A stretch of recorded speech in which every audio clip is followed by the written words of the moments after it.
This public hearing of the Standing Committee on Regional Development, Infrastructure and Transport's inquiry into local government funding and fiscal sustainability. I'd like to acknowledge the traditional custodians of the lands on which we meet today, and I pay my respects to their ancestors and their elders, past, present and future. I extend this respect to all Aboriginal and Torres Strait Islander peoples in their cultural and spiritual connections to Australia's lands and waters. In accordance with the Committee's resolution of 28 August 2025, this hearing will be broadcast on the Parliament's website, and the proof and official transcripts of proceedings will be published on the inquiry website. I remind members of the media who may be present or listening on the web of the need to fairly and accurately report the proceedings of the committee.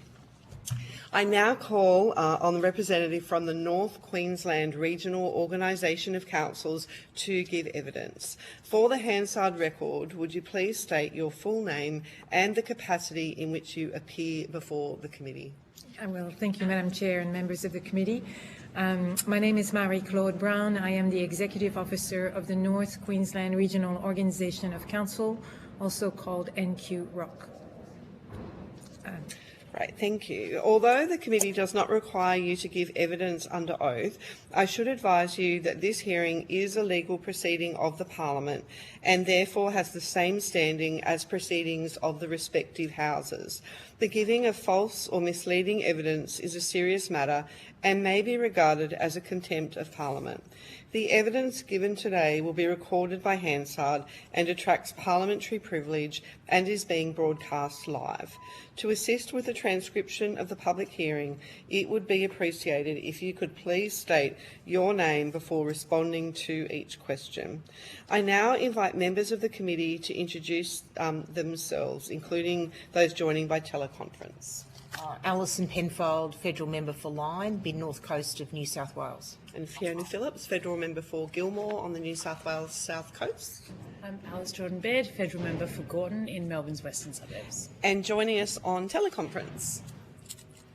Matt Burnell, Federal Member for Spence, Northern Suburbs of Adelaide. Thank you. So I now invite you to make a brief opening statement before we proceed to discussion. Thank you, Madam Chair, a member of the committee, and welcome to a rainy North Queensland today, a rare occurrence in a dry season. I thank the committee for inviting NQ-ROC to this public hearing about the local government funding and financial sustainability. NQ-ROC is a partnership between 5 North Queensland councils, so my comments today will be from a regional perspective. I will not make representation on behalf of an individual member council, although I may refer to individual council examples found in our submission, but always with the view to represent the region. As some NQ-ROC members have made submission to this inquiry, they may have been called to this public hearing. Their representation will be from their individual council's perspective and not necessarily from the region's. Today, I would like to focus on key points in our submission, including the impact of current financial arrangements like the financial assistance grants, tied versus untied grants, the impact of disaster funding framework on councils, cost shifting from the Commonwealth and the state onto local government, including regulation creep impacting councils' operational costs, and the possibility of a partnership across all tiers of government. To start, I'd like to give some context to the North Queensland Council. So in alphabetical order, we have as members the Burdekin Shire Council to the south of Townsville. It has a population of 17,200 people and a footprint of 5,000 square kilometres. They service 2 townships and about 30 coastal or rural settlements. 26% of their total revenue is from operating grants, capital grants, or subsidies. We have Charters Towers Regional Council to the west, with a population of 12,000 across 68,000 kilometres. That's about the size of Tasmania.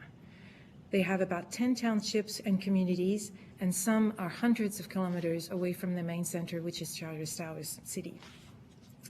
54% of their total revenue is grants and subsidies. Hinchinbrook Shire Council to the north, with also a population of 12,000 and a smaller footprint of 2,800 square kilometres. They have 8 townships and dozens of small settlements. 25% of their revenue are grants. We have Palm Island Aboriginal Shire Council, 26 kilometres from the coast and the only local government in the Great Barrier Reef. They have a population of 2,500, a footprint of 59 square kilometres, and 7 suburbs. Because they cannot raise rates, they are 70% reliable on grants. And to the polar opposite, we have Townsville City Council with a population of 204,000 people, 373 square kilometres, 80 suburbs and townships, including Magnetic Islands, and they are 19% reliable on grants. This to give you an oversight of the variety of members that NQROC has and the difference that separates us. However, regardless of our difference, we are united in calling the following. We're calling for the financial assistance grant to return to its 1% standard as it was in 1974 and the 80s. It is disheartening for the Commonwealth to see fit to reduce the grant further in its recent budget to 0.49%. There is very little understanding in the local government community for that decision. We would also call for a review of the disaster funding arrangements to make them simpler, make the application simpler, the administration process simpler. At the time where all hands need to be on deck for council, it derives a lot of time and resources away from council's business. We're also calling for a quicker and predictable disaster payment cycle rather than the current regime where council carry on the debt of disaster-related expenditure and sometimes for years before payments is made. And it's compounded because disasters happen every year, sometimes several times a year. Again, the recently announced changes to the DRFA to a 50-50 arrangements with the state is sending shockwaves across a disaster-prone community. That also on the back of recent announcement that the federal would not assist flood-affected farmers in the northwest of Queensland with restocking. All of those things are very concerning, and we're looking forward to engaging with the federal and understanding their decisions. We're also calling for more untied and allocative grants to respond to community needs, rather than the current tied, competitive and or co-contribution grant programs, delivering on Commonwealth's priorities, but not necessarily local government priorities. They are expensive to apply in terms of administration, preparations, and sometimes consultancy. They tend to favour larger councils because smaller councils either can't afford to apply or don't have the capacity to maintain such grants. We're calling for a targeted, coordinated, and multi-year funding package rather than the short programs that we're currently experiencing that puts us in a cycle of annual applications and provides no job security for the resources hired under those programs. And we're also calling for the whole of life costs when the Commonwealth grants an asset to a council so that the operations and maintenance can be covered and not out of the ratepayers' pocket. And lastly, we're asking for a better coordination between the Commonwealth, the state and local government in matter of policy directions, funding arrangements, management of problem waste streams, and planning so we can avoid the infrastructure cliffs. Thank you. Great. Thank you very much for your opening remarks. I note in your submission it calls for, and you've mentioned as well, for federal assistance grants to be restored to 1% of Commonwealth taxation revenue.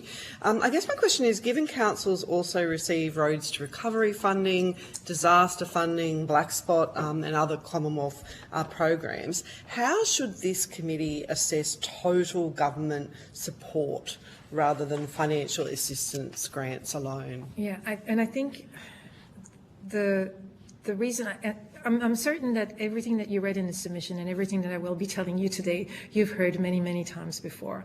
And I understand also that the aim of this inquiry is to have a greater picture, the whole picture of funding for local government. The benefit of FA grants is that they are untied and they can respond to needs decided by the local community for local government, rather than tied to criteria that are determined outside of the local government area. That is the greatest difference, and that's why we're calling on that. funding for roads, funding, there is very little funding for community assets or social infrastructure assets, playing grounds, rugby league clubs, those kinds of things that form the heart and soul of a small council or a regional council or a rural council. So that's why the effort grant, you're hearing it over and over again. It's not just a question of money. It is also a question of how the money can be dispersed and how it can be used by local council. It makes an enormous difference. So talking about some of that infrastructure then, and I think in your submission as well, you raised the infrastructure cliff, particularly water and sewerage assets. Can you identify which assets in your view are most urgent, which condition data supports that assessment, and what proportion of the problem is renewal rather than new infrastructure? Okay. There's two main priorities. One of the priority of the Commonwealth as well as the state is to increase housing. So if we start from that known fact and that desire that we all have for more housing, there is currently funding, particularly through the state, that's very successful about trunk infrastructure for new developments. Very successful, works really well, councils love it. But the older infrastructure, and we're talking assets that are 80 years old, 100 years old, that have just about expended their lifetime and are on the verge of collapsing. We're gathering right now some data to be able to, and I'm sorry that I can't provide that to you today, the data to be able to prove that assets in regional councils are actually on the verge of failing. We estimate that we probably have about 15 years of life for those assets with Band-Aids, with remedial work. But what we're calling on is that where new infrastructure is actually delivered to new development, there is no funding programs for existing development. We're really keen to do some planning to be able to assess the program. Our reference to that, and you may be familiar with this, is that the Southwest Queensland ROC has done a really good comprehensive overview of their water assets throughout their entire footprint. We're trying to copy the same type of thing so that we can actually explain what we mean by infrastructure cliff for North Queensland. Along also with existing water pipes, there's also the wastewater infrastructure that is required. And there is an example in the submission about the Burdekin bioremedial plant, the algae plant, which was very successful and could only be achieved through government funding. And it has paved the way. It's a world first, and it has paved the way for our region to look at this system to be able to extend the life of our wastewater plants. The macroalgae plant is right next to the sewer plant in Home Hill, in Brandon, and they feed off each other. And there's a bioproduct that can be used in fertilizer, in all kinds of different things. So it's a really good model for our region, particularly in regards to the Great Barrier Reef. The other thing also that we cannot forget, and in regards to housing, our development of housing, is waste management. There is very few programs to invest in waste management infrastructure. And although there is desire in our region for recyclable, reuse, renewable, strong desire, the market hasn't quite caught up with that desire. And alternative technologies like energy from waste we've done 2 stages of a 3-stage business case on energy from waste, and the bottom line has always been the same. Commercially, it's not viable. The region is too vast. Even if we extend our footprint from Cairns to Mackay, there's still not enough waste load to be able to feed a plant in its existing technology. We're following very closely the efforts of somewhere in the southeast, council that have mobile, smaller energy from waste pyrolysis plants, but we're not quite there yet. So it is a bit of a catch-22. Again, there's about 15 years of landfill available, capacity available in our region. And we all know that government has no appetite for landfill. We understand that. But we're caught between a rock and a hard place where the market can't quite do it. There's the footprint has a problem in regards to transport of waste, very expensive, and we're running out of capacity in our landfill. And if with new development that create a lot of waste, lots of project out west create a lot of waste.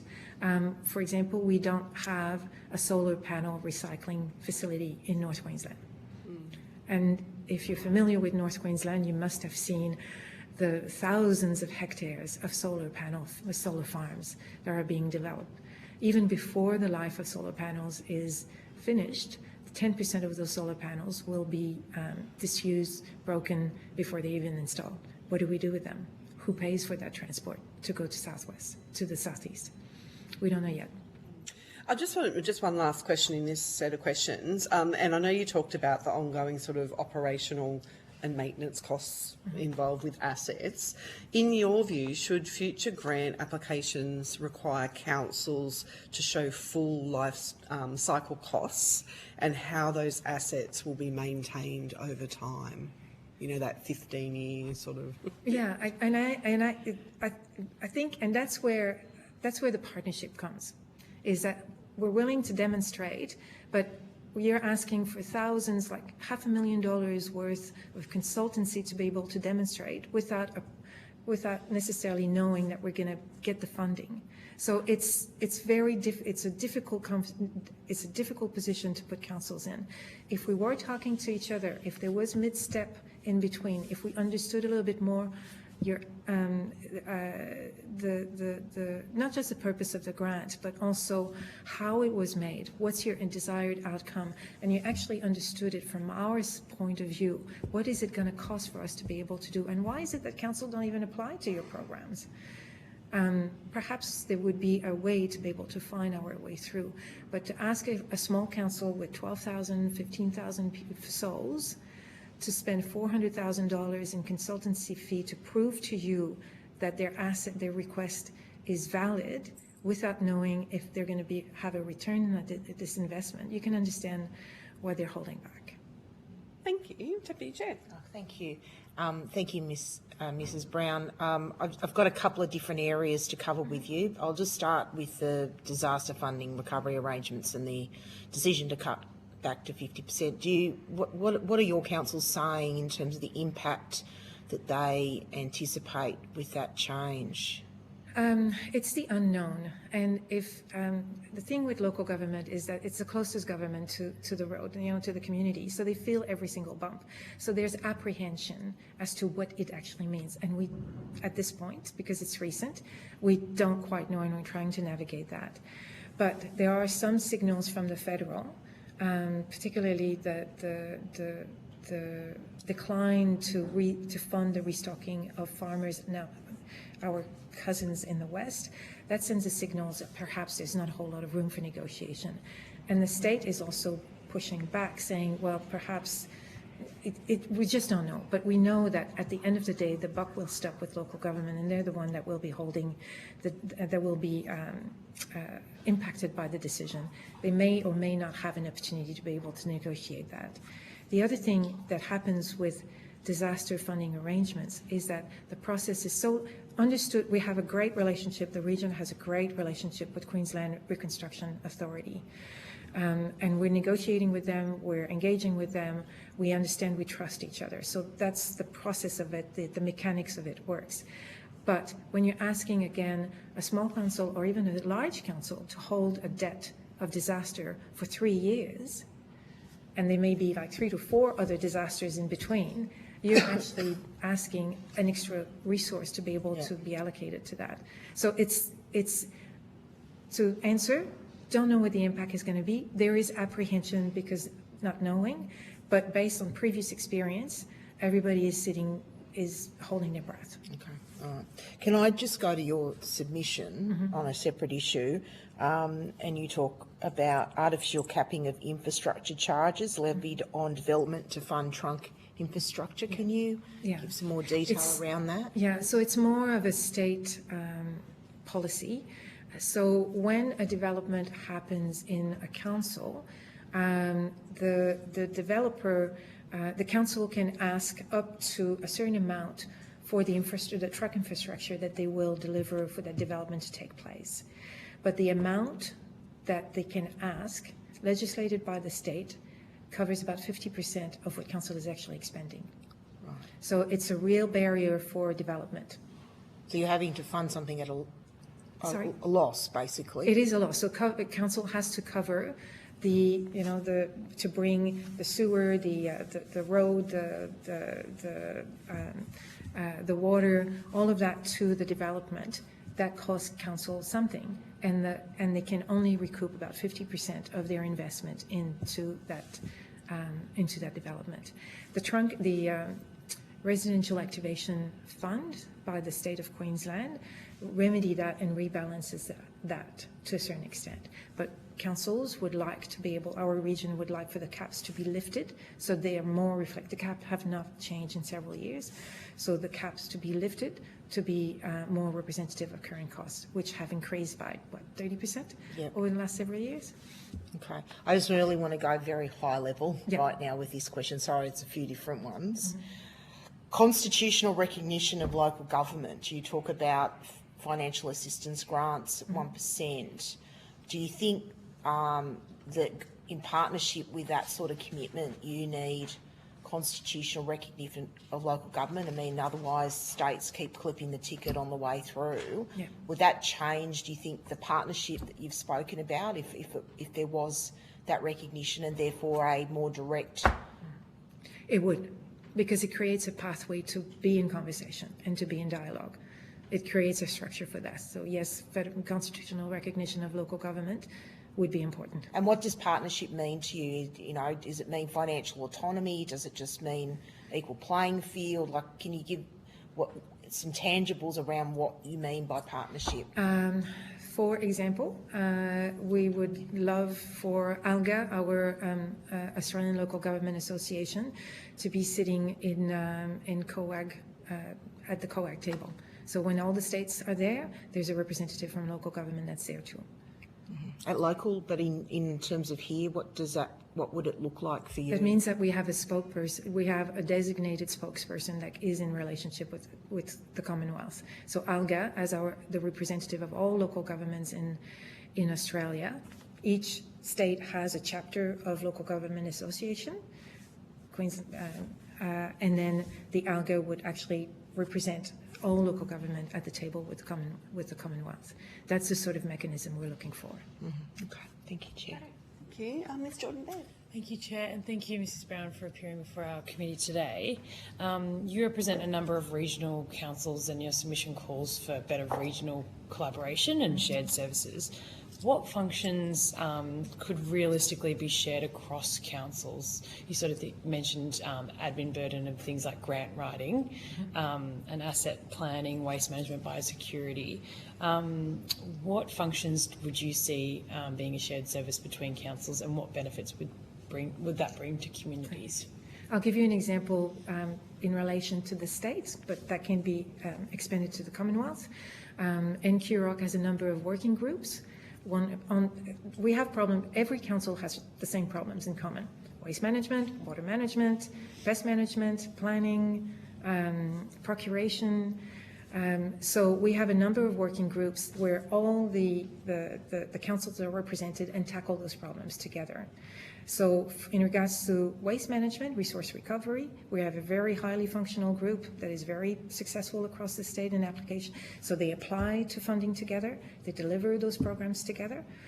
So instead of 5 applications, it's 1 application. They have a resource to be able to do all of those things. That resource advocates to the states, explains to the state what the region needs. So it's a shortcut because there are some problems that, although right now they are handled on an individual council basis, there's a lot of benefit to be able to aggregate those issues and then elevate them as a regional plan. So that's an example that works really well. Water is the same thing, Pest is the same thing. We all have biosecurity standards that we need to apply, but don't ask a kangaroo or a deer which local government area it is. So the baiting program is an example in the submission. It would be great to be able to advocate in regards to an effective baiting program across the whole entire region. And the ROC network across Queensland is quite strong. So again, that feeds into that growing tree of connections and relationships. We talk to each other all the time. So in regards to pest management, we do talk to each other because again, a deer doesn't know in which region it is. So that's an example of the ROC system. Of course, I'm advocating for ROC representation, but because it actually works and it represents local government. But that sort of organic, place-based structure that feeds up to a larger structure works really well in Queensland. Mm-hmm. Thank you. Thanks, Chair. Great, thank you. And Mr. Burnell. Thank you, Chair, and thank you, Marie-Claude, for providing evidence today. I just wanted to get your thoughts on, or whether you can identify state policy issues such as infrastructure charges, rating settings, regulatory burden. Which financial sustainability issues require Commonwealth action and which are principally matters for Queensland Government or for councils themselves? Okay. Thank you for the question. I will go straight to product stewardship schemes. So as an example, used tires. So right now, the product stewardship scheme for used tires is voluntary. So that means that those in the industry may, from the goodness of their heart, participate, but there is carrots, but absolutely no stick in enforcing that that scheme. What happens is that people that do not, for whatever reason, used tires end up in local government riverines, riverways, environments. It even, there was a set that ended up in Mayor Jayo's from the Hinchinbrook paddock. So those things then become the responsibility of the local government because the instrument from the Commonwealth isn't strong enough to mandate the management of used tires. So therefore, local government has to apply for a grant to the state for an illegal dumping officer. When and if they find one, that funding is only good for a year. Then it falls back into recycle. We have to apply. That person goes away because there's no job security. And used tires still remain the responsibility of local government. With a mechanism like a mandated tire stewardship schemes, all of that would go away. Okay, thank you. Now, I just want to go back to the financial assistance grants and to something that you said in your opening statement around the provision of the funding at the bequest. And I'm paraphrasing here, so if I'm putting words in your mouth, feel free to correct me, but the federal government priorities versus local government priorities, and that untied funding gives you greater flexibility to be able to fund the items that you see priorities with. But is it fair to say, though, that from a federal government perspective that there needs to be some level of accountability as to where that money is being funded into, given that we're also accountable to the voting public? Of course. We're not asking for a blank check. That would be irresponsible. What we're asking is to be able to, which refers to a question asked earlier, if we could participate to policy decision, we could actually explain the impact of cost on local government. So another example, the federal government is reviewing the levels of PFAS in drinking water, which we don't disagree with. But what it means to local government is that higher, more stringent water testing is going to need to take place. Those are expensive, and they're not based in North Queensland. So all samples are going to be need to be sent to southeast Queensland to be tested, come back here, and then we deliver the information to you. So those are the kinds of policy conversation that we'd like to have with you. I think that, I don't believe that a government makes a policy decision out of, to be mean. I think it's doing it in the best intent of the population of Australia and Australians. But there are some impacts that are felt at the local level, which I'm not sure that the Commonwealth is aware of. And it would be great to be able to participate in those decisions, provide some feedback so that there's an understanding of the consequences. It will be very difficult for local government, particularly small ones with a very small rate base, to be able to meet the PFAS standards. Thank you. I've just got a question around financial assistance grants, and I guess in your role and what you see as part of your participating councils, what do you think they mainly spend that funding on? Is there a pattern, or is it different amongst the councils? You're probably best if you ask those questions specifically. I tend to be at arm's length to that, but it's things like culverts, it's things like playgrounds, it's things like, it's small, granular items that actually makes a community a community. But I would expect that there are some local government that are represented that will be talking to you, and it's probably best to address that question to them. Okay, no, that's great. Thank you for that. I just want to go back to, I know in your opening statement you made a comment about the budget and funding for the financial assistance grants. I just wanted to just say as well that funding has actually gone up from $3.4 billion in the budget to $3.6 billion for untied financial assistance grants. And in addition to that, there's also an additional $2 billion for new housing infrastructure. But I guess my question for you as well is, what advice could you give to the committee in terms of, what are some of the key recommendations that we could, I guess, recommend to make it better for local government fiscal sustainability? Yes, thank you. Just regarding your previous comments, the money has gone up, but the cost of everything has gone up too. So in real terms, it is less than what it used to be.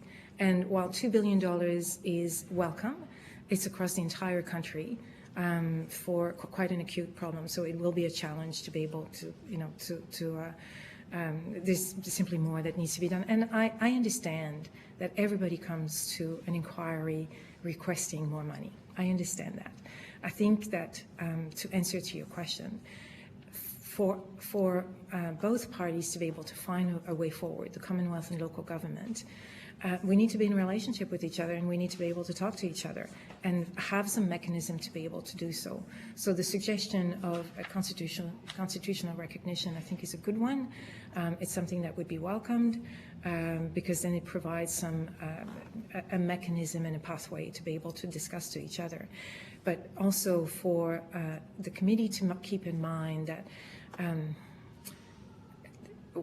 while we understand that while I acknowledge your request to keep the conversation at a strategic level, there is a reality to the strategy that local government experience. So I'm really grateful that you actually come to Townsville and you come to the regions to be able to hear what how local government perceives your decisions, because it's only through this dialogue that we can actually find a way forward and make every single dollars go as far as it can possibly go. Yeah. Can I just, sorry, I've got another question as well. So I know that obviously you're calling for the 1% to be restored. Is it, like, you've got some councils in your area that are very small. Yes. So they're very different. Yes. And we've heard that wherever we've been across the country areas, smaller councils just don't have that ability to raise that, extra revenue. That's right. Like, do you think there's a problem with the funding formula? I think what councils, again, it's probably best. I'm not familiar with the calculations, but what I've heard the councils say is that they don't think that the calculation fit the purpose anymore. that there needs to be a discussion, a review on how that's calculated. And there is a perception out there that the calculation tends to favor larger councils rather than smaller ones. Whether it's true or not, you'll have to ask questions to councils themselves. But there is a perception that it's biased. Great, thank you. Other questions? Yes, I do. Yeah, Thank great. you. Thank you. Mrs. Brown, do you know what the estimated infrastructure renewal backlog is across NQ Rock councils? No, I can't tell you, but I think it's something that we're working toward. You can't fix what you can't measure, so I understand the purpose of Yeah. that. But for me to be able to tell you that, no, not yet. I'd be very happy to share that with you once we're Yeah. working on it, hopefully have it within the next But- year. Very happy to share It's that. clearly something that's of concern, given you're working on trying to find a Yes. figure. I mean, is that, I guess, at the heart of the matter, would your councils agree, say, Jess, that the system has broken down? I mean, given the asset ownership and responsibility that local governments fund, yet you're sort of, not even being able to ever catch up. That's right. funding-wise. That's I right. mean, So I think that there's a few things. We're talking about a long history, like a 30, 50-year history. The cost of those assets were at a certain price, always relevant to the revenues of council. But the cost has increased exponentially, very much more quickly than councils have been able to increase their revenue. And the programs that once upon a time invested in those assets have disappeared. So there is nothing in between. There is a series of, the Swiss cheese where all the holes align. There is this phenomena is being there, is possibly being actualized, and that's very scary. You probably are familiar with the story of Cloncurry, who ran out of water, and then the state had to truck water to Cloncurry, which is a tiny little town, 700 kilometers west of here, for months and months and months until they could fix the pipe.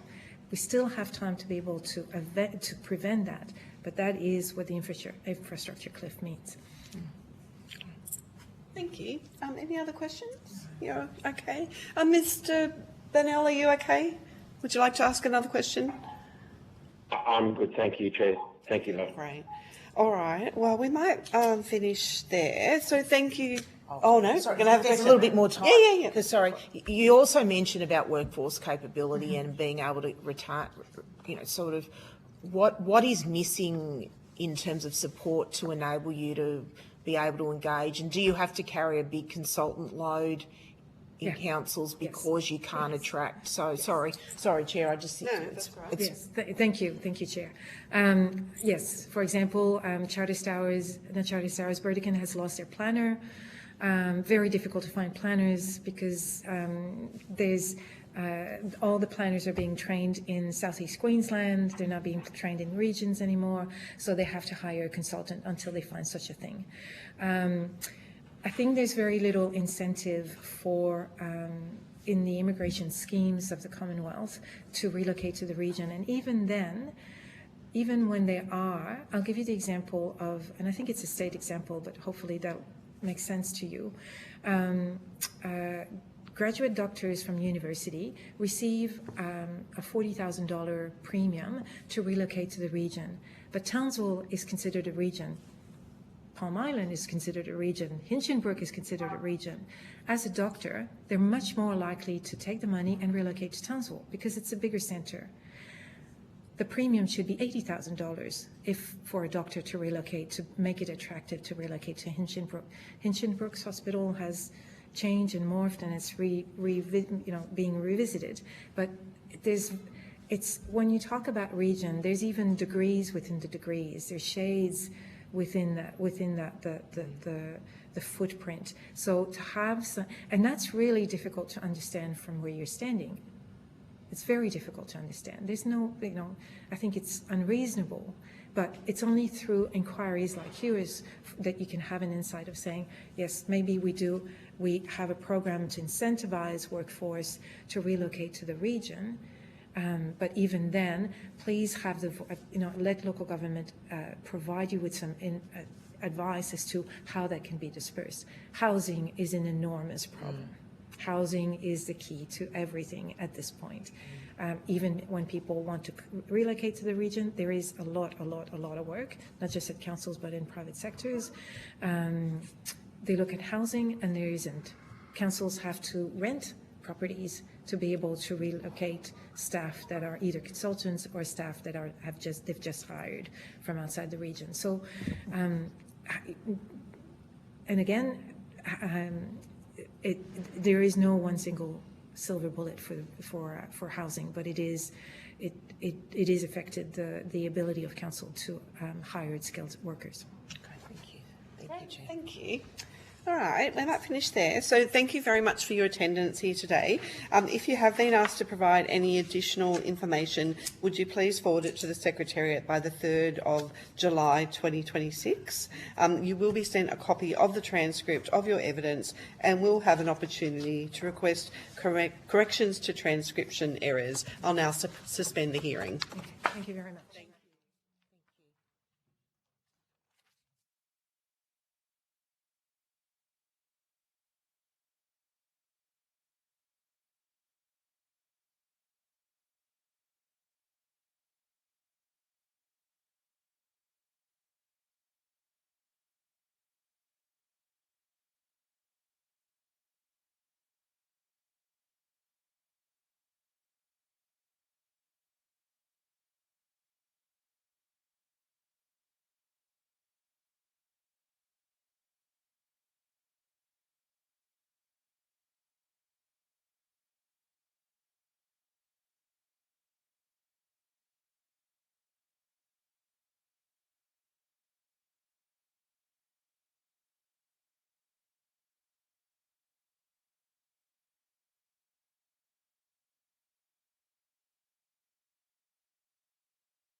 I now call on Councillor Michael Rees to give evidence. For the Hansard record, would you please state your full name and the capacity in which you appear before the committee?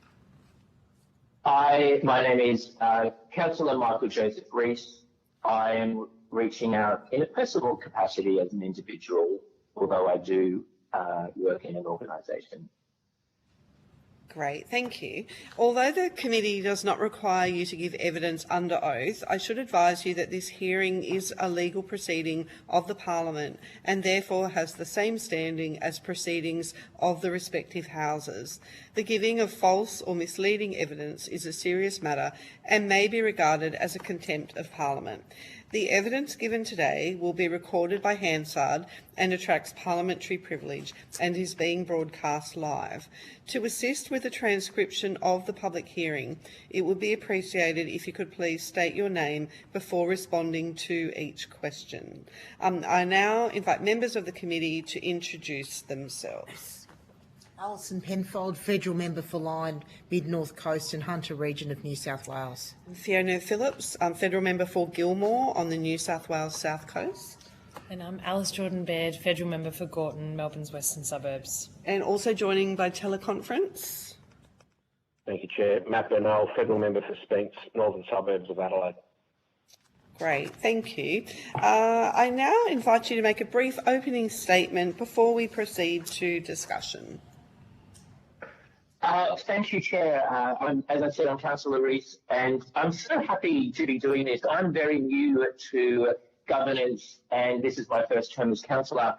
I should say that I had no idea about financial assistance grants, and I thought I could actually help you guys a little bit as federal members, because I think there's a fantastic opportunity for sitting governments to promote and advocate around financial assistance grants. I know there are ministerial statements when they're released, but I think it would be fantastic if, because it's the one single payment made to councils that brings the biggest cost of living relief when it comes to rates. It keeps ratepayers' rates down low just by the amount of money that we get with the financial assistance grants. And I think more social media where you can talk to our constituents directly from the federal government about how much cost of living has been alleviated by these financial assistance grants.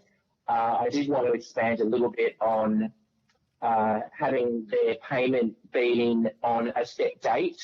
I think that our financial team would be ecstatic with that. And I just wanted to talk a little bit about life of asset funding and how wonderful it was a real goal kick from the federal government to double roads to recovery. I think that is absolutely fantastic. But we do need to retain the community infrastructure grants. And circling back to the federal assistance grants, if we could restore that to at least 1%, I think that would be a huge game changer. In the same way, it was around 1% in the 70s. This is the Local Government Association of Queensland's advocacy piece. And that would, for my council, have our grant from 6.649 million to around 10 million, which would make a phenomenal difference. I would imagine it would cut down on administration with federal and state governments. And I should close by saying that Queensland leads the way in governance. We lead the way in training for councillors. So we have mandatory training in the state of Queensland, which means that we learn about governance, procurement, including how federal funding is disseminated and state funding, so that we can hold our operations team to account when it comes to procurement and how it's spent. And that's due to our mandatory training.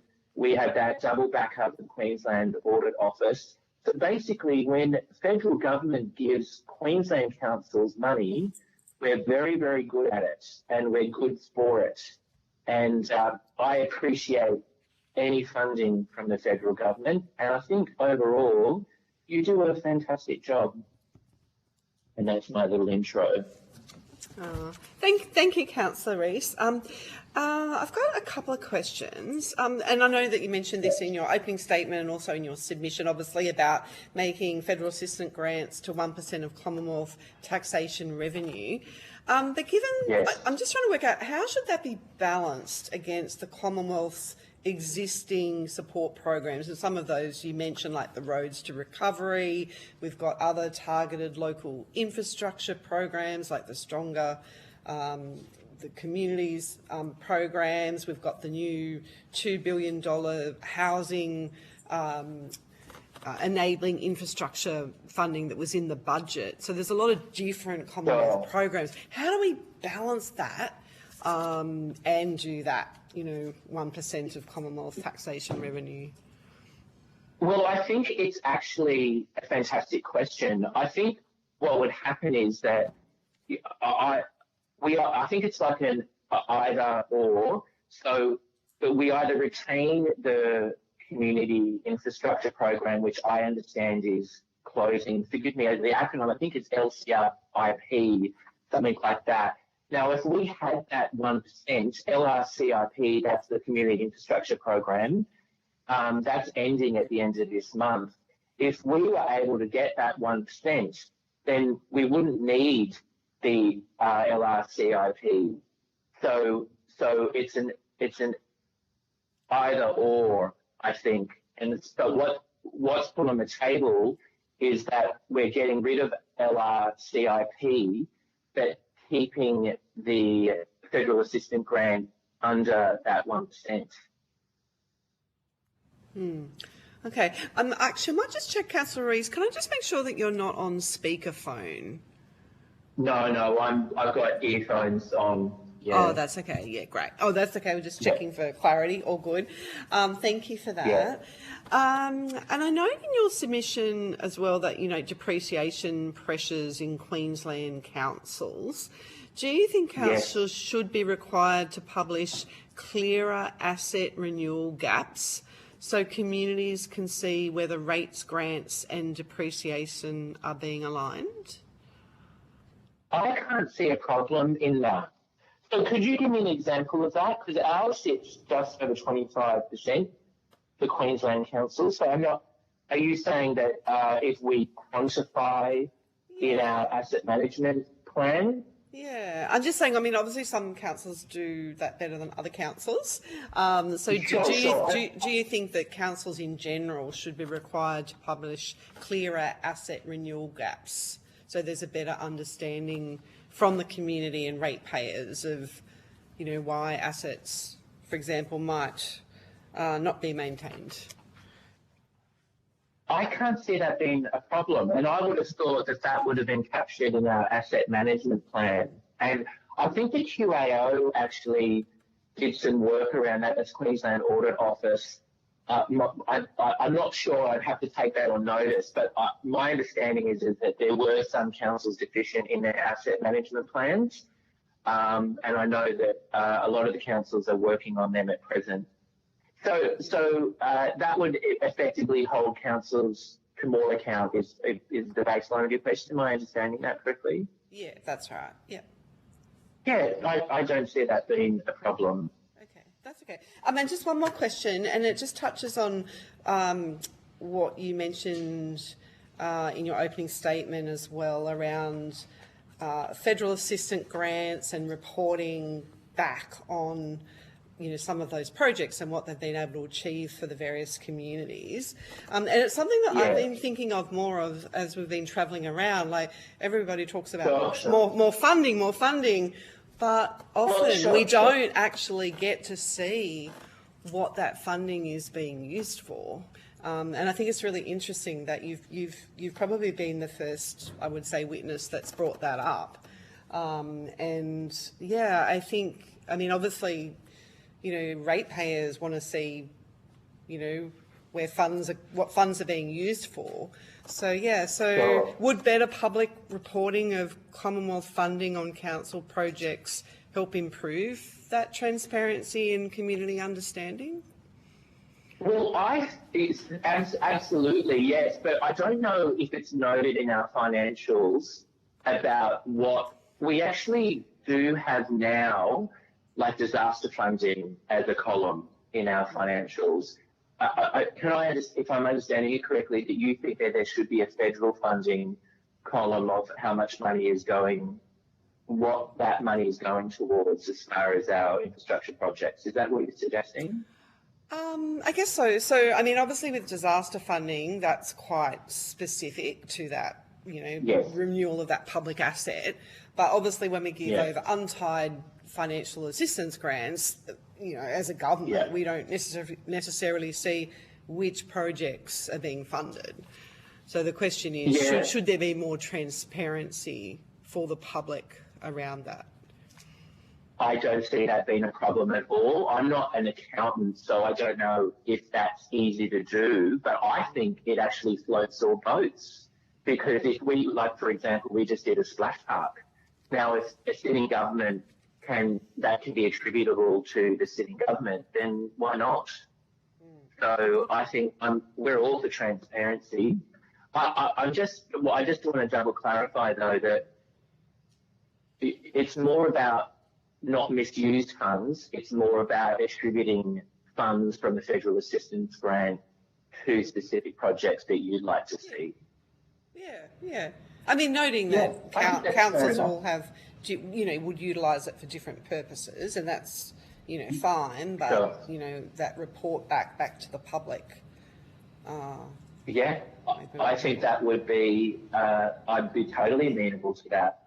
And I think it'd be great because it'd set up a culture where it's kind of like a virtual ribbon cutting for you guys, because we couldn't be here without you.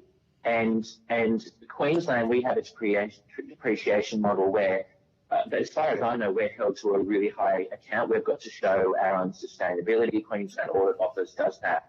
But not enough, I would agree, is credited to the federal government.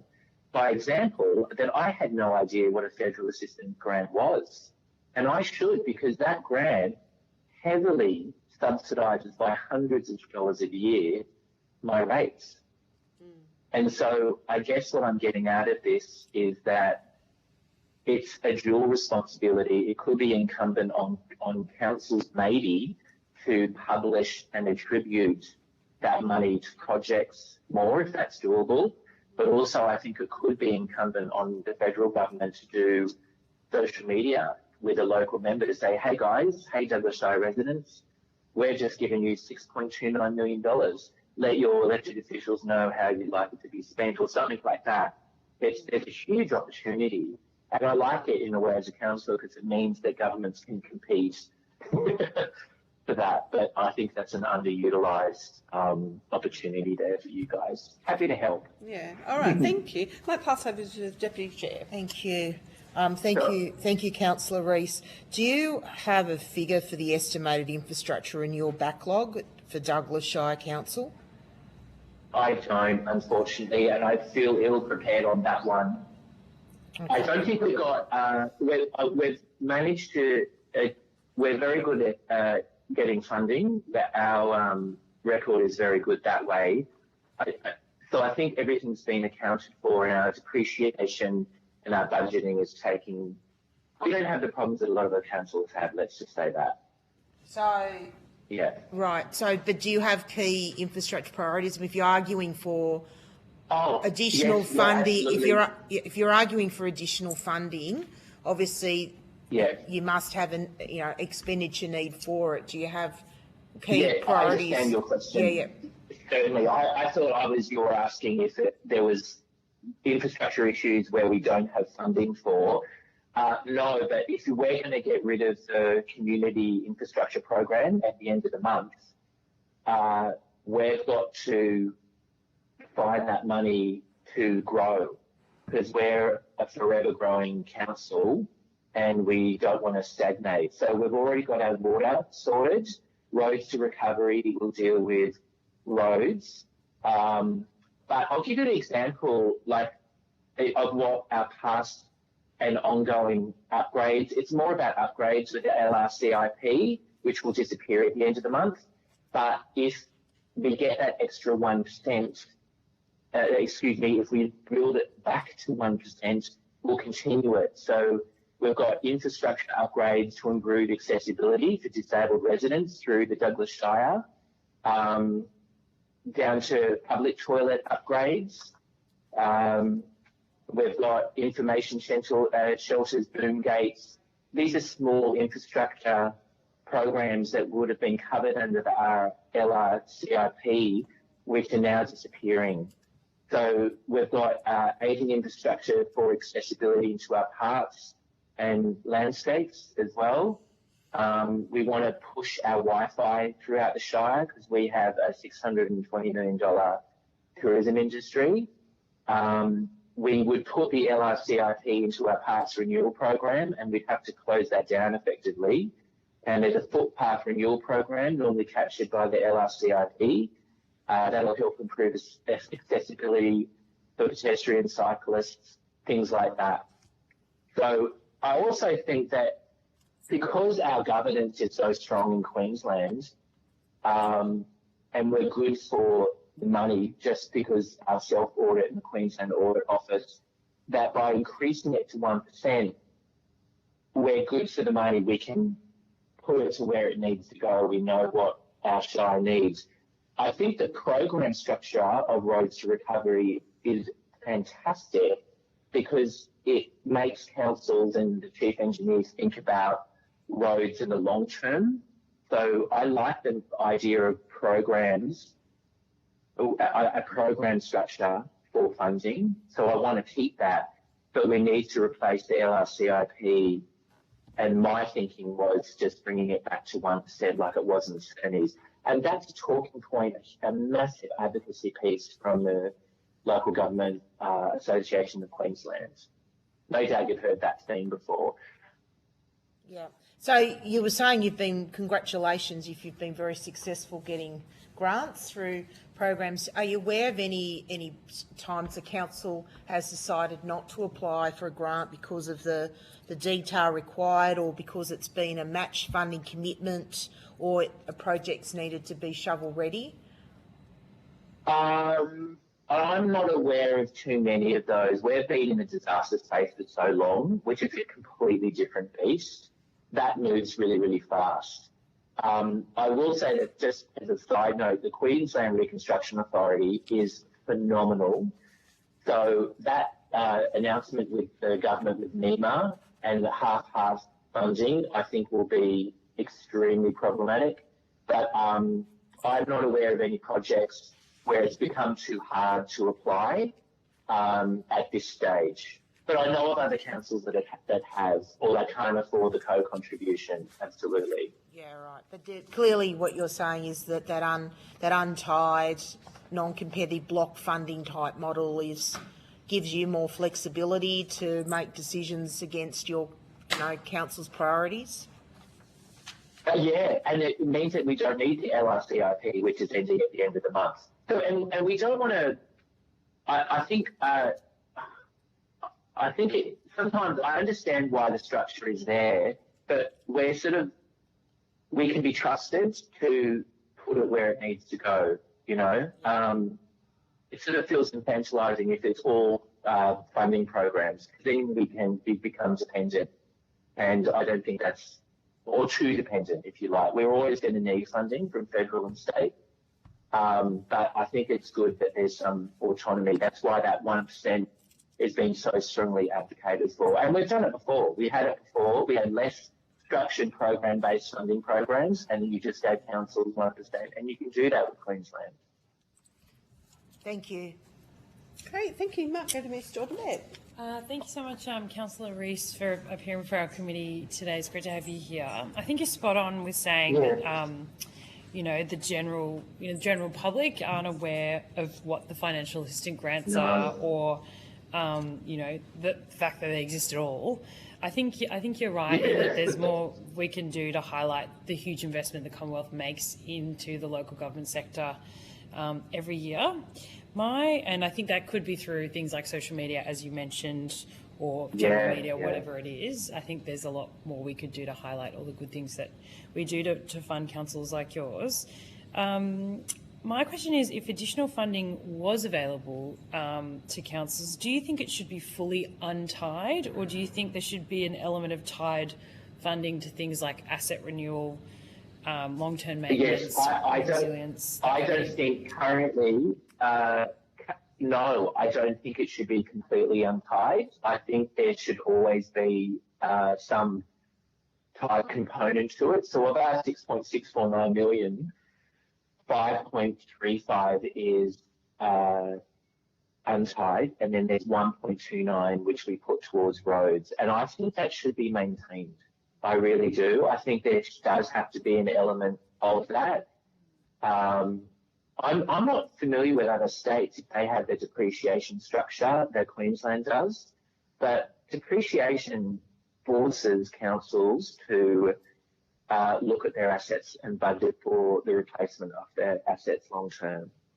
And so, again, for Queensland councils, there's so many security stops in our structure that that sort of prevent massive asks.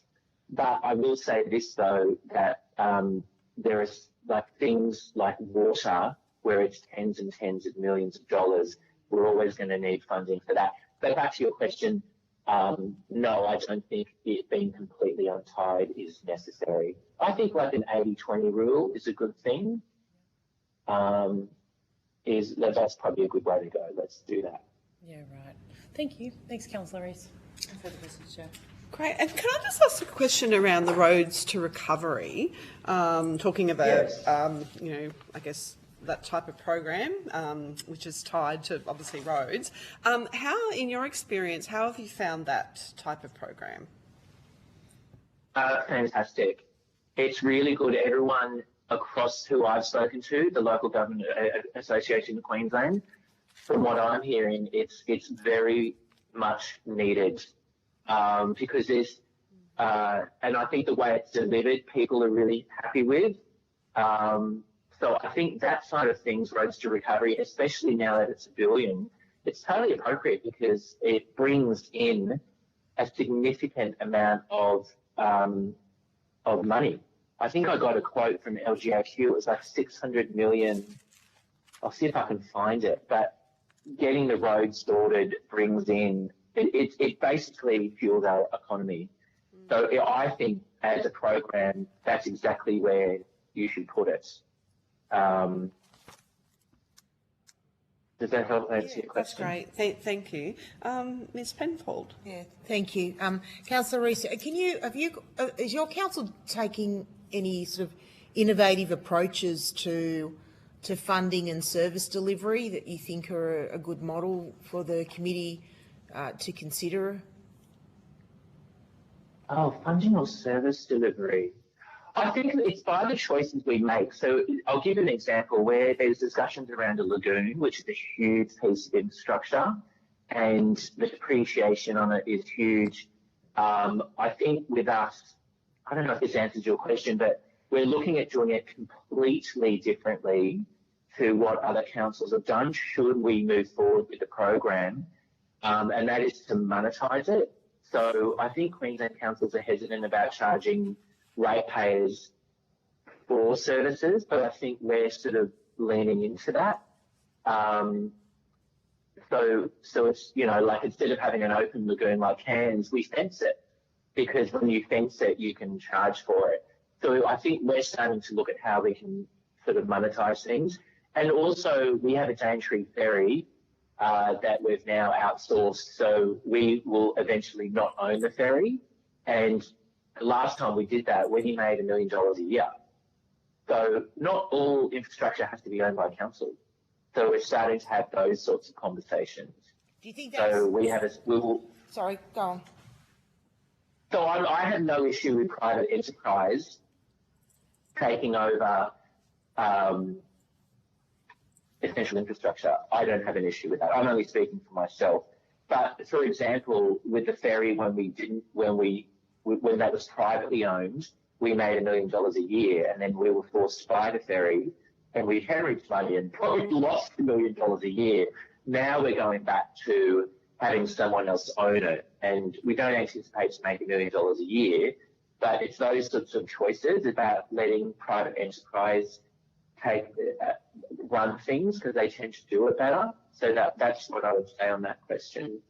Do you think that the approach you're talking about is because you mentioned earlier largely sort of tourism is a very big part of the economy there, and there's the rate base is a bit more conditioned to commercialised assets? Do you think that's partly why you've been able to go down this road, or is it you guys just are very good at engaging the community and selling the approach?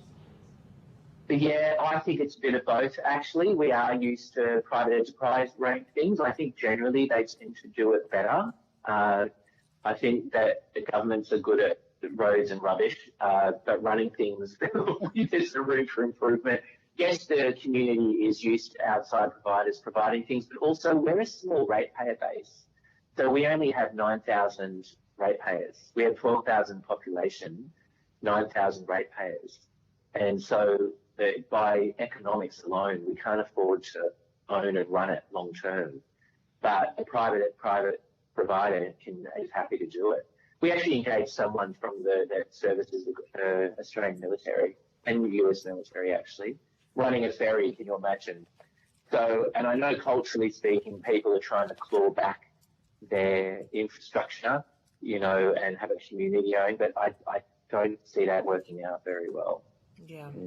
So given as it seems to be quite a commercial mindset at your council, I mean, how are you challenged with regulatory and compliance burdens, I guess mainly from state government requirements? Do you know, cost shifting, do you have views on that? Well, we have, yes, so cost shifting, LGAQ said that the cost shifting in Queensland alone has gone to 360 million of cost shifting. I tell you one thing that I was quite surprised at, that I don't know if you can help me with it, but we have an environmental offset that we at all levels of government have to pay. And we had a piece of infrastructure, to your question, with the ferry, it's landside infrastructure, and we found out we have to pay $150,000 environmental offset, and then we have to deal with all the environmental bodies that slow things down significantly.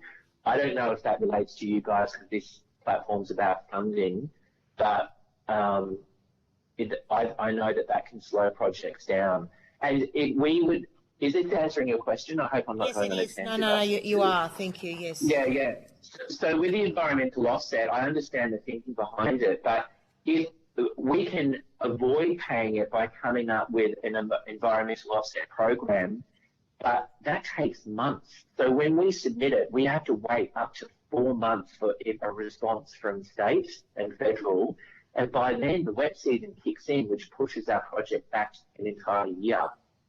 So I went to LGAQ, and my motion passed that the environmental offsets are at minimum delivered back to the community, because we can pay that $150,000, and that can go to, you know, the homeless, gay, lesbian koalas in Brisbane. and so it's kind of like, but we want that delivered back here. Yeah. I'm gay, by the way, so I can make that joke. Yeah. No, I understand. Yeah. So that's a good example, I think. Thank you for sharing that. Can I also ask about workforce? How is your council in attracting and retaining key council staff? Is that an issue, and do you have any solutions? We arguably, no offence to anyone in the room, but we arguably live in the most livable, most beautiful shire in Australia. People want to come here, but there's nowhere to live. And to be quite honest, I think that's for private enterprise to resolve. I think, I know that there's a big housing thing. We've got a local housing plan, but it's actually housing. It just goes down to housing. And that's the big one for us, which is a good problem to have. People want to be here, they want to work. We've actually, through our disaster funding, and Queensland Reconstruction Authority are just phenomenal. They're such a fantastic organisation. We've been able to get staff paid through Queensland Reconstruction Authority. And you guys need to know this, by the way. NEMA, who funds QRA, we've been left with roads that by law can only be built to their original condition, but upgraded to today's engineering standards. And so now we're left, by virtue of the fact that engineering has improved, to a better road and that survived the last 2 cyclones. So the disaster is actually absorbing a lot of the roads to recovery stuff. It's quite phenomenal. I think the road from Port Douglas to Cairns is 200 million. And the road, if you want it, we're giving away a road at the moment for free, is from the Daintree ferry up to Woodjul, and that's probably 180 million. We've got a landslide where the mountains slid down and through the road into the ocean, and that's already 11 million, you know, and that's all covered by a disaster. But we'll be left with a better road a more solid road that's already proven itself, because we've had 2 cyclones since, and not a scratch. They all survived. So disaster does pick up a lot of slack, and it's a hugely important part of infrastructure rebuild. The same with water. QRA paid for a lot of our water that came out of disaster funding and not infrastructure funding. Okay. I feel like I'm going on a tangent. Am I answering any questions? Yeah, no, thank you, Councillor Rees. Thank you. Thank you, Chair. Okay, that's okay. I guess I might just finish with just a general question. What are some of the key advice or recommendations you would have to us as a committee to help make councils more fiscally sustainable? What would you advise us to do? Just the easiest solution in my mind, and way less administration for you guys, is if you lift in closing, if you lift it from 0.65% of federal taxes to 1%, that will solve a significant amount of problems. If the federal government talks more about that federal assistance grant, I think then you have a direct connection, and we can act as a conduit between you guys and our constituents, because you guys are alleviating a huge cost of living burden by giving us that grant. I think also paying the grant at set times will through administration help significantly, and that would help our budgeting moving forward. That's kind of the biggest piece that I would say. And if we can keep that disaster funding ratio, I think it's 36-74 instead of 50-50, that would stop councils knocking at your door. I think overall you guys do a great job, but it's just lifting that to 1%, and then you don't have to hear us whinge. All right. Well, thank you, Councillor Rees, very much for your attendance here today. If you've been asked to provide any additional information, would you please forward it to the Secretariat by the 3rd of July 2026? You will be sent a copy of the transcript of your evidence and will have an opportunity to request corrections to transcription errors. I now suspend the hearing.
Resume the public hearing. I now call on representatives from the Palm Island Aboriginal Shire Council to give evidence. For the Hansard record, would you please state your full name and the capacity in which you appear before the committee?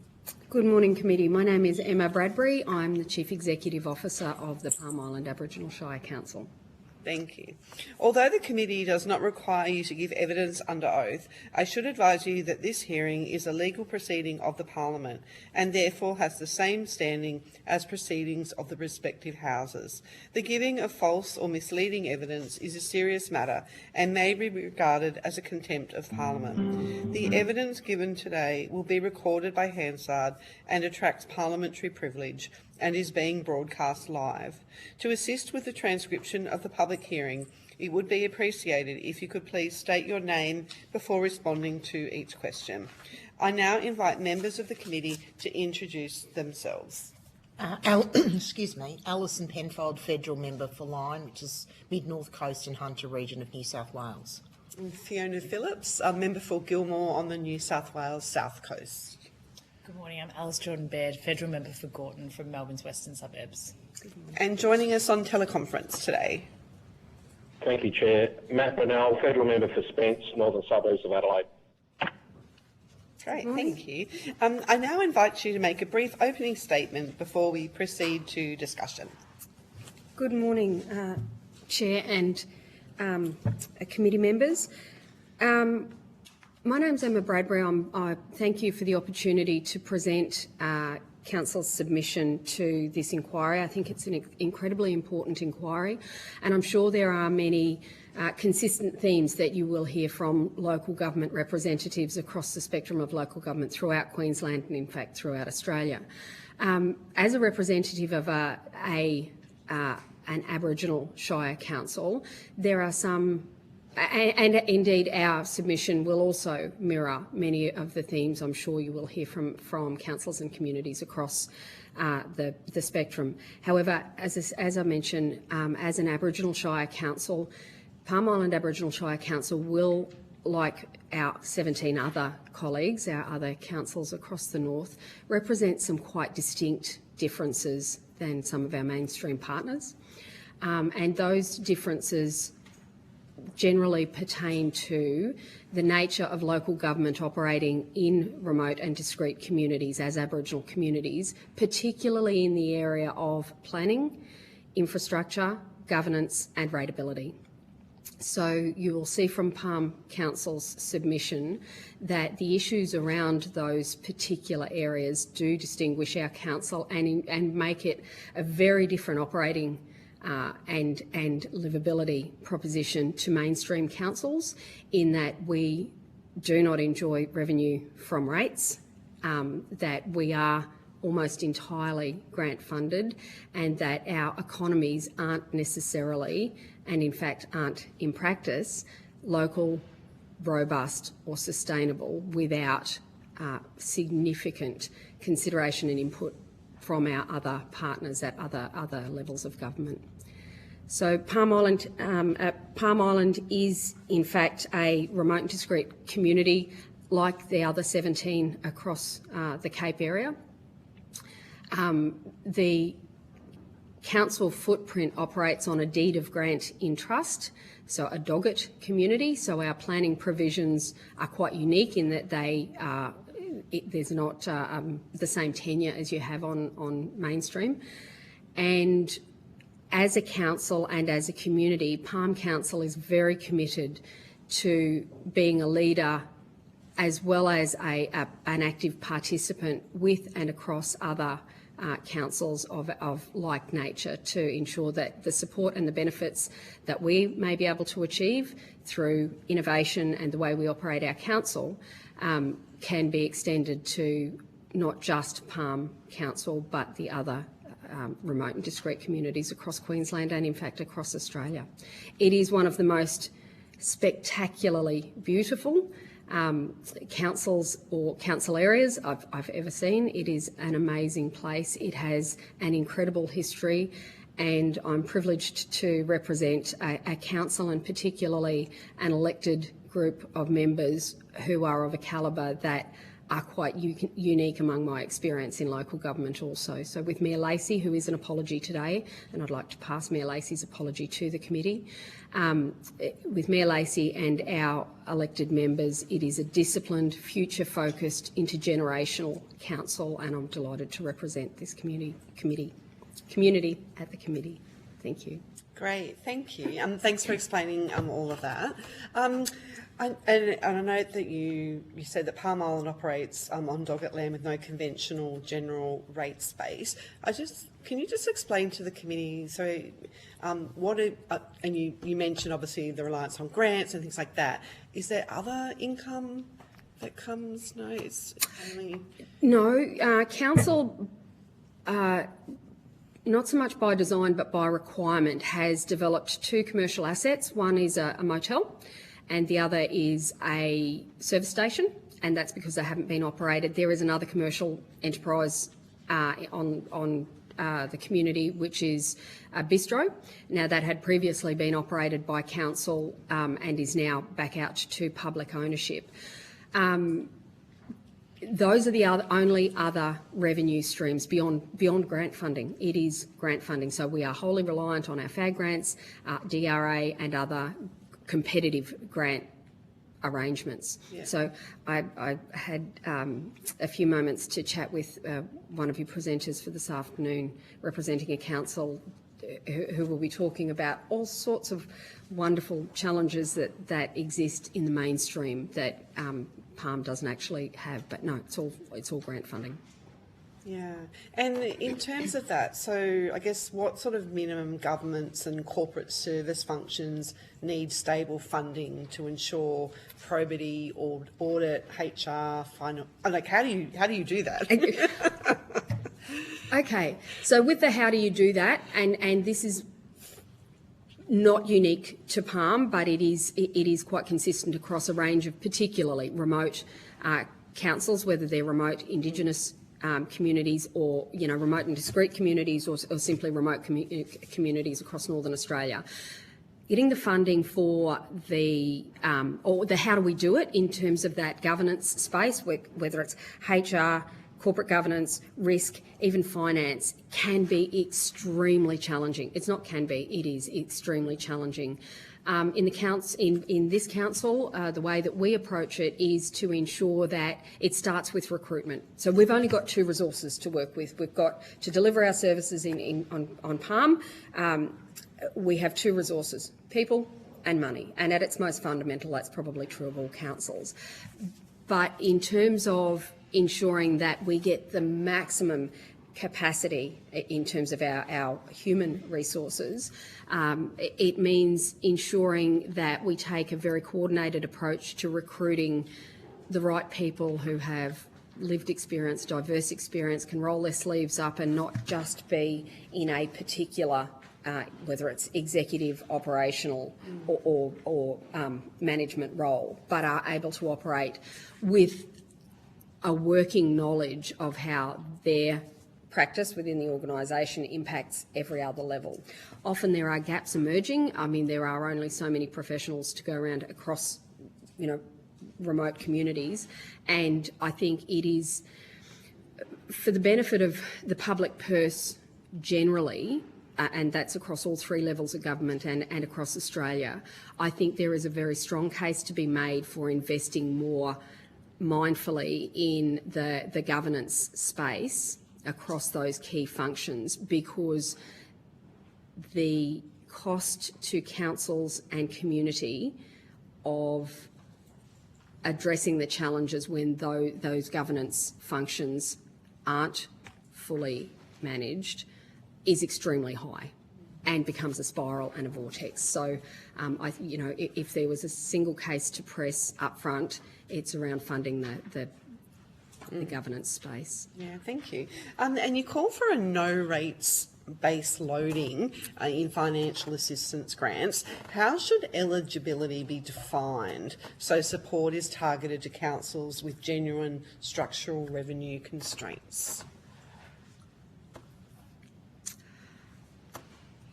I think that how it should be calculated or defined there could be a number of methodologies. I think in the first instance, just straight off the top of the head, I think twofold. It needs to be assessed on the basis of the size of the footprint and the opportunity for benefit. So return on investment, if you like. So that, I think at local government we are particularly adroit at making a smaller amount of money go further, and that is successive across our levels of government. We know that from the Commonwealth to the state, state to local, local to community, those levels are able to make the dollar go further.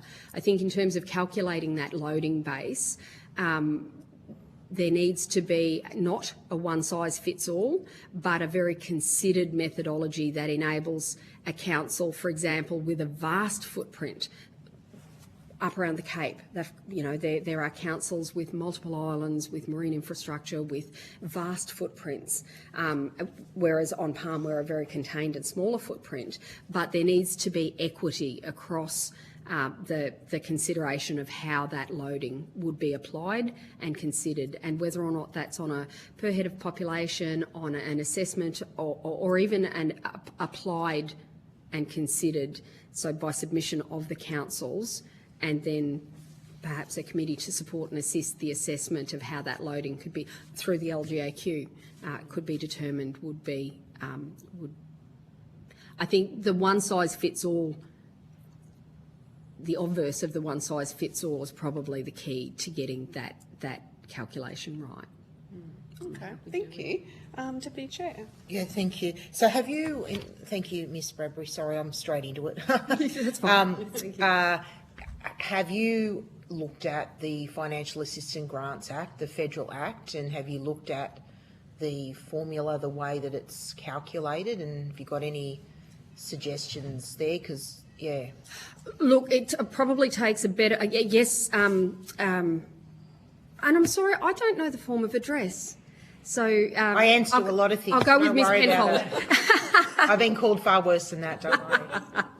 So yes, I have had opportunity to review the Act and the way in which the calculation is made, and the formula is, as I recall, not highly consistent in terms of how it's calculated. So it's not as objective. And, to its credit, it's not a one-size-fits-all formula. Having said that, I think I'm not sure, and I'm sure this is going to be echoed across almost every applicant or person making submission here, is that one thing that I have observed in the way that FAG grants are distributed is the consistent spiral from, 1% of GDP right down to, and I noticed that in the time since I made the submission, it's dropped again. So, the submission refers to our FAG grants being at 0.51% in the 24-25 financial year, which was when we're tapping this one out. It's now down to 0.49, I think it is now. So the issue with not only how those grants are calculated, but the quantum of the grants is problematic absolutely for Palm Council, but for local government across the spectrum. Yeah. Most submissions will keep arguing for a generic 1% return tax revenue. Yep. But that just makes councils that would earn 4 or 5 times what you do just out of parking fines. Yep. Get more money. I mean, do you think that do you think that regional remote councils would be prepared in ALGA, in the Queensland Local Government Association, to say, hang on, we've got to, this horizontal equalisation is not working? Is that a conversation that you're having? Because, I struggle personally to support a generic 1%. Yep. But if there was a formula that enabled councils like yours and regional councils to get more, yep, that's a different argument. I think that goes back exactly to my previous point, Ms. Penfold. Ms. Penfold, and I can't get it. It's so easy to just say yes, councillor. Just think of a good bottle of wine and I think that does go back to my previous point that one size fits all cannot be applied to the FAG grants. However, I don't think that that necessarily counters the consistent call for a return to the 1%. It's how that 1% is carved up. I think as a baseline, we need to return to 1% of GDP as the overall commitment of the Commonwealth to committing to FAG grants. How we then ensure that that is equitably distributed across local government for best value for money, most equitable and socially justifiable, as well as economically sustainable way, then absolutely that is consistent. You know, those two things I think operate consistently, and yes, it is definitely a conversation that whether it's Palm Council, the Indigenous Leaders Forum, the LGAQ or ALGA, we are very prepared to have that conversation and are very, very supportive of any endeavours across those entities to promote that position. Do you think the funding needs to go hand in hand with constitutional recognition of local government, which isn't recognised in the federal constitution? Do you?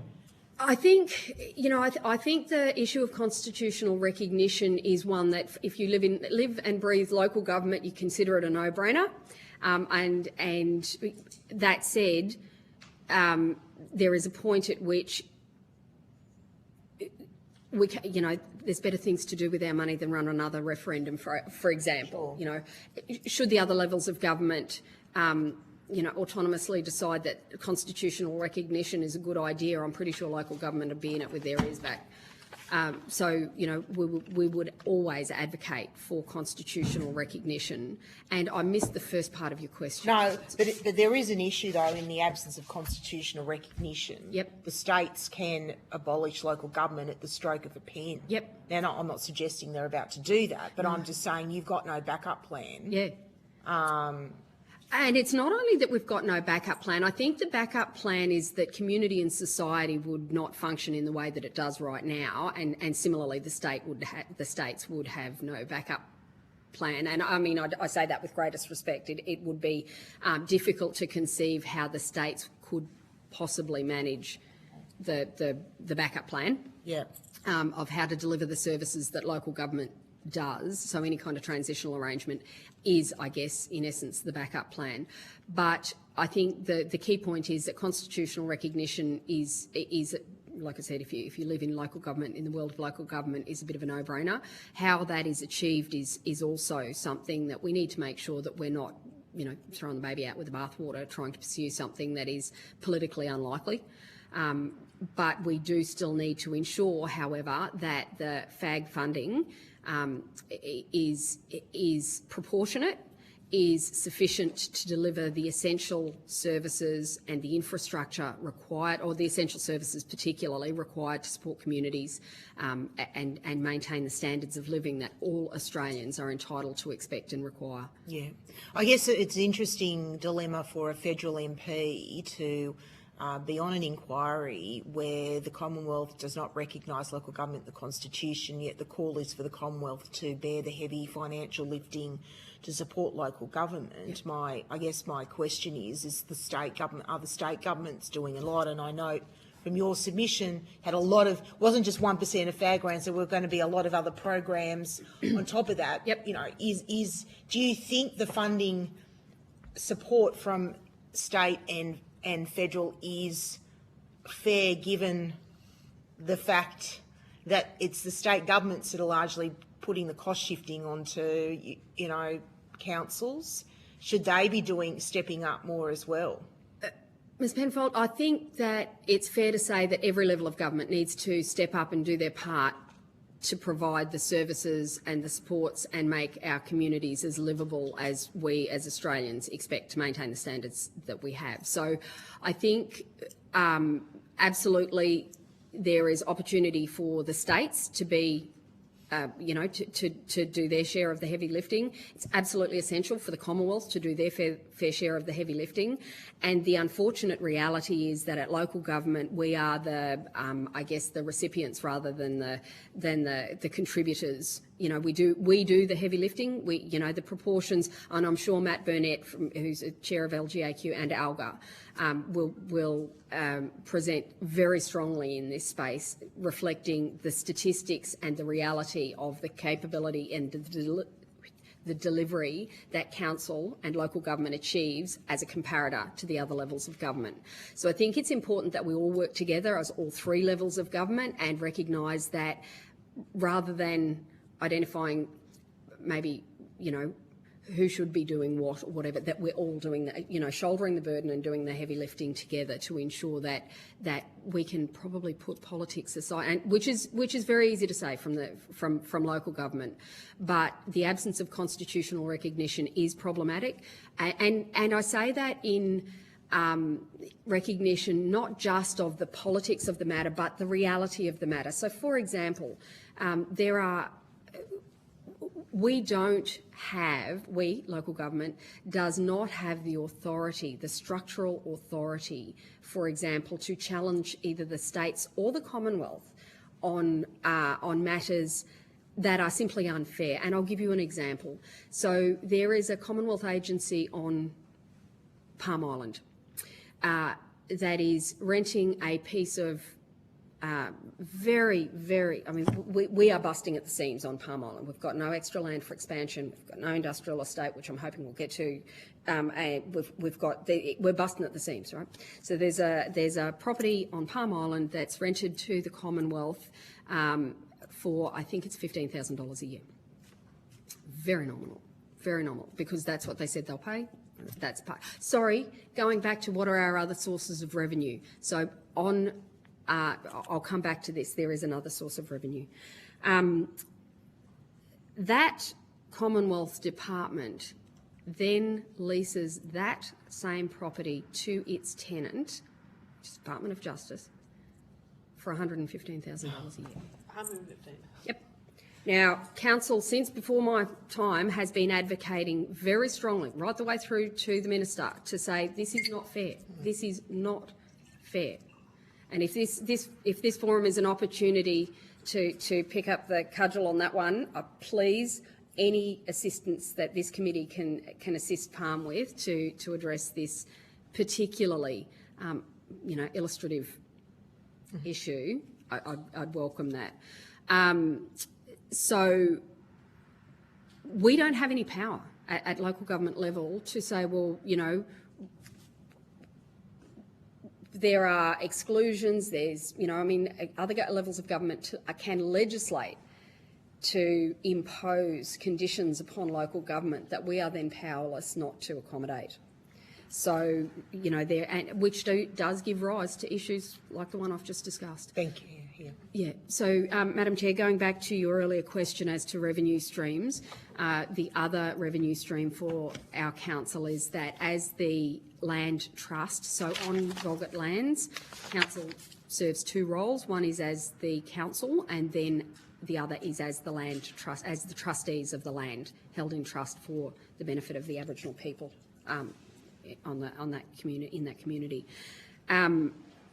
As the trustee, the trustees own a lot of the property that's been developed on the island and then leases it out to various different, businesses, local businesses, agencies, state departments, Commonwealth departments, and so on. And that's a revenue stream for our council. Great, thank you. Ms. Jordan-Bell. Thank you so much, Ms. Bradbury, for appearing before our committee. It's great to have you here.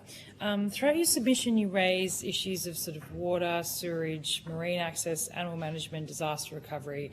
And I want to note the example that you've included about the Mary MacKillop Childcare Centre, which experienced repeated sewer inundation. I think it's a really real and really alarming example of, this reactive maintenance loop between disaster recovery, end-of-life assets, and it means you can't, go on a pathway to sort of the plan renewal program. Which of these issues would you say is the most immediate risk to financial sustainability to Palm Island? all of those topics that you just mentioned there are part of that loop. It's my view, and it is mentioned here in the submission, and it's also the view of council. Well, it is the view of council that the solution actually sits outside the loop for Palm Island, particularly. So, I mean, I guess if we break the cycle by joining the loop, the risk is that we wind up in the tumbler. Whereas if we invest in the industrial estate, then Palm Island has an opportunity to build a local economy that can support. We have a highly entrepreneurial population on Palm. It's extremely entrepreneurial. The lack of investment in both marine and land-based industrial infrastructure means that there is a constant cycle to devolution of our asset base. So while council does have a batching plant, for example, so we make our own concrete, so that contributes to some of our key infrastructure development costs and alleviation. Everything else has to be barged in, everything. And we're at the whim of the tides. We've only got one landing for the barge, and it's shared with the public transport jetty. So shared in terms of access, not shared in terms of offloading and onboarding. The costs are prohibitive, they're constrained, there's a bottleneck, so our absence of marine infrastructure. Council actually owns the marine infrastructure on Palm Island.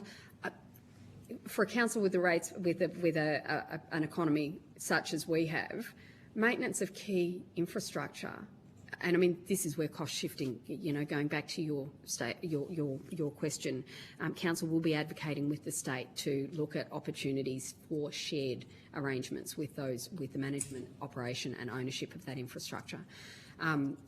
But there are limited pathways to funding. There are limited pathways to funding for the operation and maintenance of that infrastructure, that key infrastructure, and so the EQP funding now is diminishing, and that's a state-based funding program.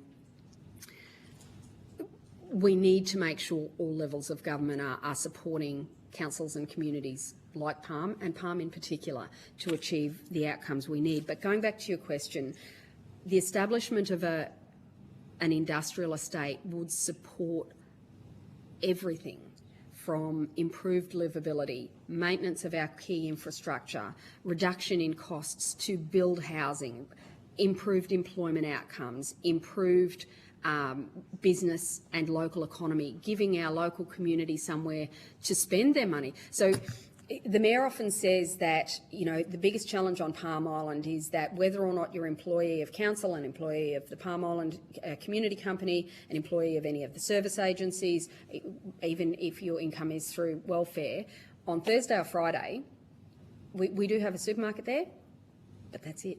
Supermarket and Servo. That is it. So if you want to get your hair done, if you want to get your,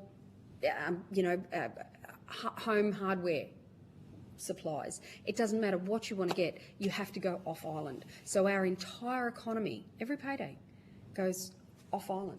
So there's nowhere to spend it. The development of an industrial estate will allow business development. It will allow people to take their industrial. So currently there's no shedding available on. There's no industrial land. There's no industrial sheds. Now, I don't know if you can actually imagine any one of your hometowns how they might operate without an industrial estate. Right? It would scream to a halt. And so on Palm there is no industrial estate. And when I first arrived on Palm in August last year, and I wasn't a stranger to Palm at that stage, but looking at it through the lens of the CEO, one of the things, of course, is community amenity. As in local government, and in fact, as elected members, community amenity is always front and centre, even before you think about it. And so I was driving around town and looking at the amenity, and some areas need some support to get the community amenity to the standards that we'd all like it to be.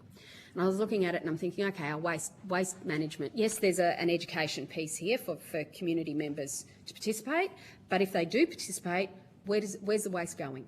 What's our infrastructure look like? What are our processes looking like? We have highly compromised waste management infrastructure.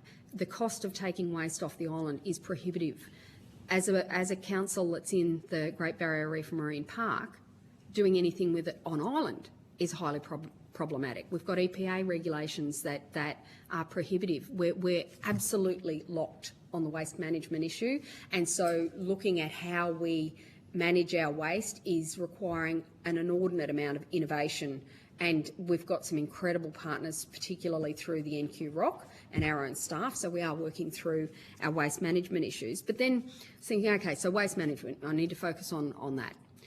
And then I came back through a particular suburb on Palm and I was looking at one particular house and I thought, oh yeah, this goes back to the education piece. I thought, I have to find out who's in that house and see if our local laws support our ability to do something there. I looked at it again, thinking, actually, that's not waste. There's no waste in that yard. That's scaffolding. That's building materials. There's a scissor lift. I looked at it and I thought, all that stuff should be in an industrial shed. So I went and made some inquiries, and this particular family is running 3 businesses out of that home and they had been to see me. I hadn't joined the dots, but they'd been to see me to see if there was any shedding available that council could provide to support their business operations. And so there are multiple businesses operating on Palm Island without the infrastructure to operate a business, which is impacting residential livability. The kids are having to scaffolding to get to school in the morning, in and out of the house, all those sorts of things. So, like I said, we've got a highly enterprising and entrepreneurial population on Palm Island with the ability to develop skills, but if they've got nowhere to build their business, grow their business, employ the next generation, train, all of those things. So that's when, council really considered and then commenced advocacy for investment in an industrial estate and the land use planning required to deliver that key infrastructure, which then goes back also to the trunk and mains infrastructure, so waste, with the ability to operate local businesses and more cost effectively maintain our core assets, so waste, sewer, rainwater runoff, all of those assets, then growing our own local population of skilled people who can do that, being able to actually do that on island and not be dependent on contractors flying in and flying out, taking not only the economy but the IP off with them, then, so that's where, back to your question, I think the break point of that cycle sits outside of the cycle itself and investment in an industrial estate.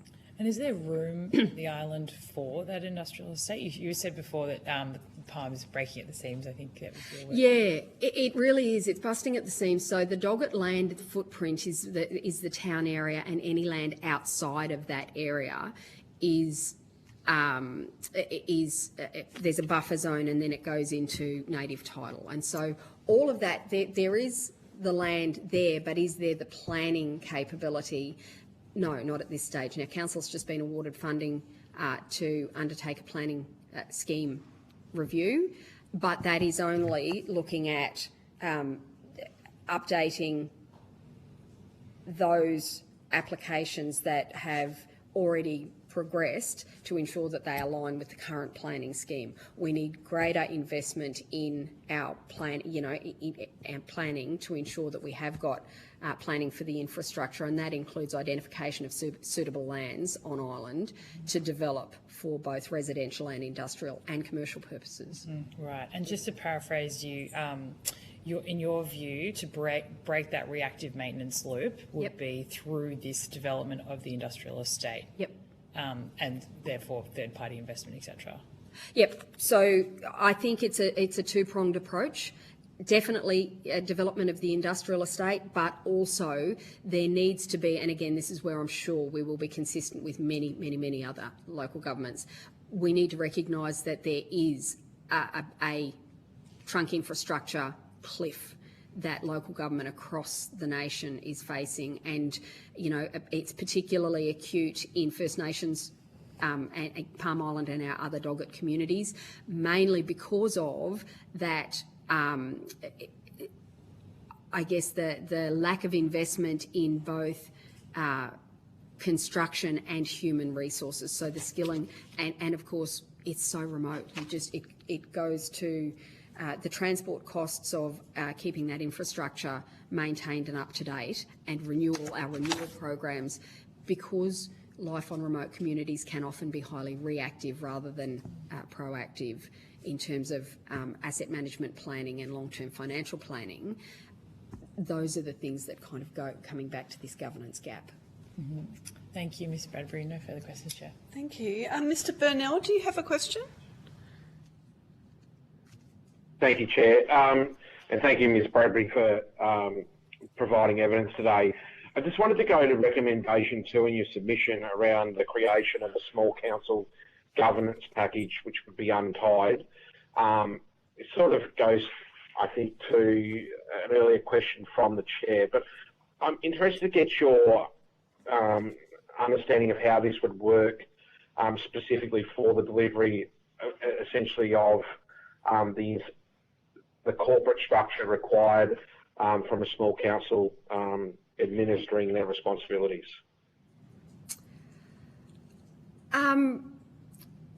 Mr Burnett, is it? Could I get you to just repeat, Mr Burnell? Sorry, like I said, in chambers it's so much easier to say yes, Mayor, yes, Councillor. Mr Burnell, would you mind just repeating the question? It was in relation to recommendation 2 in your submission around the creation of a small council governance package to help with the corporate back-end structure, I assume here, around your probity and auditing, all the financial management, etc. What does that look like?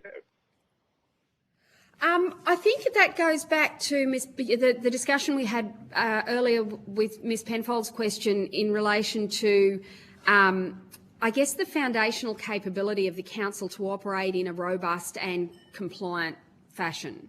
So whether or not we, perhaps one of the outcomes from this inquiry may be to look at how we quantify the requirement for that governance package and how it's applied to, on a needs basis to councils that may be in remote areas, have recruitment challenges that don't exist in mainstream.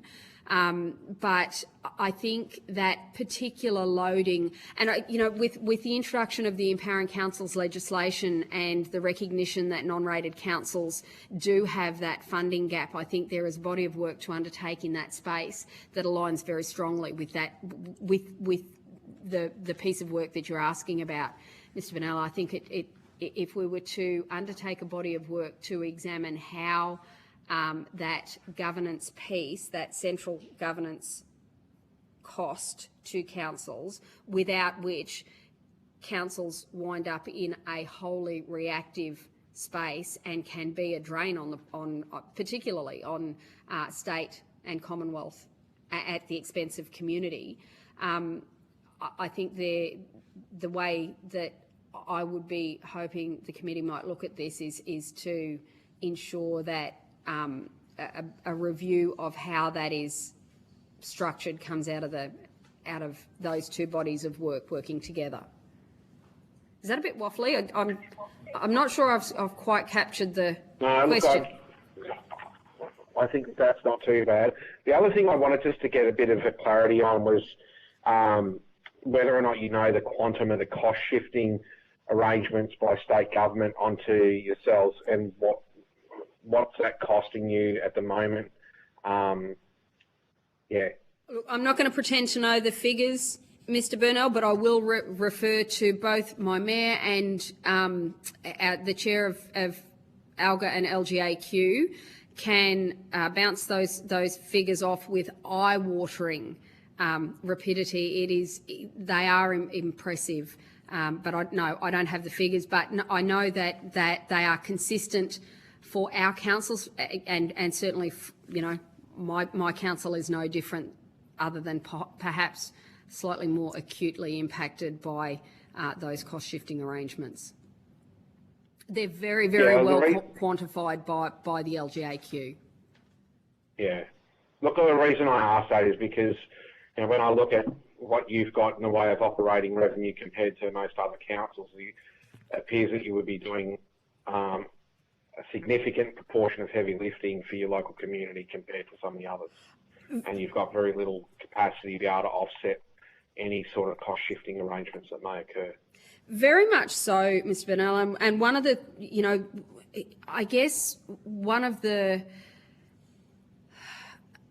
focuses of this council, a real primary focus of this council, and if any of the committee have the opportunity to perhaps have a look at the council's corporate plan this year, they've been extremely, 2026 to 2031 that was published this year, very strongly focused on the commitment to ensure that local skills building occurs at every juncture. So I don't have an ELT meeting on any day on the island without ensuring that any one of the local, a number of our executive leadership team are non-local personnel who've been recruited from other areas with different skill sets, which is not unusual for any council, but it's particularly acute in the local community. And as I said, we have a highly skilled and entrepreneurial local community where the investment in those skills and skills development has been in a bit of hasn't been what it's needed to be, again because of this the costs associated with funding this governance gap, if you like.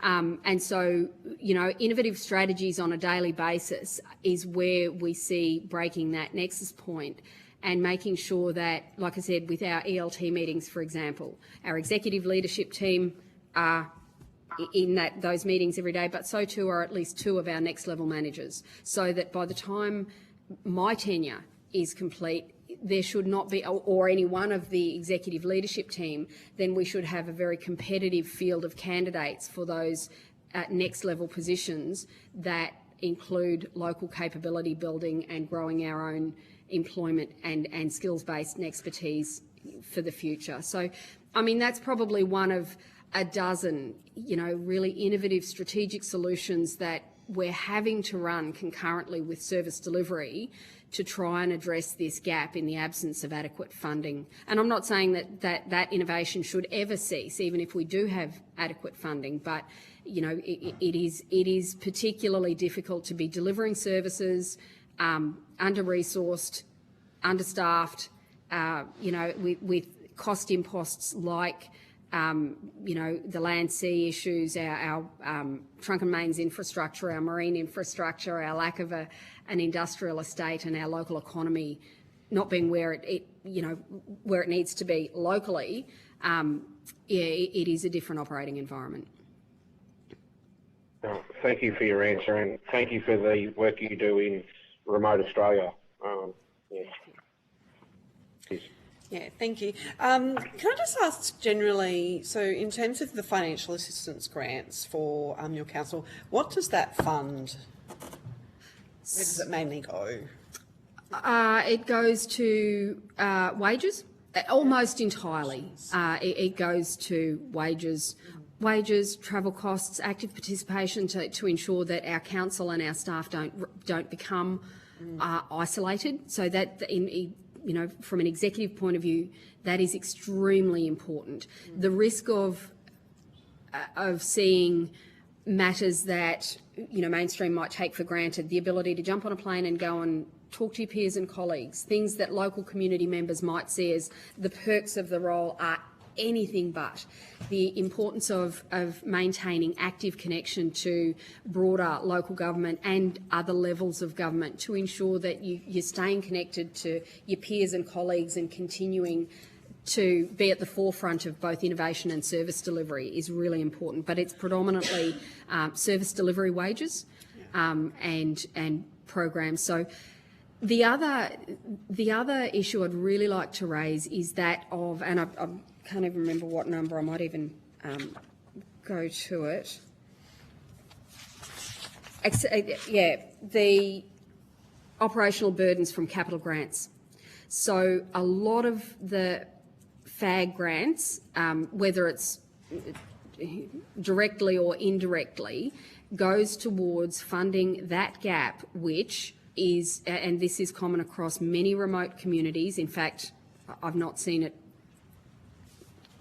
absent anywhere, is the propensity for other levels of government to fund councils to deliver infrastructure assets, particularly ones that are highly visible and very popular at community level.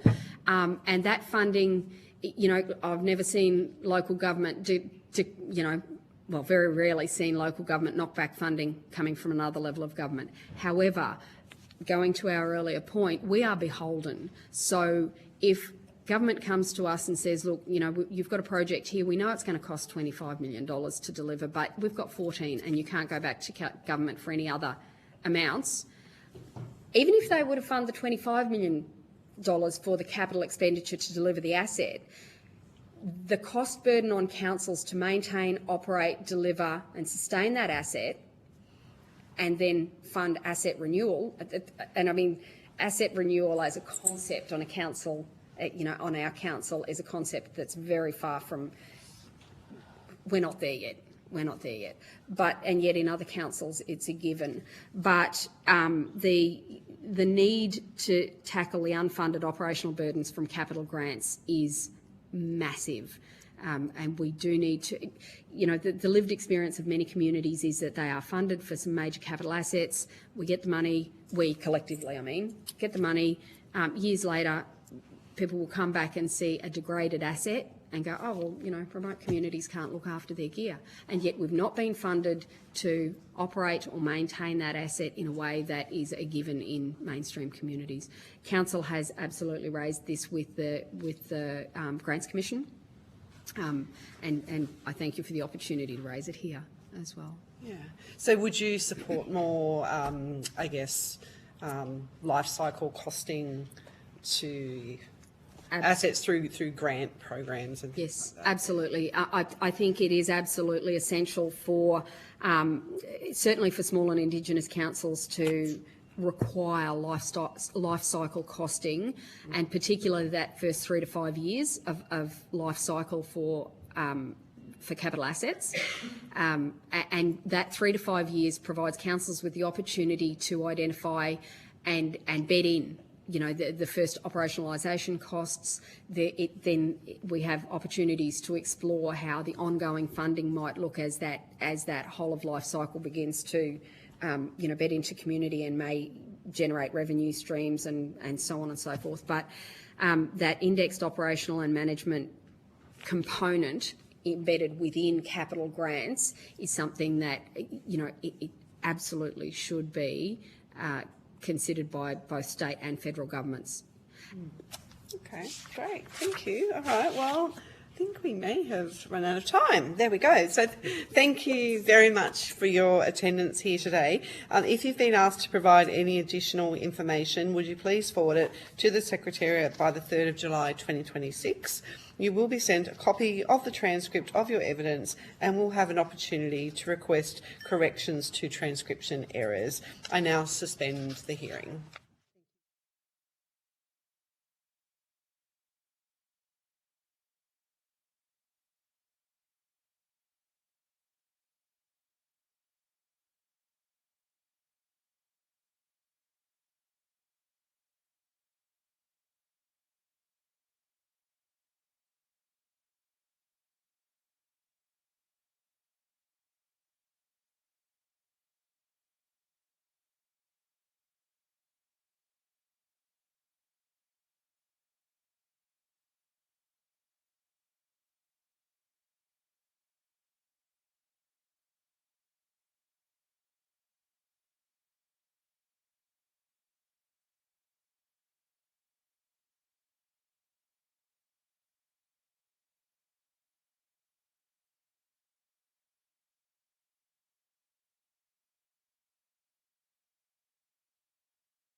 The hearing. I now call on representatives from the Torres Strait Island Regional Council to give evidence. For the Hansard record, would you please state your full name and the capacity in which you appear before the committee? Good morning, Chair. My name is James William. I'm the Chief Executive Officer of the Torres Strait Island Regional Council. Thank you. Although the committee does not require you to give evidence under oath, I should advise you that this hearing is a legal proceeding of the Parliament and therefore has the same standing as proceedings of the respective houses. The giving of false or misleading evidence is a serious matter and may be regarded as a contempt of Parliament. The evidence given today will be recorded by Hansard and attracts parliamentary privilege and is being broadcast live. To assist with the transcription of the public hearing, it would be appreciated if you could please state your name before responding to each question. I now invite members of the committee to introduce themselves. Alison Penfold, Federal Member for Lyde, Mid-North Coast and Hunter Region of New South Wales. And Fiona Phillips, Federal Member for Gilmore on the New South Wales South Coast. Good morning, I'm Alice Jordan-Baird, Federal Member for Gorton from Melbourne's Western Suburbs. And joining us online today. Thank you, Chair. Matt Burnell, Federal Member for Spence, the Northern Suburbs of Adelaide. Good morning. Thank you. I now invite you to make a brief opening statement before we proceed to discussion. Chair, thank you. Committee members, good morning. And thank you very much for the opportunity to present.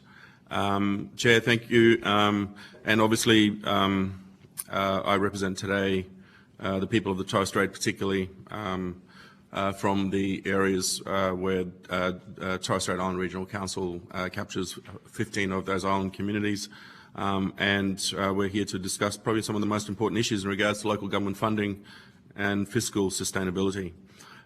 Just very quickly, the Torres Strait is made up of 15 remote island communities with a small but highly disadvantaged population. These are vibrant and culturally strong communities, but they face significant and persistent challenges due to isolation, high cost of living and limited access to essential services.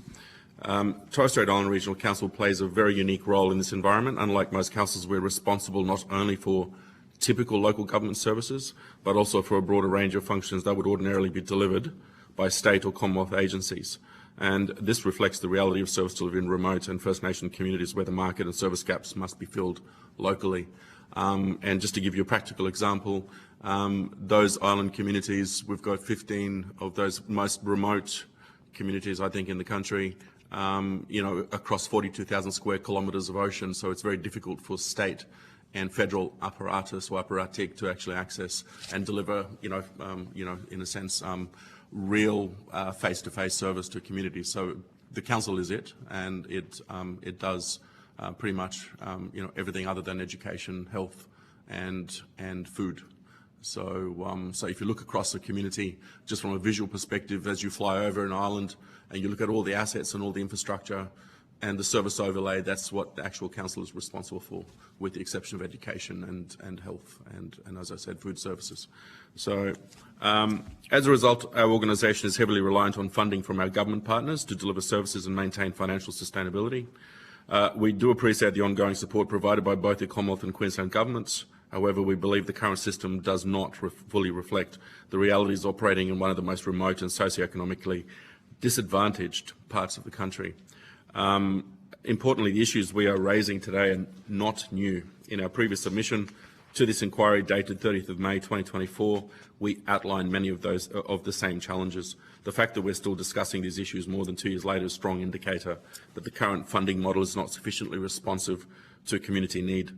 From an operating perspective, the situation is increasingly unsustainable. While financial assistance grants have broadly kept pace with inflation, our actual costs have not.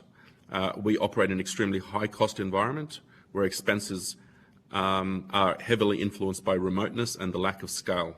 So costs such as freight, mobilisation and accessing skilled resources can vary significantly and are often far higher than in other parts of Australia.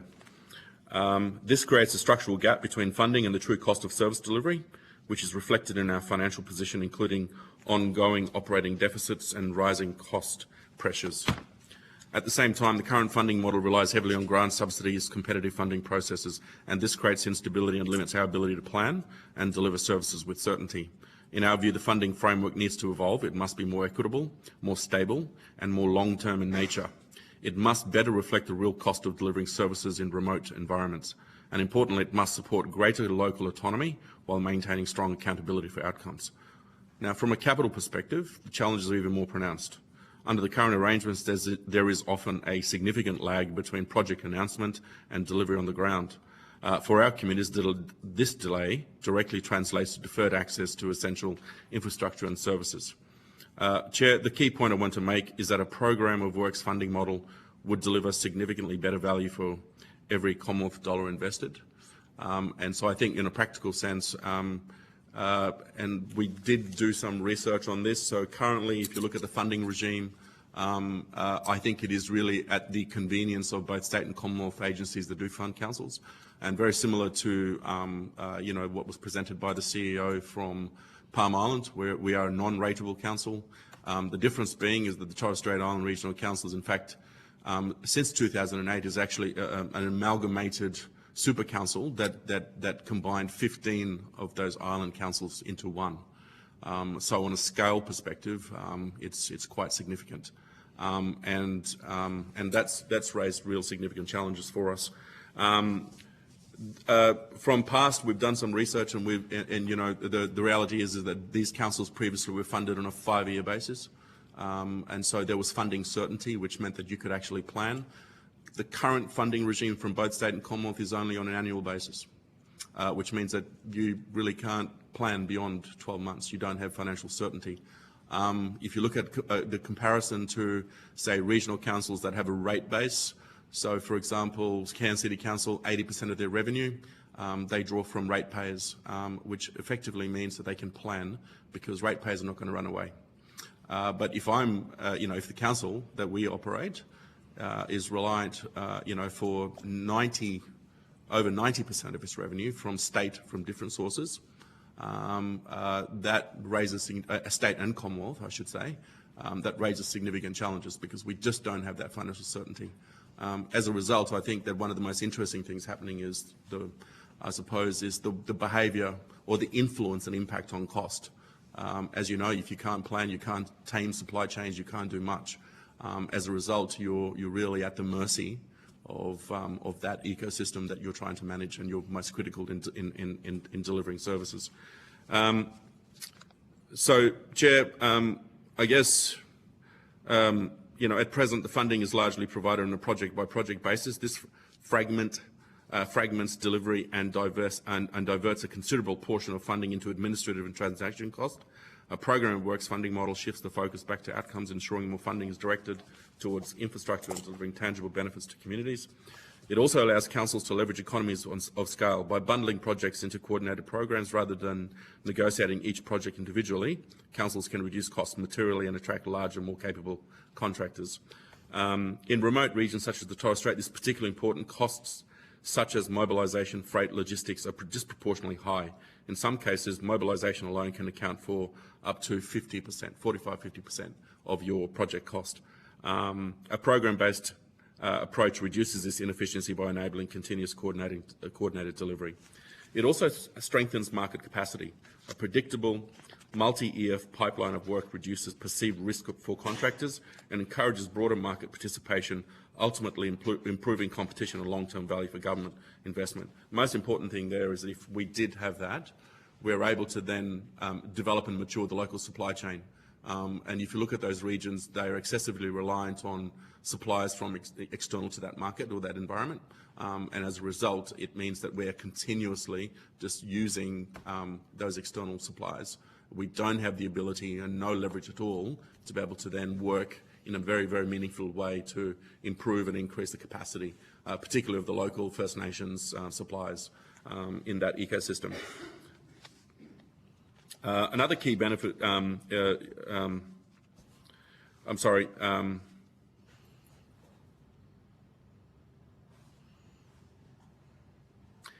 it also strengthens market capacity. A predictable multi-year pipeline of work reduces perceived risk for contractors, encourages broader market participation, ultimately improving competition and long-term value for government investment. I just completed that. So I'll just go on to the last point. Another key benefit is speed of delivery. Under the current model, councils must repeatedly apply for funding, go through approvals, restart procurement processes. This introduces delays and additional costs at every stage. A program of works approach removes duplication, streamlines planning and procurement, and enables better coordination, delivering infrastructure to communities sooner. And I just might stop there, just have a quick kind of point on that. In 2022, I started as CEO, and there was a residual amount of money that came from Commonwealth sources through the state that was allocated to build houses, for example. At that time, if we were able to jump through all the various red tape and get approval to build those houses meaningfully at the time with the cost of build, we would have been able to deliver with $14 million about 10 houses. Today, with the same amount of money that hasn't been spent because the difficulty and the red tape that we have to jump to just to get the approval from the state and the current funding regime being so inflexible, we can only build 3.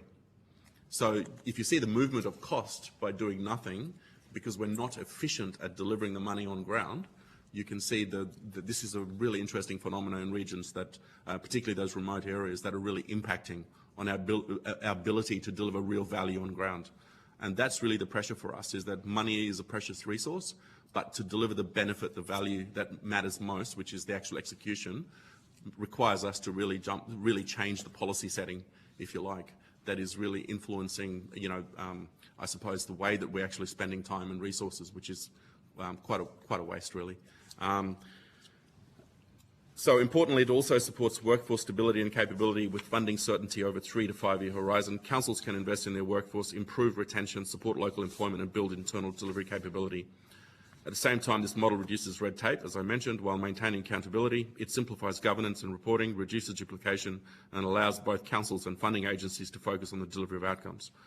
When taken together, these benefits result in faster, more coordinated and more impactful delivery. Funding can be aligned with long-term infrastructure planning, and overall impact for each funding dollar is maximised, particularly in complex, high-cost environments such as the Torres Strait. Finally, I want to emphasise that TCERC is not standing still in the face of these challenges. We have already commenced engaging with our Commonwealth and state funding partners to explore more effective models, including a transition toward a program of works approach. This is a key priority for our organisation over the coming financial year.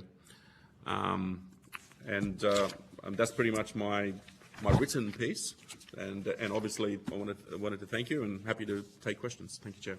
Oh, well, thank you very much for that very extensive opening discussion and explaining that to us. I've just got a question, and I know, that's a huge asset base of $3.1 billion across 15 very remote island communities. And just do amazing work. And I think you've already touched on it, but I just want to ask this question anyway. What reforms beyond increasing funding would most improve the long-term sustainability of the asset base? Thank you, Chair. I'll mention my name, James William, providing the response. I guess probably the most critical thing to probably recognise is that assets are really relatively in real terms, from a government perspective, particularly from the funding that we source, assets are relatively simple to build when you've got the capital funds to build them. And so if you look at the asset base that TCERC has, it's quite complex. It includes, I think, if I can remember correctly, 12 airfields. I'm talking 15. So you're effectively running 15 isolated systems. So you've got 15 sewage systems, 15 water plants, 15, all the infrastructure associated with delivering water, which is, from a local government perspective, it's an essential service. We start from that, and you work through everything else, and then you've got jetties and, ramps, and so on and so on. The reality was that 30 years ago, they were built, and these communities were modernised in a sort of, I suppose, investment regime that was initiated by state and Commonwealth governments at the time. Reality is 30 years later, and this is something that we've really started to really install in TCERC, is that we have fundamentally, if we don't master our asset business, we really can't deliver the services, because over time, assets become incredible liability. And so if you look at our sort of, I suppose, our financial performance, if you like, depreciation is a significant part of, the reason why we're constantly, running at a significant loss or deficit. We expect that this financial year asset depreciation, which is really the money you put away provision to replace assets, which we're not funded to do, that will amount to about $85 million. And that's really, I suppose, notionally demonstrates to you the type of money that we now need to replace those assets. But let's look at the story of assets just very quickly. In 2020-2021, assets was valued at about $1.6 billion. So 2021-2022, it went to $1.9 billion. In 2022-2023, it went to $2.1 billion. In 2023-2024, it went to 2.3. In 2024 and 2025, it's 3.1. And you can certainly expect in the latest valuation that will jump again. So the jump, for example, between 2023 and 2024 financial year to 2024 and 2025, so 2.3 to 3.1, amounts to about $716 million. Now that's just on replacement cost basis, not fair value. So that's the money you need today to replace the same asset base. There's no increase we didn't build any new, relatively speaking. There was not a significant amount of new assets being built that added to that. It's actually just keeping up with the inflation of cost over time. And so I think this is one of the big sort of narratives, if you like, that a lot of remote and regional councils are confronted with, is the story of just keeping up with the behaviour of cost. And it does come down to communities being economically vulnerable because the population is too small. They don't have economy. If you have a mining or some large industry, active in your region, then I suspect that equation will be, a lot different. But for communities like the Torres Strait, where the last known industry collapsed in 1955, and that was the pearling industry, it started in the 1870s. And I thought I'd make it just mention because I did, present this to. Some of my staff, a few weeks ago during the celebration of Mabo and Flag Day. A very important thing to remember is that in the 1870s, the equivalent of the type of economic resources taken out of the region equated to about $500 million of current terms in GDP terms, right? And over 90 years, that extractive industry removed about $50 billion worth of resources. When the industry collapsed in 1955 and then government took over, and so service industries became the sort of, I suppose, the economy of the day, because there's no private sector income or activity, that region is now struggling to in a sense, attract appropriate funding to be able to sustain the level of services.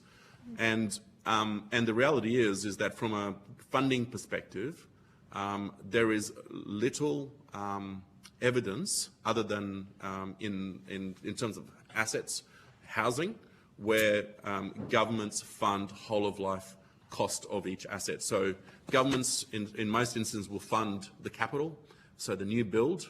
You won't fund the maintenance, you won't fund the refurbishment, and certainly the big challenge is then disposing and replacing the asset. And so to throw some crazy numbers just to demonstrate the sort of point in terms of cost, knocking a house down in Cairns will cost you about $50,000 to knock a house down. The equivalent house in one of the communities that we operate will cost you $500,000. That sounds nonsensical, but it's true. And we have evidence, we can certainly provide you with that.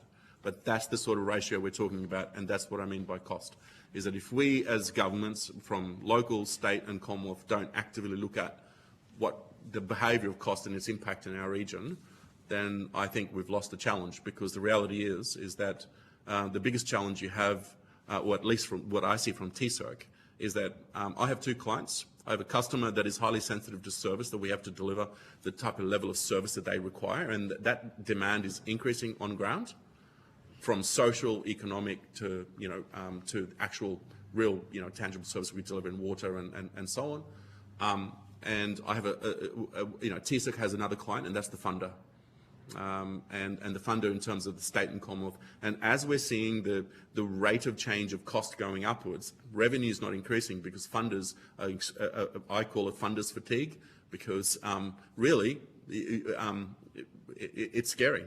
It's a scary narrative, it's a scary issue to confront when you look at the type of cost issues that we're now confronting in these regions. But it's not going to go away unless governments actively engage the policy problem. So. And just on that, so can you provide examples where that program of works approach would have achieved better outcomes or lower costs? So effectively, there's two levers you've got to worry about. Is that you've got to fund more, and I think that the conversation previously, certainly about cost shifting, is very real, and so I think the appropriate levels of funding. Just very quickly as well, I think when you look at it, even with the sort of FAG sort of calculation or methodology and so on, the reality is that there needs to be some type of uplift or recognition that in remote and ultra-remote and regional locations, councils really need the revenue, probably more so than the metropolitan ones where they can actually draw a robust revenue source from ratepayers. And that needs to be accounted for in some sort of uplift or some sort of sort of policy lever that allows that to happen, where there's a weighting that recognises that. But there's also the practical reality that if you can't plan and you can't sort of bring certainty into your supply chain and how you manage that, then the reality is that you're increasingly being confronted with a supply chain that is extremely, they're going to recover what they can. And so your market, you're being funded,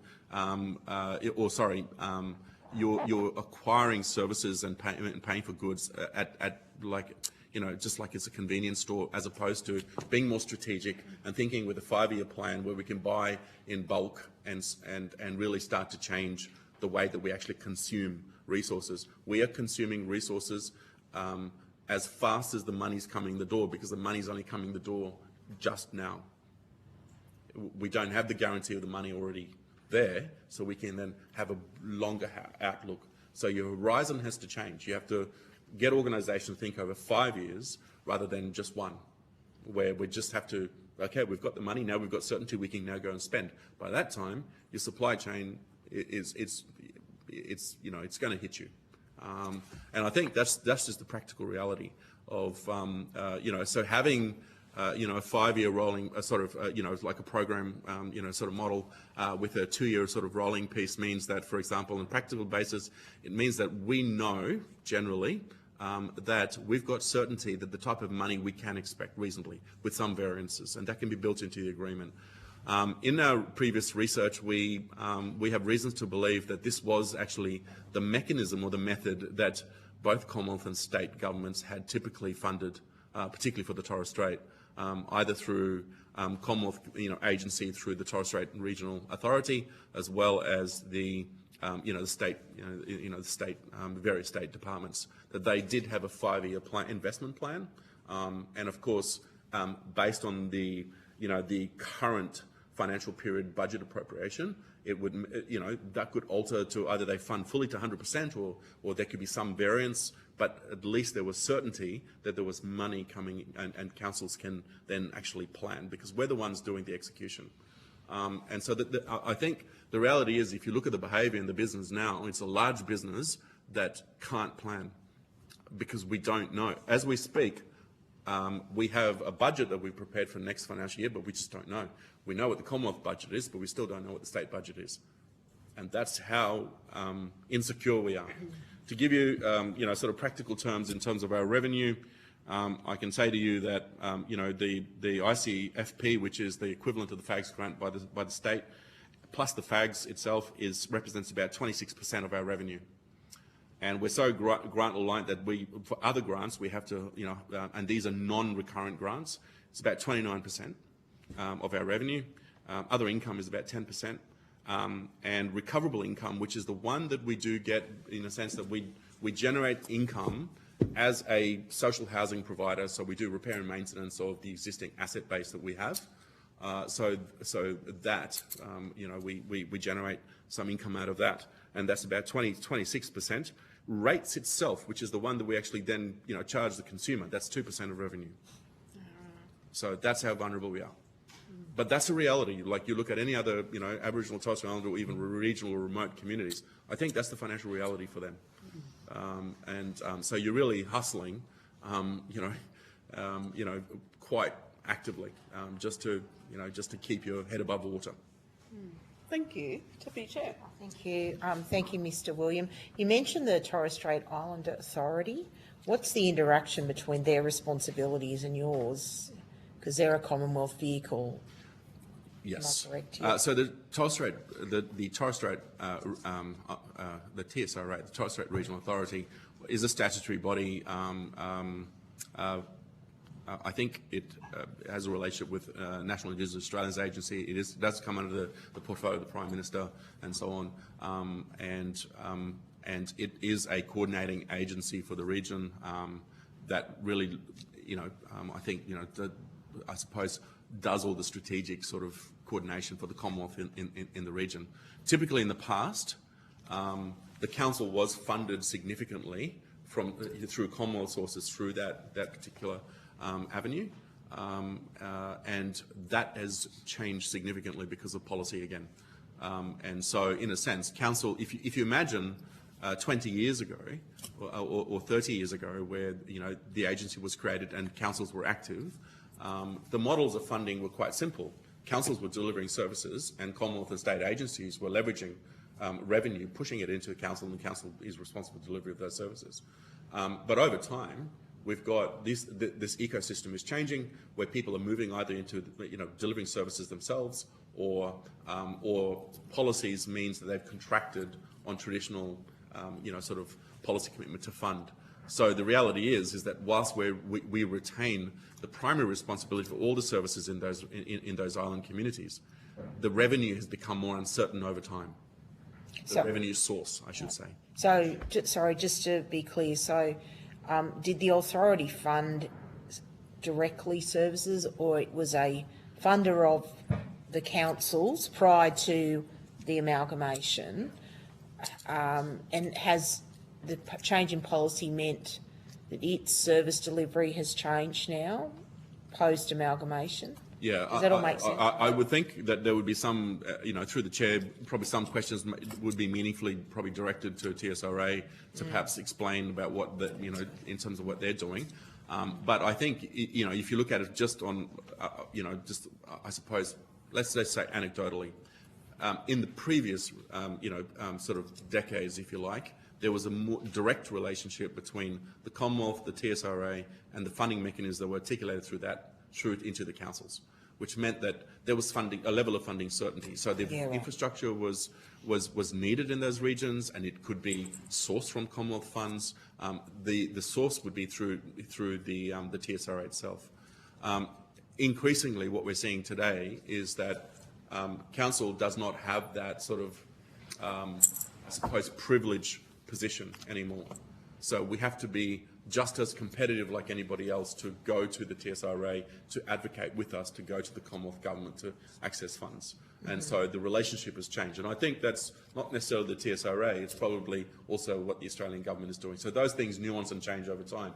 And I think the level of, I suppose, directness is diminishing. I grew up in the Torres Strait, and I could tell you that when I was as a young person living in the Torres Strait, if the leaders of the day at the time, said anything, or there was a much more sort of direct line from the Australian government into the region. Whereas today, I think that there's a level of maturity and change, and so that means that it's not as direct. And sometimes those regions then gets forgotten. So the interesting thing about our council, for example, is we're the only one that deal with an international border. And we continue to do that. And so there's a lot of cost shifting even in that regard because of the border, the sort of ongoing management of those border issues. So really it's important to, look at that region as quite unique, but also bringing governments more into the relationship with council to really understand those things, to then say, well, how do we then, sort of do this properly, as opposed to, just being sort of doing it on a reactive basis. Sure. Can I mean, just in terms of financial assistance grants, if any council should be the beneficiary of horizontal equalisation, it would be your council. So the fact that you're before us saying that it's not working, so we know there's a problem, right? That's well established. Have you had a look at the formula? You don't have any recommendations for the committee around how it should be changed that would better achieve the outcome it's set out to? Through the chair, I guess probably the most important thing to say is that no, I haven't meaningfully looked at the formula. Happy to, and obviously, come back to the committee with any any additional comments. But I will say, and I'll probably reiterate the point that I made previously, and that is that the reality is that for our council, I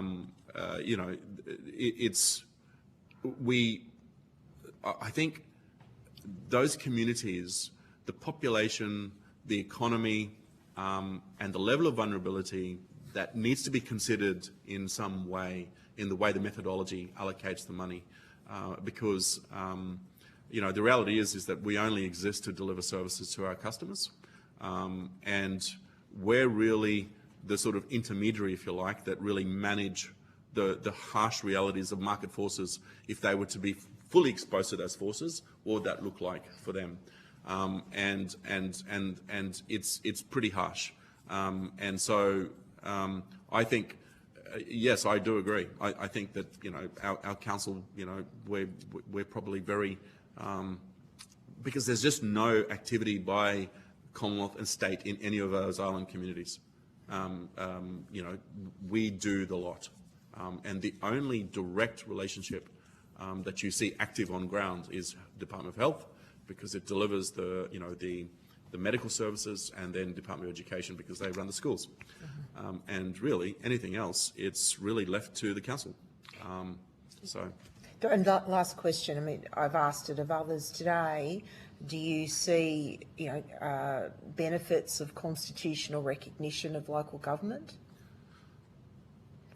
I recognise your point through the chair from the previous presenter, because as we all know, in a federalist structure, local government is the most vulnerable because it's not written into the Constitution, whereas the state and Commonwealth powers are, and we're only by legislation, and that does limit the power of of local governments.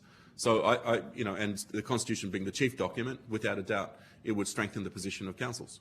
There's no doubt about that.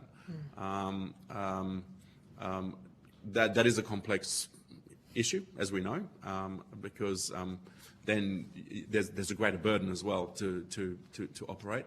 But that may again deliver a higher cost base, if you like, for councils, because you've got a greater burden if you have powers that are defined under the Constitution, which means then it'll be interesting in terms of how that works. The type of powers that are prescribed in the Constitution compared to state and Commonwealth. So, thank you, Mr. Williams. Thank you. No further questions. Ms Jordan-Baird. Thank you, Mr. William, for appearing before our committee today. It's great to have your contribution here. You really do have a unique set of challenges, I think. You sort of obviously represent very remote communities, 42,000 square kilometres of land, 15 isolated systems, and I saw in your submission that you have a very young population as well, and you sort of spoke of the disadvantage there too. And, you obviously know your community better than anyone and what your community needs. You mentioned in your submission that you refer to your financial situation as grim, which clearly shows something isn't working.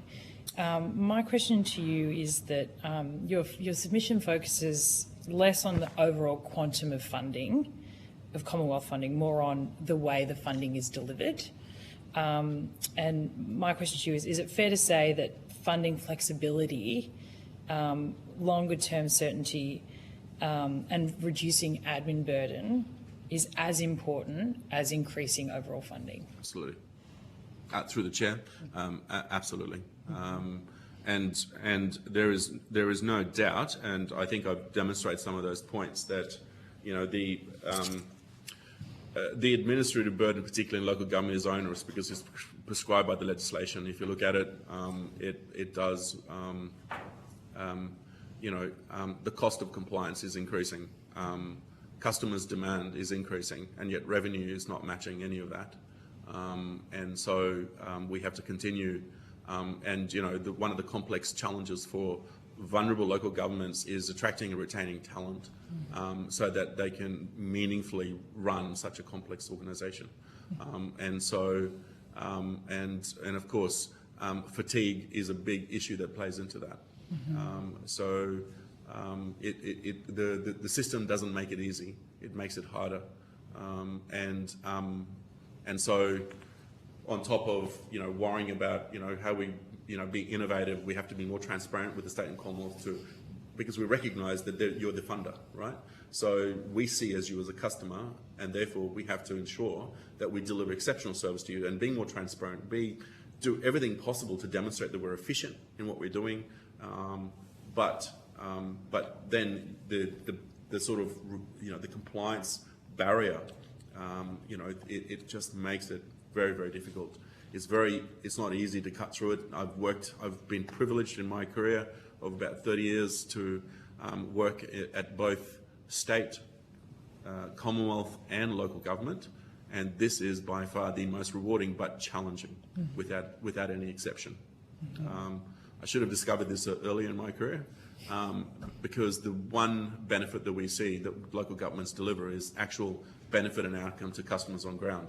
But the problem is, in order to do that, there's so many things that we rely upon further up in the value chain, which is what the state does and what the Commonwealth does, that should enable us and support us to deliver that, but that's not happening to the extent that it should. And I think that's really the reality. Is if you look at it in value chain, your local government is the closest possible entity that exists to deliver benefit and value to its customers in an ecosystem.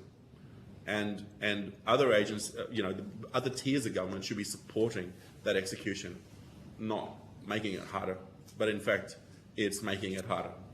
And yet the funding, especially for those vulnerable councils, respectfully, it's just not, it's not. And so therefore, as a CEO, one of the hardest things I have to do is to ensure that I manage my executive team very carefully, maintain a high level of performance, but at the same time, their psychosocial health, their resilience, that becomes a critical part of my toolkit. If I don't have that, trust me, I would lose some of my valuable staff that you develop them to appreciate the complexity of what you operate.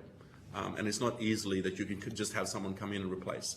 I've had CEOs that have worked as CEOs, run larger, relatively speaking, councils such as, say Adelaide, that have come into our environment and have absolutely freaked out because they fully appreciate the complexity and the challenge. When you talk about, and if I can just indulge just one simple point, solving a problem in a land-based council is very simple. You jump in a car, you drive down the road, you fix it. That probably costs you $1.50 in fuel, plus your time and whatever else, right? Solving a problem in our region requires jumping on a plane. That's a minimum of $2,000. Or if you have to push materials out, that's a barge, and so that's several $1,000s, and so on. And so then you have to have an appreciation that you just can't do things as simple as, well, we'll fix it. Yep, we'll jump in a car. It's a very simple fix. So, thank you. Thank you. That's really helpful. No further questions. Thank Chair. you. Mr. Burnell. Thank you, Chair, and thank you, Mr. Williams, for giving evidence today. First of all, I just want to say thank you for your service to your community. It sounds like you've, gone above and beyond for years on end. So thank you for that. But I'm really interested to get to the centre of this issue around the mobilisation and demobilisation costs, accounting for 45 to 50% of total project costs. What opportunities do you think there are to improve procurement, logistics and regional collaboration to reduce these costs? And well, actually, go with that first. Sorry. Through the chair, I say my name. Thanks, Mr. Burnell, through the chair. James William, I'll respond. That's a great question. Yes, I think freight and logistics is, perhaps one of our most critical challenges we have to get on top of. But you could imagine, and if I could just say that it's probably, first and foremost, just for example, this week I just got told by my only, sort of, I suppose, freight provider in the region, because those regions can't sustain like competition, because again, population is too small, which does require a lot of government support. The problem, of course, with that is we have one large shipping provider in the region, that's Sea-Swift. Most policy, makers, particularly at state and Commonwealth level, believe that the lever is, well, you've got to, bring competition in. Reality is, as I said, unless there's a real, market where they can sustain two providers, you're really running a monopoly. And in a sense, we're all monopolists, because TSOC is a monopoly of service, because we can aggregate it, we can achieve economies of scale relative to someone else going off and doing something that'll cost them significantly more. So that's really the problem. The opportunity, particularly with freight and logistics, is, again, it's about being more strategic. What we're seeing at the moment is the emergence of, I suppose, cost challenges, because the typical method is you source the material somewhere else and then you transport it across these, you transmit them across these vast distances to get it to the location you want. And as I mentioned in my earlier, remarks, that's just not possible anymore. So now you have to start thinking, okay, so where are my strategic nodes or hubs are going to be? And how am I going to now think about the way I orbit materials in and out of my community? Because of course, whatever you push into your communities, you have to. There's also stuff that's going to come out. For example, waste and so on. And so that requires us to now think in terms of how we mobilise. Maybe we have to, have lay down areas, locations where we have a bigger hub where we hold things in bulk. So they're the kind of issues. But the problem is, we understand those issues, but we just don't have the investment to become more efficient. In sort of, I suppose, resolving those solutions. And the reality is, as we speak, my shipping provider has written to us telling us that, for example, the state has currently subsidised the cost to operate in the Outer Torres Strait, which is the region where TSOC operates. And there was an operating subsidy that was there for some time, and the state, there's uncertainty about whether that is going to continue. And if it doesn't continue by the end of June, the price for shipping will go up by 35%. And that is in addition to the additional cost that we have with fuel. To really scare you with fuel, council policy at present, and so it's resolved by council itself, that we will retail fuel at $3.70 to the community customer, but it actually costs council between $4 and in excess of $6 a litre to get the product on ground. Again, that's a logistical problem because of no available capital to fund additional infrastructure and to get this sort of improvements, because from a logistic perspective, the trick is to reduce the handling. If you're handling it 27 times in a value chain, someone will take their clip along the way. So if you can reduce it down to 10, then technically the fuel, or the product you get to ground should cost less. And that's really the problem. And again, it's really about thinking more strategic.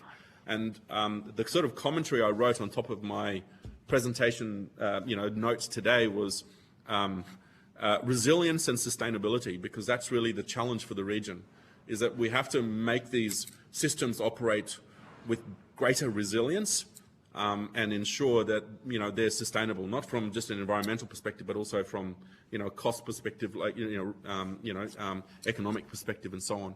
So they're the sort of practical. I'm not sure if I've answered your question, Mr. Burnell, but through the chair. But that is certainly the type of practical things we need to do, is really to rethink the way that we deliver our value chain.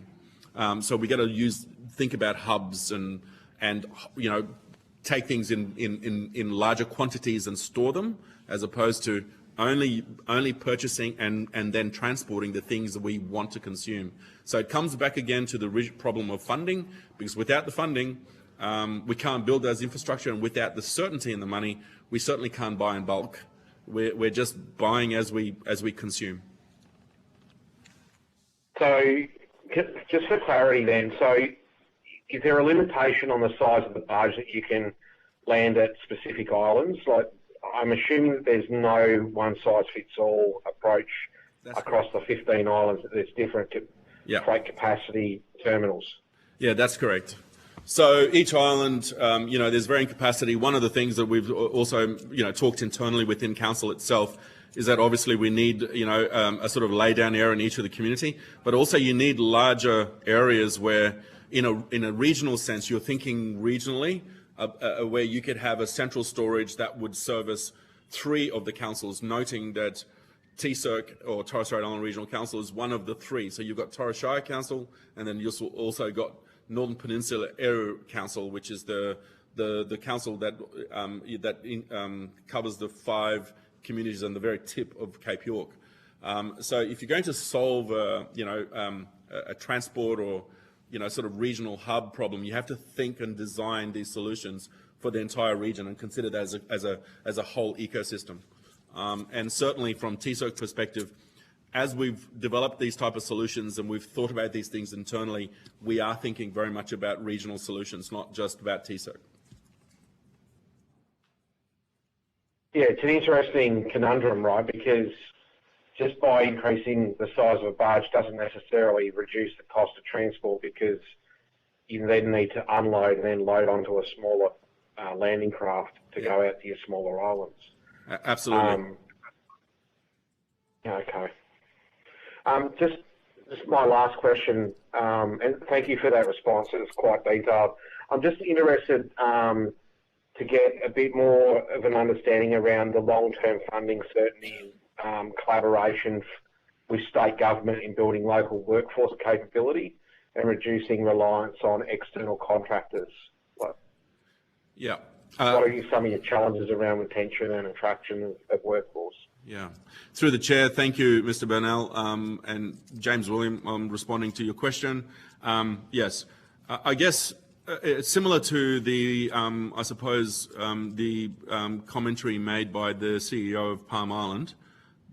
This is one of the biggest challenges for councils, is that and again, it comes down to funding certainty. If we're able to, for example, as we know, governments, particularly at state and Commonwealth levels, are very well known for creating, sort of demand opportunities for local workforce, i.e. local Indigenous employment, as well as Indigenous business procurement opportunities. Of course, the policy is a sound policy because it exists to encourage and develop that capability, because we know that the behaviour of those individuals, i.e. an Indigenous worker or a business in its ecosystem, is more likely to deliver benefit and value back into that ecosystem.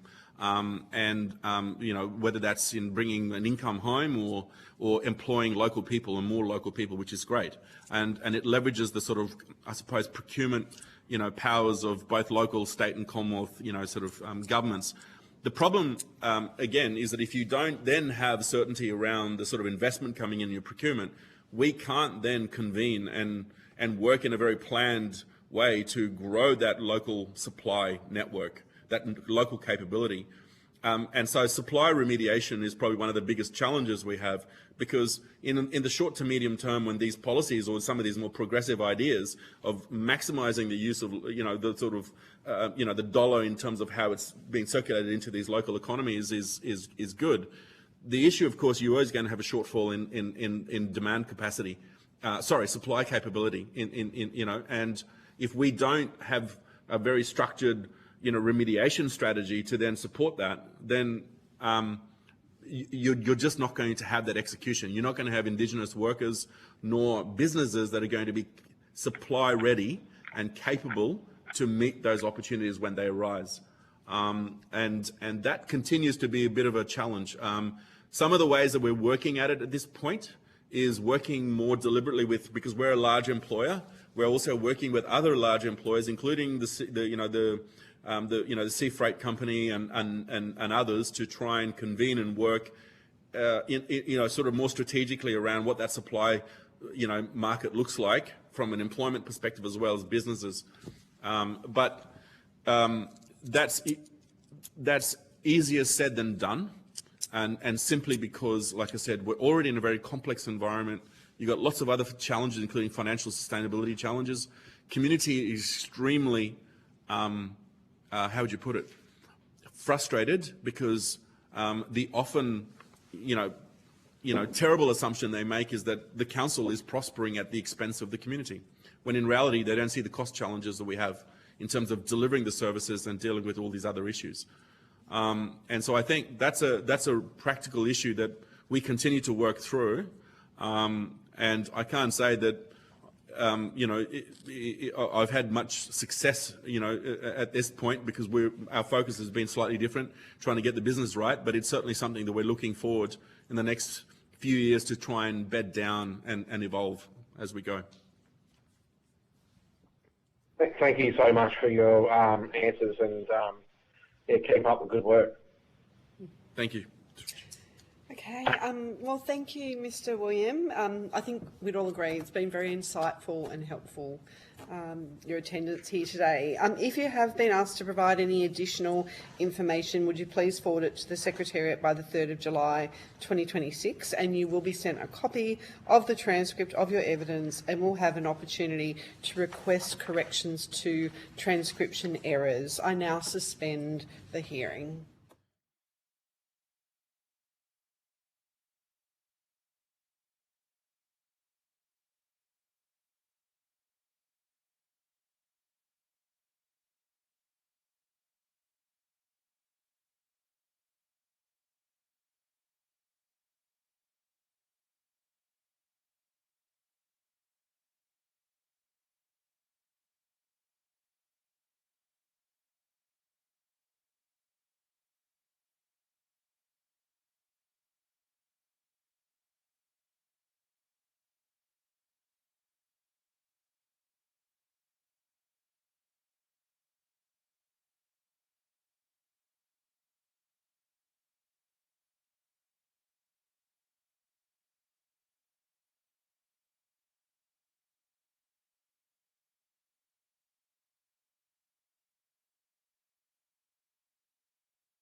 Resume the hearing.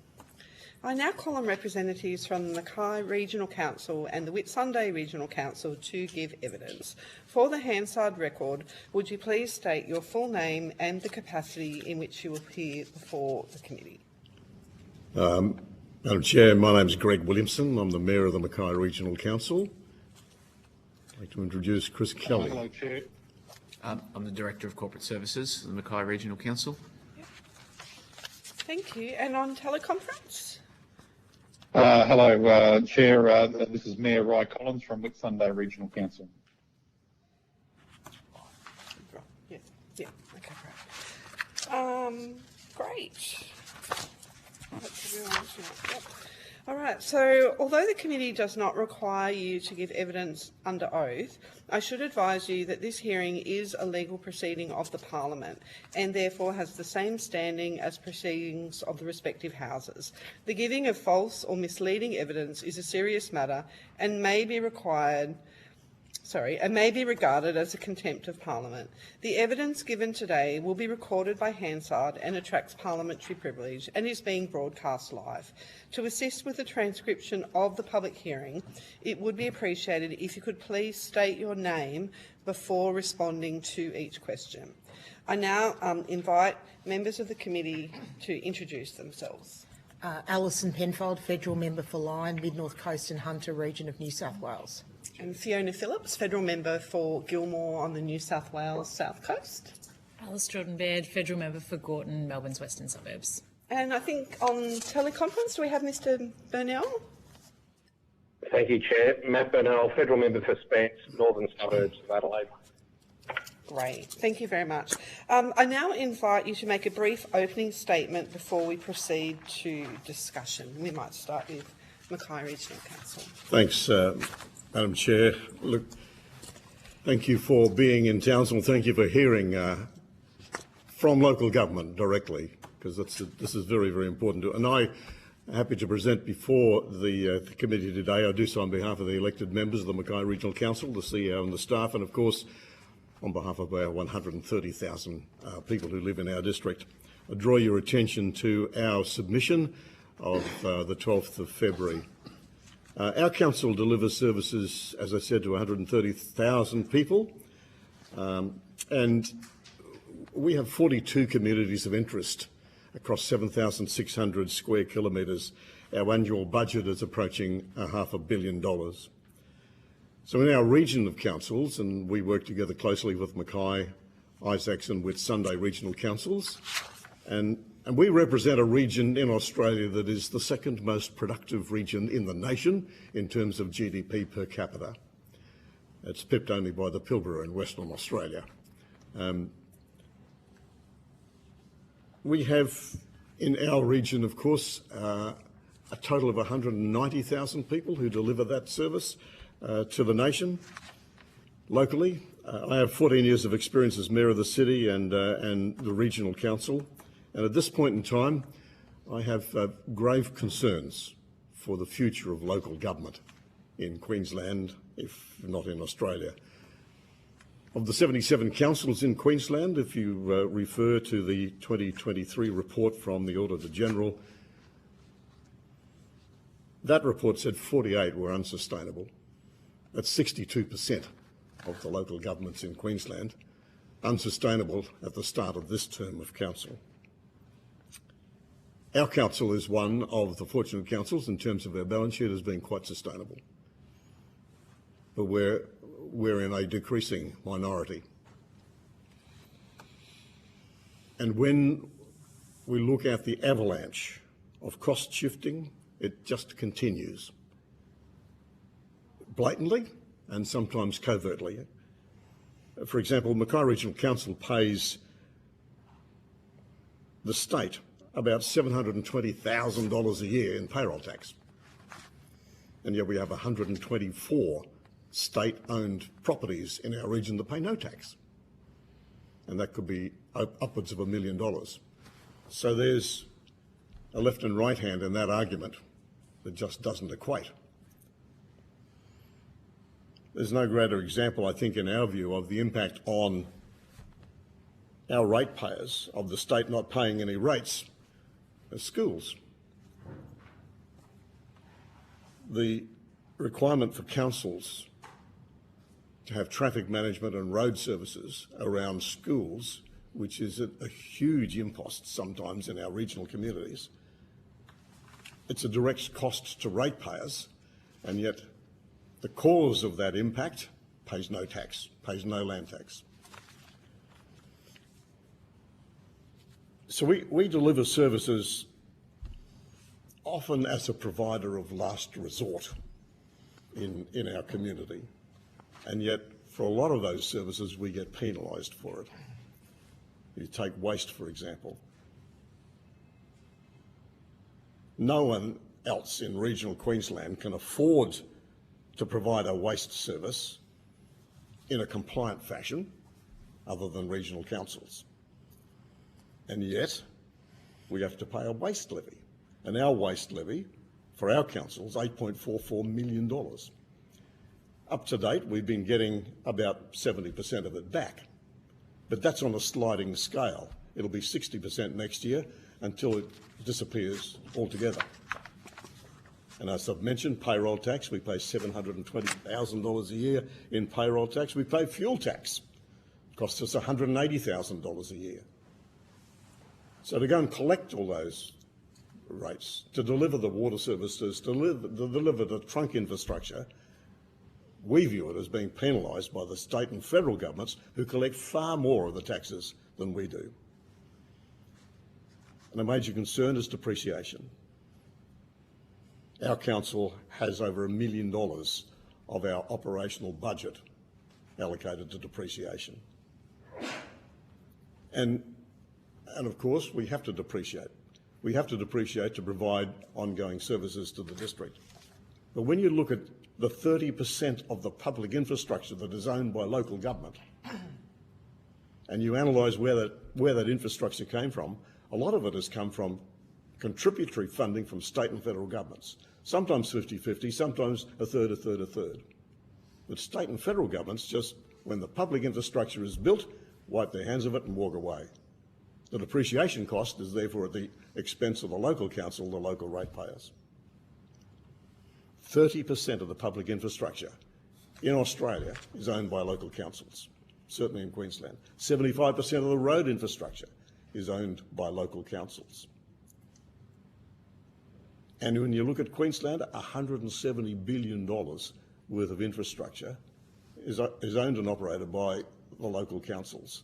And we are paying for the depreciation.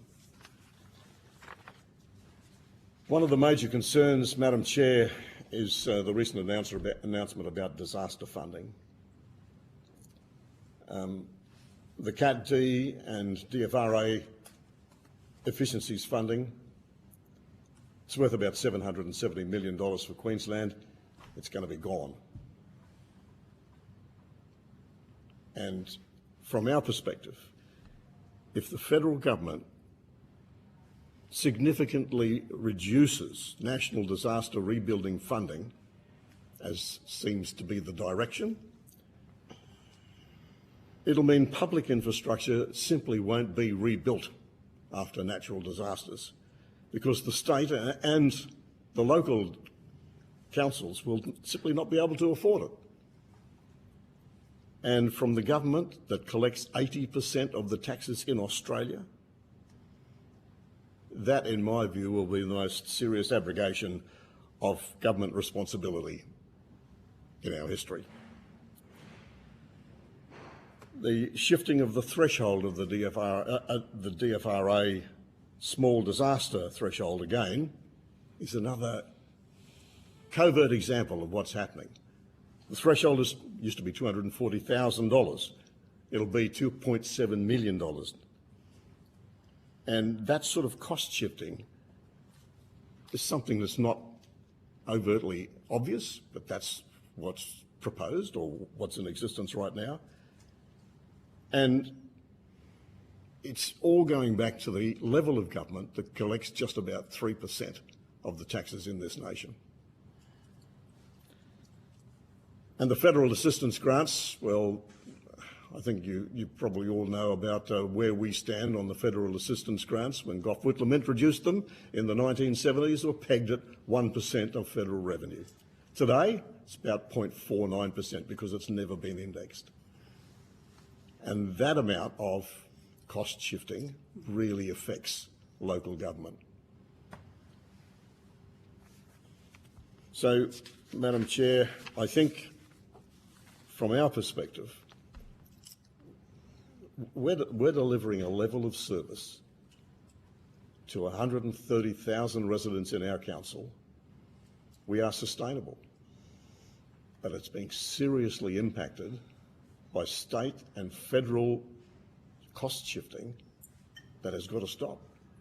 Because at the end of the day, who's going to pick up the buck? We've already got 60% of our councils unsustainable in Queensland. What happens when the big councils like ours reach that point? Thank you for being here today, Madam Chair and committee members. And I really appreciate the fact that we get the chance to say how we feel from local government to the federal government directly.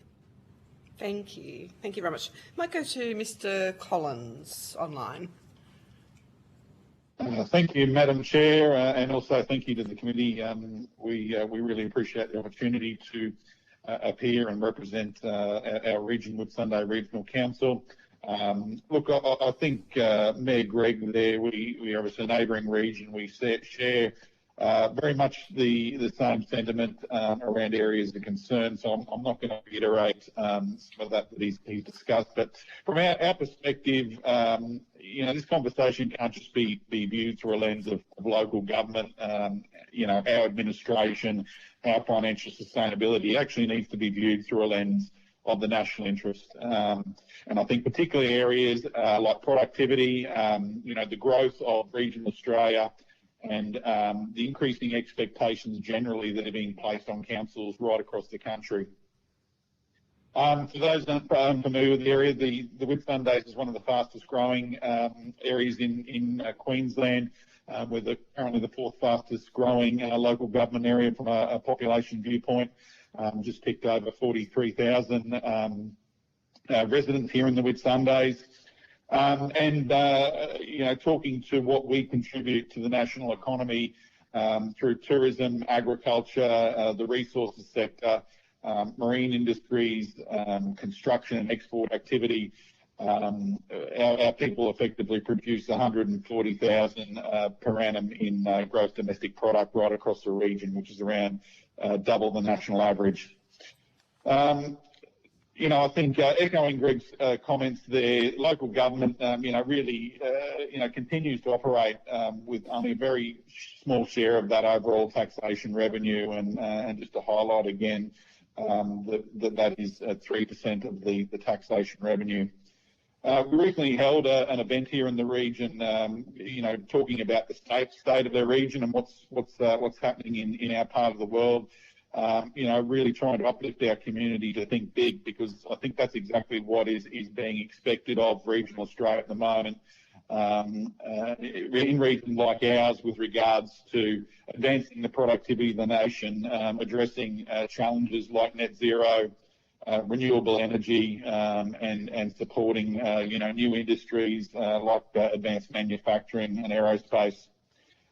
Regions like ours are expected to drive economic growth, attract investment, support the growing population, cater to visitors coming from around the world, but then also strengthen resilience and help shape Australia's future economy.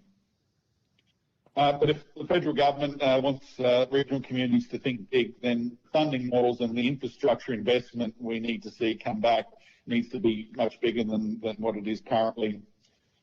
We're not a region that's standing still. We're actively working hard to attract investments, support population growth that is increasing, and carrying nationally significant tourism visitation. We're also anchoring ourselves to major opportunities such as the 2032 Olympic and Paralympic Games, which we see as a tremendous opportunity. But that growth and opportunity does create pressure as well. Every new resident that we have, every new subdivision, every new tourism season, and every major weather event we see places additional demand on our infrastructure, particularly roads, drainage, waste services, community facilities, and also our frontline operations of council.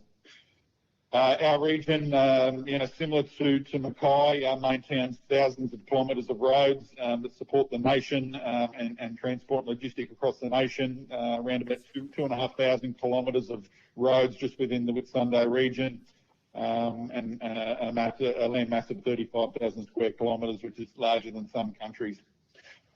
While supporting multiple fast-growing communities, that are spread right across our large geographic area.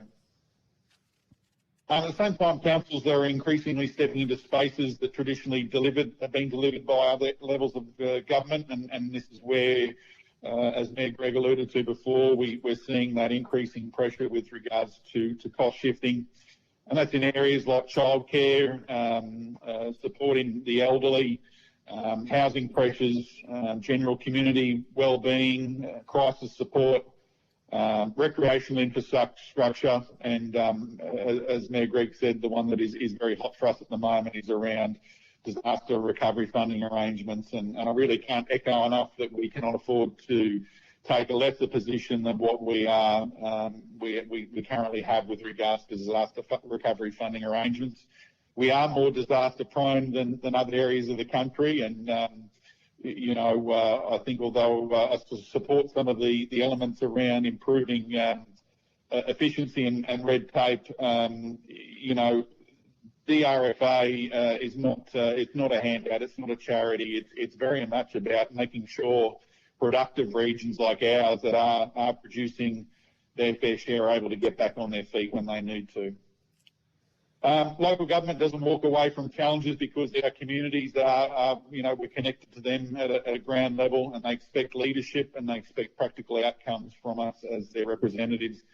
But the reality is that partnership that we have with other levels of government and the current funding model within the financial assistance grant have not kept pace with the population growth. They haven't kept pace with what we're seeing with regards to cost to deliver essential services or rising costs. So we're being asked to deliver more and more every year. We're going through our budget processes at the moment, and we're at a point in time now where we can't continue to pass on this to the ratepayer. We need to look at our services and effectively can see a point where there are things that we won't be able to deliver to our communities. I guess the other one that I'll point out with regards to this is obviously around the allocative funding model that is the financial assistance grants. Short-term competitive grant programs make long-term planning incredibly difficult, and as highlighted earlier, although these things look good in the short term, the challenges with managing that 30% of infrastructure over the long term with regards to operational costs and depreciation can't be understated, particularly as we see the costs across everything increase. Look, we're very proud of the role local government plays because we are close to the community, but there's no question that the pressure is growing, and particularly in fast-growing areas like the Whitsundays. I really appreciate the opportunity to talk to this inquiry and have an honest national conversation about long-term funding sustainability, cost shifting, infrastructure pressures, and the crucial role that our regional councils play in driving economic growth, livability, and productivity across Australia. Thank you, Madam Chair, and the committee, and happy to take any questions. Thank you very much. I might just start. I've got a question each for representatives from Mackay Regional Council and Whitsunday Regional Council, but I might start with Mackay. Your submission calls for additional untied funding, and I note that Mackay is also a major regional economy with a growing population and significant own source revenue. How should funding formulas distinguish between councils with structural disadvantage and councils facing growth pressures? What would you recommend? Well, that's a very good question, Madam Chair, and it's been obviously, and you're talking about the redistribution of funding mechanism applied by the states, in terms of the federal assistance grants, or are you talking generally about untied funding? Yep. When you look at the distribution mechanisms now of the federal assistance grants, which are depreciating all the time, a council like ours, a sustainable council like ours, faces a zero-sum game when the federal assistance grants redistribution mechanism in Queensland seeks to take a depreciating share of the funds and redistribute it around councils with varying degrees of problems. Now, our council, we might be a sustainable council, but our share of the funding on that redistribution is going backwards. And so, regardless of what methodology you use to say, well, a council might have various problems in a number of areas, roads or large tracts of lands to administer, not a lot of ratepayers.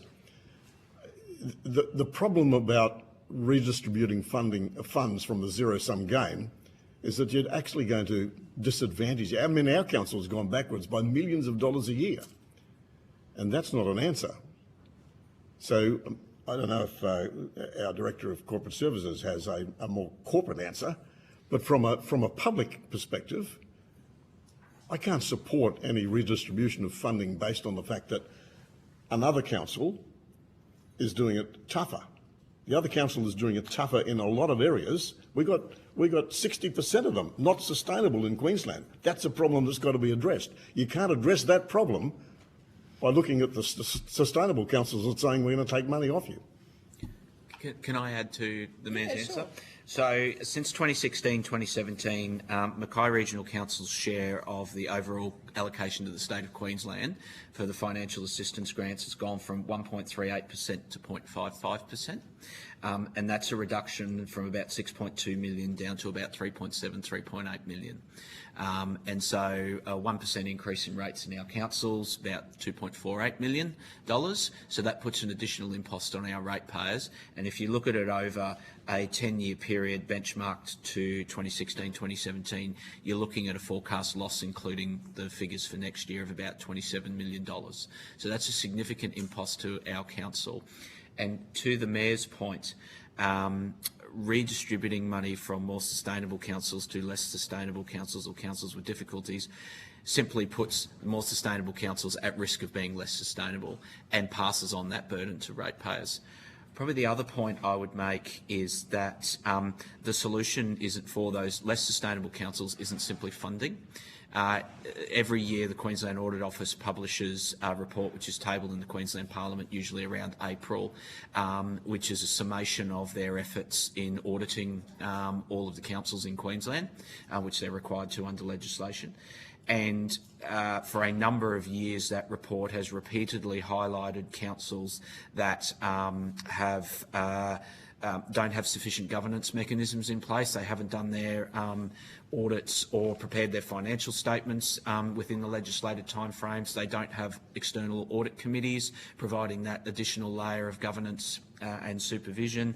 They have unacquitted grants where they've spent the money but haven't fulfilled the purposes of the grant, and other issues. And as a larger council looking upon that, we can't help but see that as a situation of where there should be more guidance and education and support in an administrative sense provided to those councils, in addition to additional funding to meet their challenges. But notwithstanding that, the funding shouldn't come at the expense of larger councils who, at the end of the day, still have to collect the majority of their revenue from ratepayers. So it's ultimately ratepayers that shoulder that burden. But the other point I would make is that there needs to be more work done by the Queensland Government, local government department, in terms of providing education and support for those councils to lift them to a more sustainable position. So it's not simply about a handout of additional funds. It's about providing them the expertise to alleviate the challenges they're having. Madam Chair, Greg Williamson again. It comes back to that thorny argument about who collects the most taxes in Australia. And I think, from a political perspective, the federal government, with 80% of the collection of taxes in this nation, has a role to play in making sure that if we are to deliver sustainable councils that look after the most vulnerable areas of our state, then the federal government has got to step up to the plate in terms of funding. Because the state, at 17% of the taxes collected, the state are on the back foot here as well. So we're talking about areas of Australia who contribute huge amounts to the state and national economy, and yet we're sitting here talking about how sustainable those councils are. We know they're not sustainable. We've got ample opportunity to prove that on a daily basis. We, as elected representatives, have to do something about it. And I guess that's what the point of your committee is. And so I hope that this committee can do something about it, because we simply cannot go on like this. Great, thank you. To Whitsunday Regional Council, my question is, your submission supports long-term allocative funding and reduced reliance on short-term competitive grants that you mentioned when you just spoke then as well. How should the Commonwealth maintain value for money and merit assessment while giving councils more certainty? Yeah, look, I think there's probably an option there in between. I think, echoing some of the previous comments there, I think rather than sort of getting a smaller piece of the pie, we are looking for the pie to generally grow. But, I think, I think there's definitely an opportunity there, as we see in the competitive space, where, outcomes are delivered, and I think I think it would be logical to expect that, a more robust system of allocated funding, comes with greater expectations with regards to the services that are delivered and acquitted. But for me, the opportunity around allocated funding is really that longer term certainty. How we develop our own models that we service, how predictable they are, how predictable our forward financials look. And I think that's the real opportunity that is gained by longer term funding. Often with competitive opportunities, although they're good, they allow us to achieve things that we couldn't normally achieve on their own.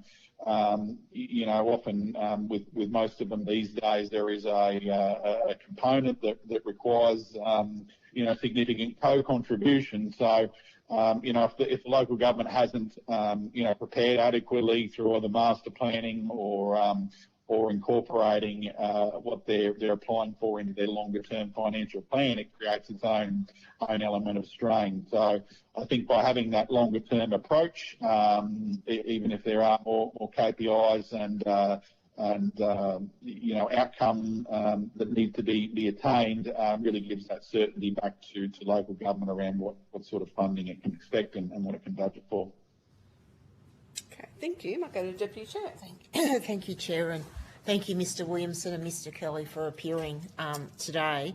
I'm a regional member, and while I appreciate the call for 1%, I struggle with that because we have councils that earn more in parking fines than some councils' entire budget. So, have you given some thought to how the formula, how horizontal equalisation could achieve what it's actually setting out to achieve? Because clearly it's not. We've heard from a lot of councils that are saying exactly what you're saying. Increasing the funding pool to 1% just, sure, you get more money, but so do councils who, frankly, I don't think need it. So do you have a view on what changes could be made to make sure that the purpose is achieved? Well, I don't know of any council that earns more money in parking fines than... There are.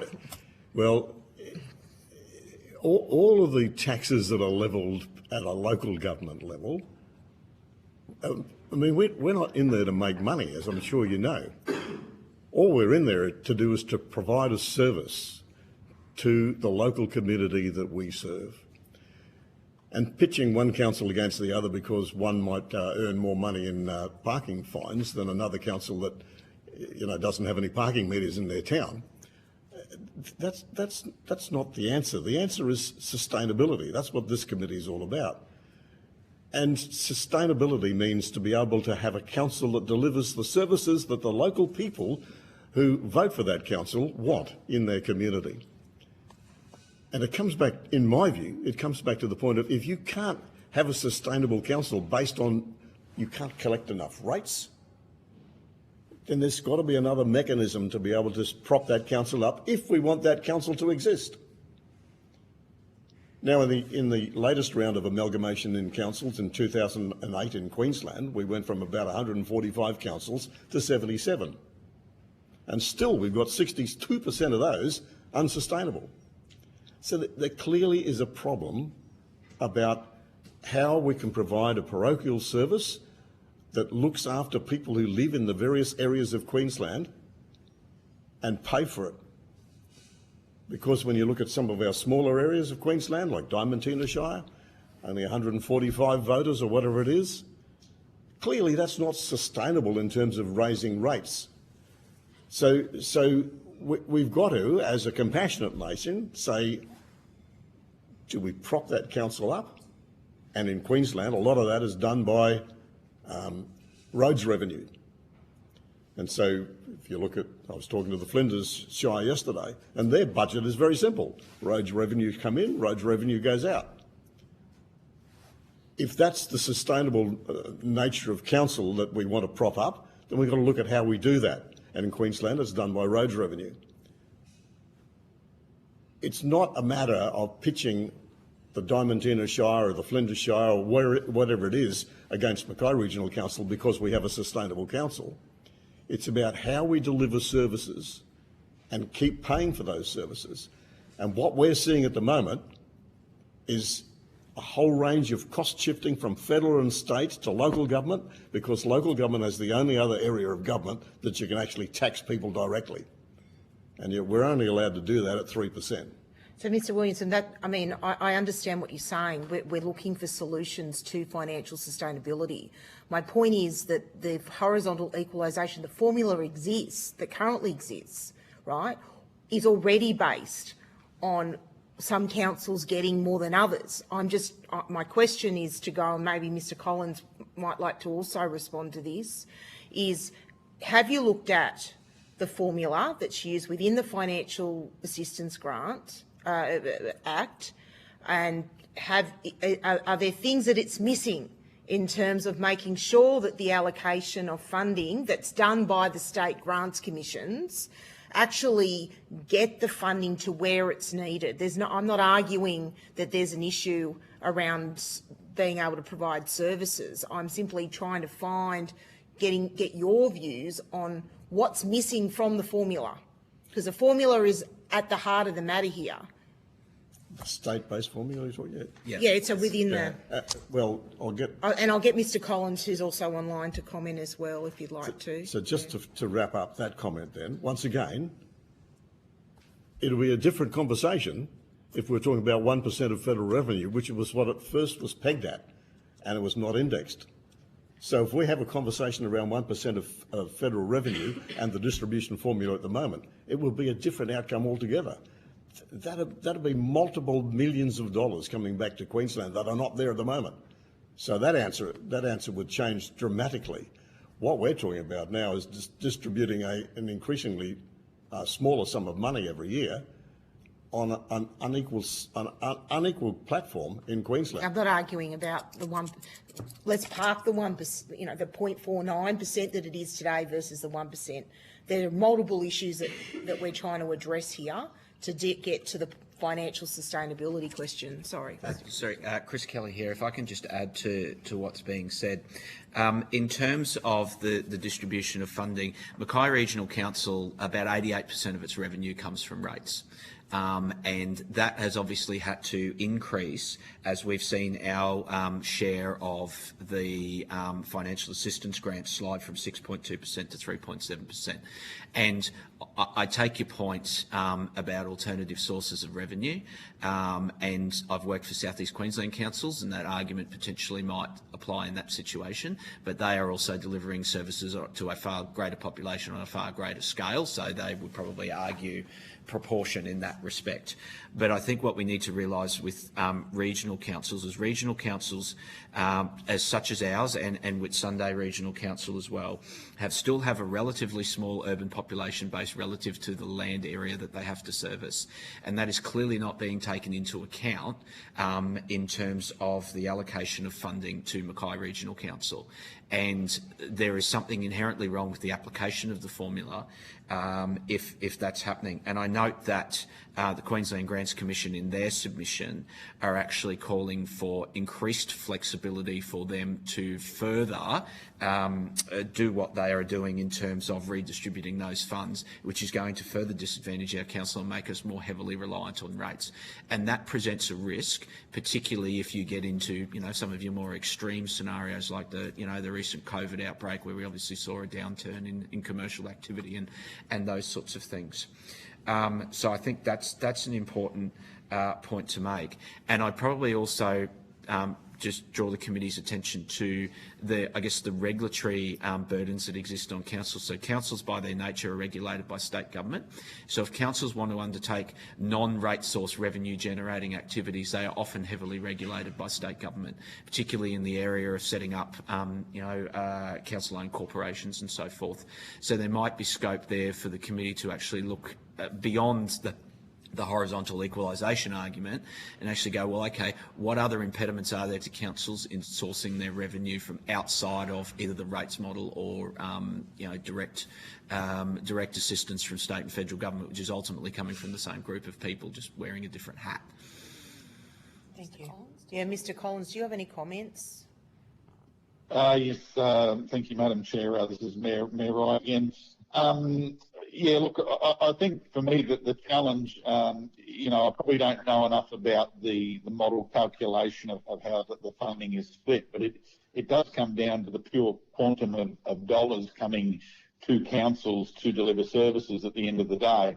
As Mayor said, I think at a 1% of taxation, it is a different discussion completely. There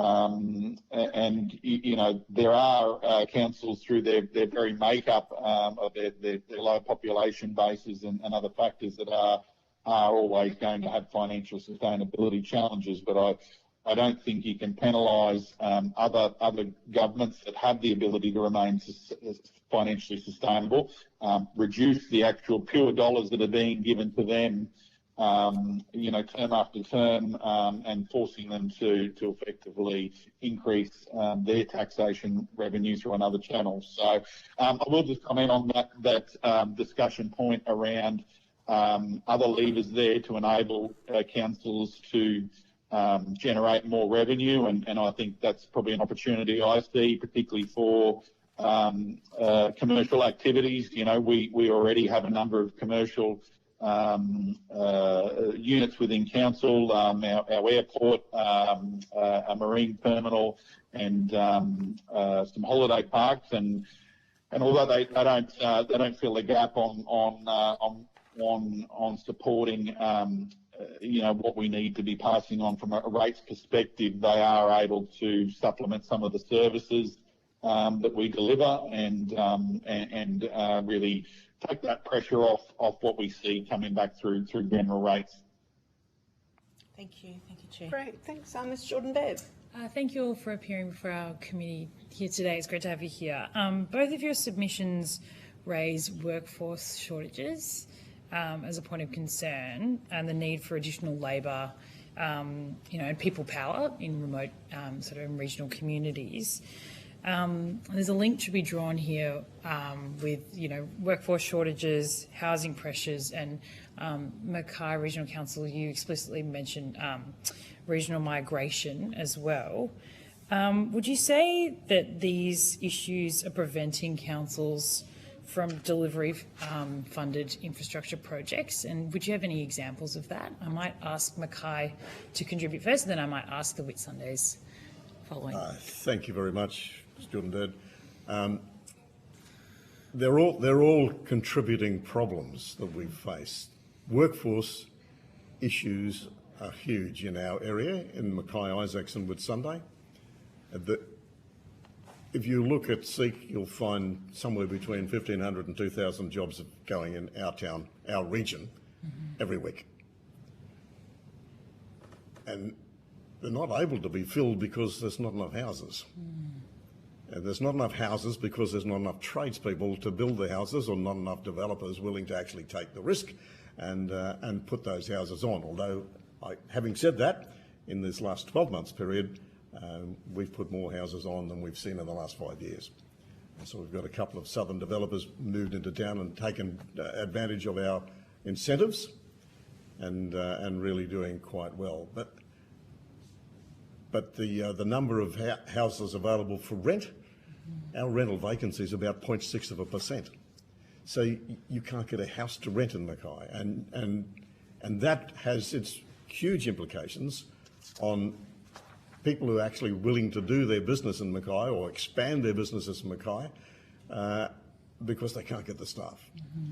And when you see the advent of the 2032 Olympics happening in southeast Queensland, you're not going to be able to get a tradesperson in the 4 years as that building program actually ramps up over the next 4 or 5 years. The tradespeople just won't move out of southeast Queensland. So all of these complementary problems are delivering a huge problem for us. We've got large infrastructure projects, yes. We've got a lot of people that we need to actually fill the jobs in our region. And for us, unless we expand, unless we actually increase the rate base, then it's like that old business adage, if you stand still, you go backwards. So we need to put more houses on, but we have a particular problem in terms of not being able to attract that housing growth. And we're not Robinson Crusoe. It's happening all throughout Queensland, all throughout regional Queensland in particular. So I guess to the point of your question around it, what do we do to solve that? Yeah, if you have any examples of it, yeah. Well, we have an incentives policy to try and attract development, and that's working reasonably well. And of course we have large advocacy programs to get out and try and attract the developers, etc., to Mackay. But it's a competitive environment. We're up against every other regional centre. And I asked the director to comment. Yeah, thank you, Chris Kelly. I'd just add to the Mayor's comments, in terms of direct service delivery in particular, Council does have to, with an unemployment rate that hovers sort of mid 2% to 3%, well below the national average, we do have to lean into contractors, and they come at a higher cost relative to output than incumbent staff, which is a real challenge for us. And on any given time, we're probably carrying about 160, 170 vacancies against a workforce of about 1,100 or so, and using that funding to subsidise contractors doesn't give you the same rate of return. The other point that I would probably make in regards to this is that Mackay is investing heavily in investment attraction, like the Mayor is saying, profile raising as well, advocacy, and we're talking millions of dollars a year in terms of that. That's a combination of infrastructure charges, subsidies, major events subsidies, and other measures. The final point that I would make just in relation to this is that outside of local government, probably defence, which doesn't have a heavy presence in Mackay, and the private sector, there is very little state and federal government financial incentive for people to live and work in regions. And what we're seeing is that we're having the same problems that areas that consider themselves overpopulated are having, but for the opposite reason. It's due to a lack of people. So I think one of the outcomes potentially needs to be a concerted population policy that has a focus on regions and incentivising living in regions. In terms of giving you a dollar example, the zone tax offset, it's my understanding, hasn't been indexed for about 30 years. So the $300 odd in real terms is obviously much less of incentive now than when that was introduced 30 years ago. But it's not just about dollars, it's also about promoting regional lifestyle and the benefits of that, because as someone who has lived both in South East Queensland and in a regional area, my lived experience is that there are a number of lifestyle benefits to living in regional areas, and we would appreciate any support from state and federal government in promoting that in addition to fiscal incentives. Thank you, Mayor Williamson and Mr Kelly. Mayor Collins, would you care to comment as well? Yes, thank you, Mayor Collins. Look, very much echo the comments made by there. Speaking specifically towards council itself, it is one of our biggest challenges. Our current workforce turnover is at 21% in the last month.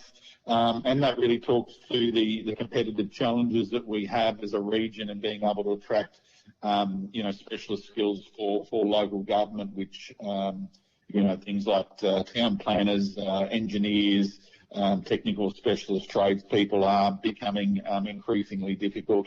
I won't dwell on the housing shortages. That's obviously a broader issue.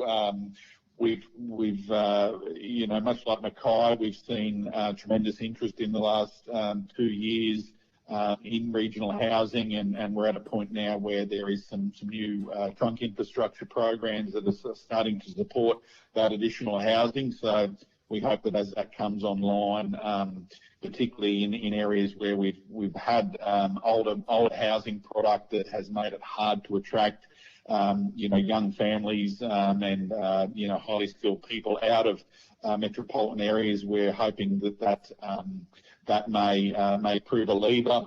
There are still, a number of service level challenges, I guess, directly relating to the federal government, particularly around childcare, that we still hear that trouble a number of our communities. Ensuring that there adequacy of places and also the skills to man those childcare centres. Some of the talking more broadly, I think, as I touched on in my opening, there is a real appetite for nationally significant projects. We are at the front of expansion in things like critical minerals and the renewable sector. So having a strong housing plan and ability to attract those workers is going to be essential for the successful delivery of those projects.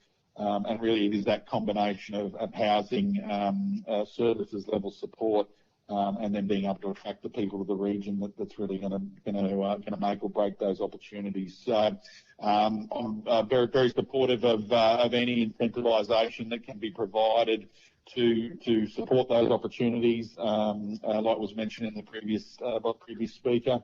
I think we just need to continue to look at those opportunities to drive people to the regions where the opportunities are there. Thank you, Mayor Collins. Thank you all. It's really helpful. Can I just add, Greg Williamson, can I just add something, Madam Chair? Whilst the question from the member was around what can we do, I think the federal government has a role to play here too in attraction. We're not just talking about migration schemes, etc. But we have in our hinterland, not particularly in the Mackay Regional Council footprint, although it does affect us, but in our hinterland we have townships that don't have a dentist, they don't have doctors, and large townships. And in our community, we have some fairly large cancer centres and radium treatment areas, which is great. We opened those about 4 or 5 years ago, but a large percentage of the doctors fly in and fly out, and that does something to a regional community in terms of when you don't have the professionalism in the regional community, you lose the families, you lose the support structures, and so. If the federal government was serious about looking at regional Australia and remote regional communities, why don't we do something about the HEC scheme? if you're a junior doctor, if you're a junior dentist or a junior professional, if the feds said, if you want to practice in regional Queensland, we'll halve your HECS fees. We've already done that. That's already already. done Already done that. They've already done that. Well, Yeah. just halved it or give it all back? Oh, well, yeah. It depends on where you live in the modified Monash model. So if you're more remote, you get paid equal to the amount of time you've worked. If it's less remote, 3 to 5, Right. it takes double the time to get it paid off, but it's incremental. That's, yeah. Is that just remote or is that? No, it's like our from regional MMM service? 5 to 7, so you'd be eligible. Actually, I think it's 4. Yeah. 4 or Yeah, 7, actually, yeah, something like that. But you'd be eligible. You're an MM. What would Mackay be? Are you an MM2 or are you an MM? I can look it up. But anyway, Okay. I'll send you a link to it. Well, that's really good. Yeah. Okay, we might go to the final questions to Mr. Burnell. Thank you, Chair. Thank you all for providing evidence today. I'm interested just to direct my questioning to the Mackay Regional Council, if that's okay.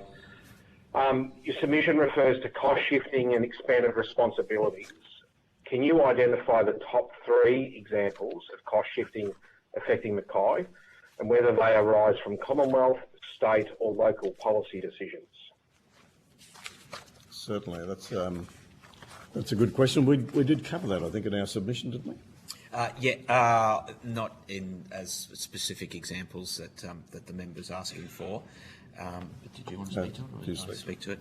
Yeah. So look, in terms of in terms of cost shifting, I guess it's a mixture of costs of doing business, but plus the actual direct cost shifting. So probably the most expensive ones in terms of dollar impacts. So the provision of library services, so municipal library services. Mackay Regional Council is provided a state library grant, which I can provide the exact figures to the committee, but I think it's something in the order of about 20% of what our overall expenditure is needed to be. So it's about, I think it's about $800,000 against a budget of over $4 million in terms of libraries. The other, what another one is the waste levy. So Queensland Government, or the previous Queensland Government, introduced a waste levy. There was initially a 100% subsidy for regional councils against the cost of that waste levy to reduce the impact on householders. That's now coming down by 10 basis points every year. It's 70% this year. It'll be 60% next year. And to give you some idea of the quantum, council's waste bill is about 8.44 million. Waste levy bills 8.44 million this year. And that's, we feel that is quite an unfair penalty on council because, as the Mayor mentioned before, council is a waste provider of last resort. Because of the scale of waste volume, it's not viable for people to operate in the private sector in a compliant manner, as a general statement. But it's equally more challenging for council to achieve waste diversion outcomes for exactly the same reason, and we're penalised with a waste levy.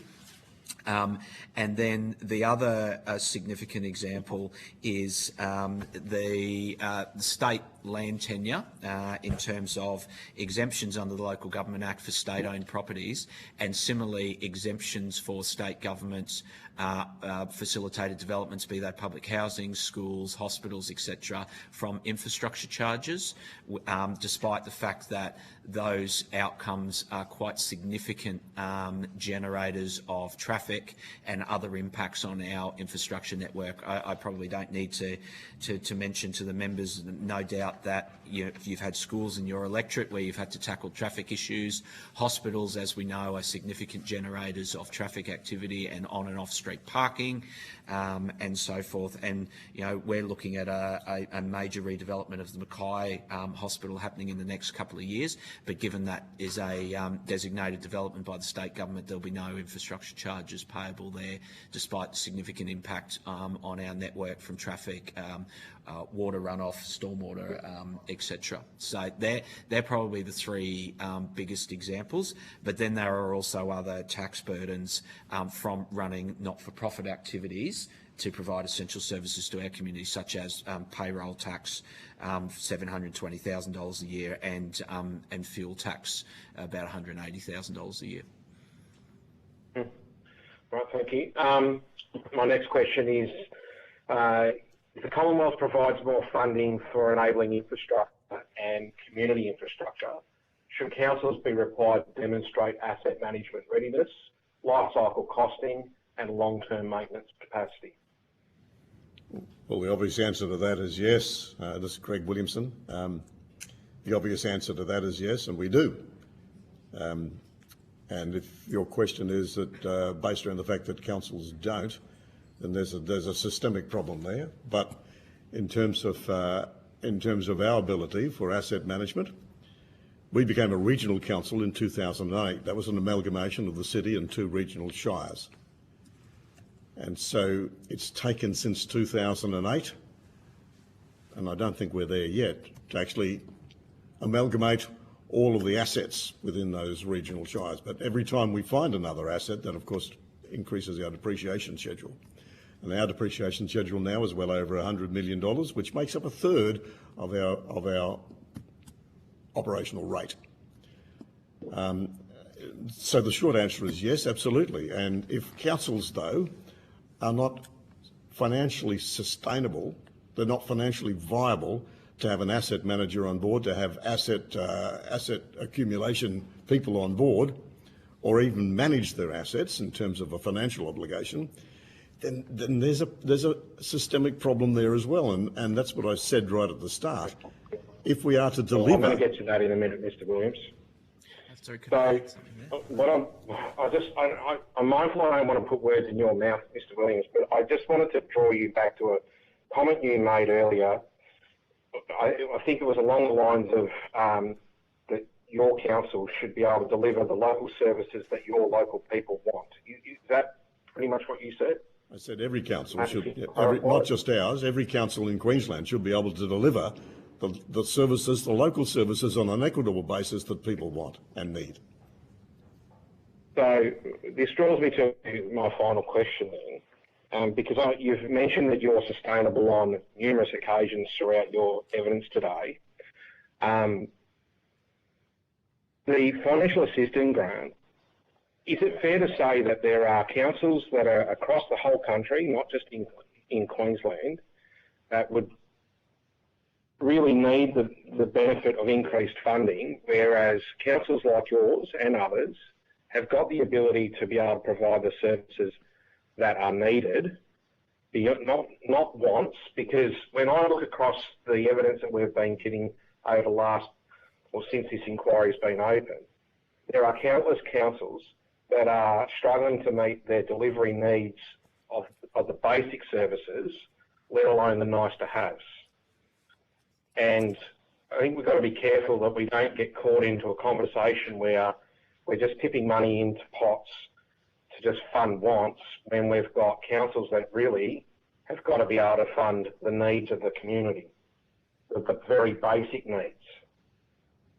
So I'm interested to get your thoughts. I know you're very strong about you wanting a 1% FAG, but if that model was changed to ensure the viability of smaller councils that don't have the luxury of being able to generate revenue income to anywhere near the quantum that your council can, and others around the country, but there's got to be a level of fairness there to ensure that small councils with small populations with extremely large geographical footprints don't get left behind.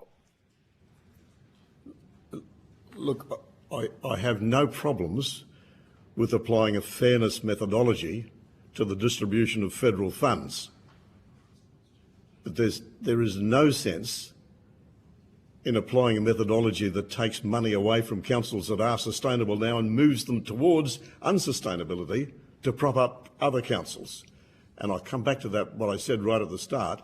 If we went back to 1% of federal funding allocation to local governments, as was intended by Gough Whitlam when he introduced it, If we went back to that, it would be a very different argument. Because they're But I could probably... also argue that you get funding through the GST, through Roads to Recovery, disaster relief funding. There's a countless other numbers of funding streams that are now available to councils across the country. So, Well, if there's that's... two sides to that argument, Mr. Williams. Well, we could continue that argument, but if that's the case, why do we have 62% of Queensland councils unsustainable? And so that's really needs to be the focus. The unsustainability of local government in 62% of our 77 councils in Queensland, that really needs to be the focus. And why are we doing that? Why is that an issue for local ratepayers? And what we're saying is, we can't afford to fix that. We collect just 3% of the taxes in Australia. What we're saying is that the federal government, who collects 80% of the taxes, should, and this is the purpose of this committee, and I realise that, but there should be a greater focus on making our unsustainable councils sustainable. And that's not taking money off the sustainable councils. Okay. Thank you. Thank you. All right, we might leave it there. So I'd really like to thank you for your attendance here today. If you've been asked to provide any additional information, would you please forward it to the Secretariat by the 3rd of July 2026. You will be sent a copy of the transcript of your evidence and will have an opportunity to request corrections to transcription errors. I now suspend the hearing. Thanks very much, Madam Chair. Thank you, Madam Chair.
I now call on representatives from the North West Queensland Regional Organisation of Councils to give evidence. For the Hansard record, would you please state your full name and the capacity in which you appear before the committee? My name is Kate Peddle. I'm the Mayor of the Flinders Shire, representing North West Queensland Regional Organisation of Councils. Richard Suter, Mayor of Mornington Island, here representing the North West Rock. Yep. Josh Dyke, CEO of North West Queensland Regional Organisation of Councils. Janine Fegan, I'm Mayor of McKinley Shire Council, and I'm also the Deputy Chair of the North West Regional Organisation of Councils. Great, thank you. Although the committee does not require you to give evidence under oath, I should advise you that this hearing is a legal proceeding of the Parliament and therefore has the same standing as proceedings of the respective houses. The giving of false or misleading evidence is a serious matter and may be regarded as a contempt of Parliament. The evidence given today will be recorded by Hansard and attracts parliamentary privilege and is being broadcast live. To assist with the transcription of the public hearing, it would be appreciated if you could please state your name before responding to each question. I invite members of the committee to introduce themselves. Alison Penfold, Federal Member for Lyme, Mid-North Coast and Hunter area of New South Wales. Fiona Phillips, Federal Member for Gilmore on the New South Wales South Coast. Alice Jordan-Baird, Federal Member for Gorton, Melbourne's Western Suburbs. And on teleconference. Thank you, Chair. Matt Burnell, Federal Member for Spence, Northern Suburbs, Adelaide. Great, thank you. I now invite you to make a brief opening statement before we proceed to discussion. Okay, so I'm going to lead that, and just to set the scene, this is my first hearing in person. I have done one online, so please excuse me if things don't go to plan, but we'll try our best. So I'm probably going to, just so I don't forget anything, I will read off this note. I don't normally like to read things, but I'm going to today. So, ready for your story. Chair, committee members, thank you for the opportunity to appear today on behalf of the North Queensland Regional Organisation of Councils and supporting the broader Western Queensland Alliance of Councils submission to the Parliamentary inquiry into local government funding and fiscal sustainability. So the North West Rock, we represent 12 remote and regional local governments, and just to add in now that 9 of which are financially unsustainable. Including 3 Aboriginal Shire councils that collectively service some of the most strategically important and very structurally disadvantaged communities in Australia. Across North Queensland, our member councils span approximately 22% of the state land's mass and support key industries that are critical to both the national and state economy, including mining, agricultural, freight and emerging energy sectors. Our region collectively contributes $142,000 per capita to the national economy as compared to $91,000 elsewhere in Queensland, and it delivers $4.72 billion of gross regional product annually. Incremental adjustments will not resolve them. What is required is a structural reform to how local government is funded across Australia, not just a cookie cutter or generic reform, but a reform that fundamentally shifts the way the rural and remote councils are supported financially. As outlined in the Western Queensland Alliance of Councils submission, the North West Rock supports the shift more sustainable place-based funding models, in particular a preference for untied allocated funding models such as financial assistance grants, reduced reliance on competitive grant processes, greater funding certainty through the multi-year allocations, and the removal of co-contribution requirements that disadvantage rural and remote councils. Importantly, we also propose a new approach to delivering infrastructure in regions like ours, one that improves the coordination of federal and state government funding programs and breaks down the silos between government departments. Through our briefing to government, the North West Rock has outlined the concept of North West Investment Partnership, a coordinated cross-jurisdictional model bringing together federal, state and local governments to jointly plan and deliver enabling infrastructure and service for North West Queensland. This model recognises that the scale and complexity of regional infrastructure challenges cannot be addressed by one level of government, nor through a fragmented programmed by program funding programs. The North West ROC advocates for a contemporary framework of packaged funding approaches that integrate multiple programs across portfolios and for embedding disaster resilience into infrastructure investment rather than just relying solely on post-disaster recovery funding. Committee members, the core issues before this inquiry is not whether local government funding is under pressure. We know it is. The issue is whether the funding framework is fit for purpose in sustaining local government in regional and remote Australia. From the perspective of North West Queensland, it is not. Without meaningful reform, councils across North West Queensland and more broadly will face declining capacity to maintain critical infrastructure, deliver essential services and support the economic productivity on which our local communities and nation depend. This inquiry presents an opportunity not just to acknowledge these challenges by the federal government, but to implement the structural changes required to deliver long-term financial sustainability to the nation's local governments. The North West ROC stands ready to work with all levels of government to design and deliver these reforms. So thank you, and we welcome your questions. Thank you very much. I'll just start with the question. So I note your submission to the previous inquiry argues that financial sustainability should be measured through a broader framework that includes service delivery, governance and economic outcomes rather than financial metrics alone. What does that tell us about the limitations of viewing local government sustainability simply through the lens of Commonwealth funding levels? Kate, can I let Kate answer this? Yeah, she's absolutely. very good at this. Yeah, no worries. I think if I just simplify it, for us, like obviously our attempts in our regions are to get financial sustainability. That's the name of the game. That's the goal. So a lot of what we do, and I've noticed a shift in the last 10 years, is we would love the luxury of just focusing on roads, rates and rubbish, but unfortunately we've got to a point for various different reasons where we can't actually we're subsidising every single one of those services and we're not meeting the costs of it. So I know in particular our council, we've gone through cutting the fat exercises, trying to figure out, is it our operations, what can we do to tighten our belt, understanding all the challenges around us to be able to deliver those services at least at cost. So a lot of the point that I will make is around us trying to find ways to get external source revenue that makes us less dependent on government.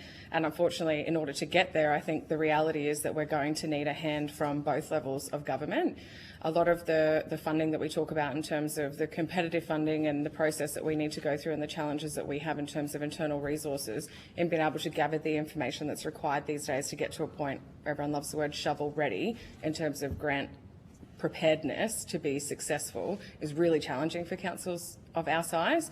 So I don't want to talk too much to what the actual issues are, but in terms of trying to reach the sustainability, the creativeness that we have within our shires to try and get appropriate funding that actually builds the foundation, the building blocks of industry, whether that's power lines or bigger infrastructure investment that actually enables the private sector to come in, which enables us to be able to be creative in the way that we will gain more revenue, more rates, increase our population, and work from there. I guess my biggest fear in my council is that we do have an opportunity at the moment with the copper string projects. There is a transmission line coming through, and that is funded by the state.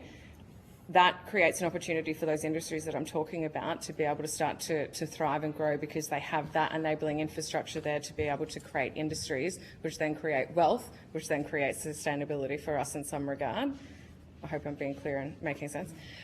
So things like that, for me, I think it's really important for the federal government, instead of getting through this period where it feels like we've got a handout and we're always coming to you and we're asking, to be propped up, how can we better spend that money in funding models and packages that they're talking about in terms of integration with all three levels of government that front load this kind of investment that enables us to get back on our feet, that has the building blocks there for us to be able to go out and chase that sustainability ourselves. Because I don't want to speak for all the mayors here, but I'm sure that they don't want to keep coming back with their hands out every single year saying we need more, we need more. But what we do need is the support on the ground of real infrastructure that creates wealth, jobs, and we can sort of come in the back end and do what we need to do for our communities. I don't know if that helps you answer that question. Thank you. And can I add to that just on a smaller scale? So an example is McKinley Shire, Julia Creek, we run the caravan park. We run a lot of things. 10 years ago, it cost us money. We had some funding to do upgrades, you know, to make it sustainable. We now make money on it. So given us the opportunity, we are sustainable, but it's the big, you know, we have 42,000 square kilometres of roads, and that's a lot of roads to be looking after, a lot of assets. And when you have a rate base that's, you know, 4% of your revenue, that's not going to pay for it. So unfortunately, we are heavily, reliant on the funding. But like Kate explained, you know, we have got a lot of industry interested in coming to our community. But the first question is, do you have a doctor?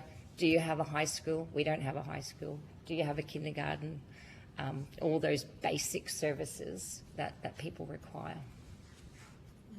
With the roads, it's just a vicious cycle, because I heard the Mayor Mackay speaking before and talking about how our regional councils rely on that roads funding coming in. We absolutely do.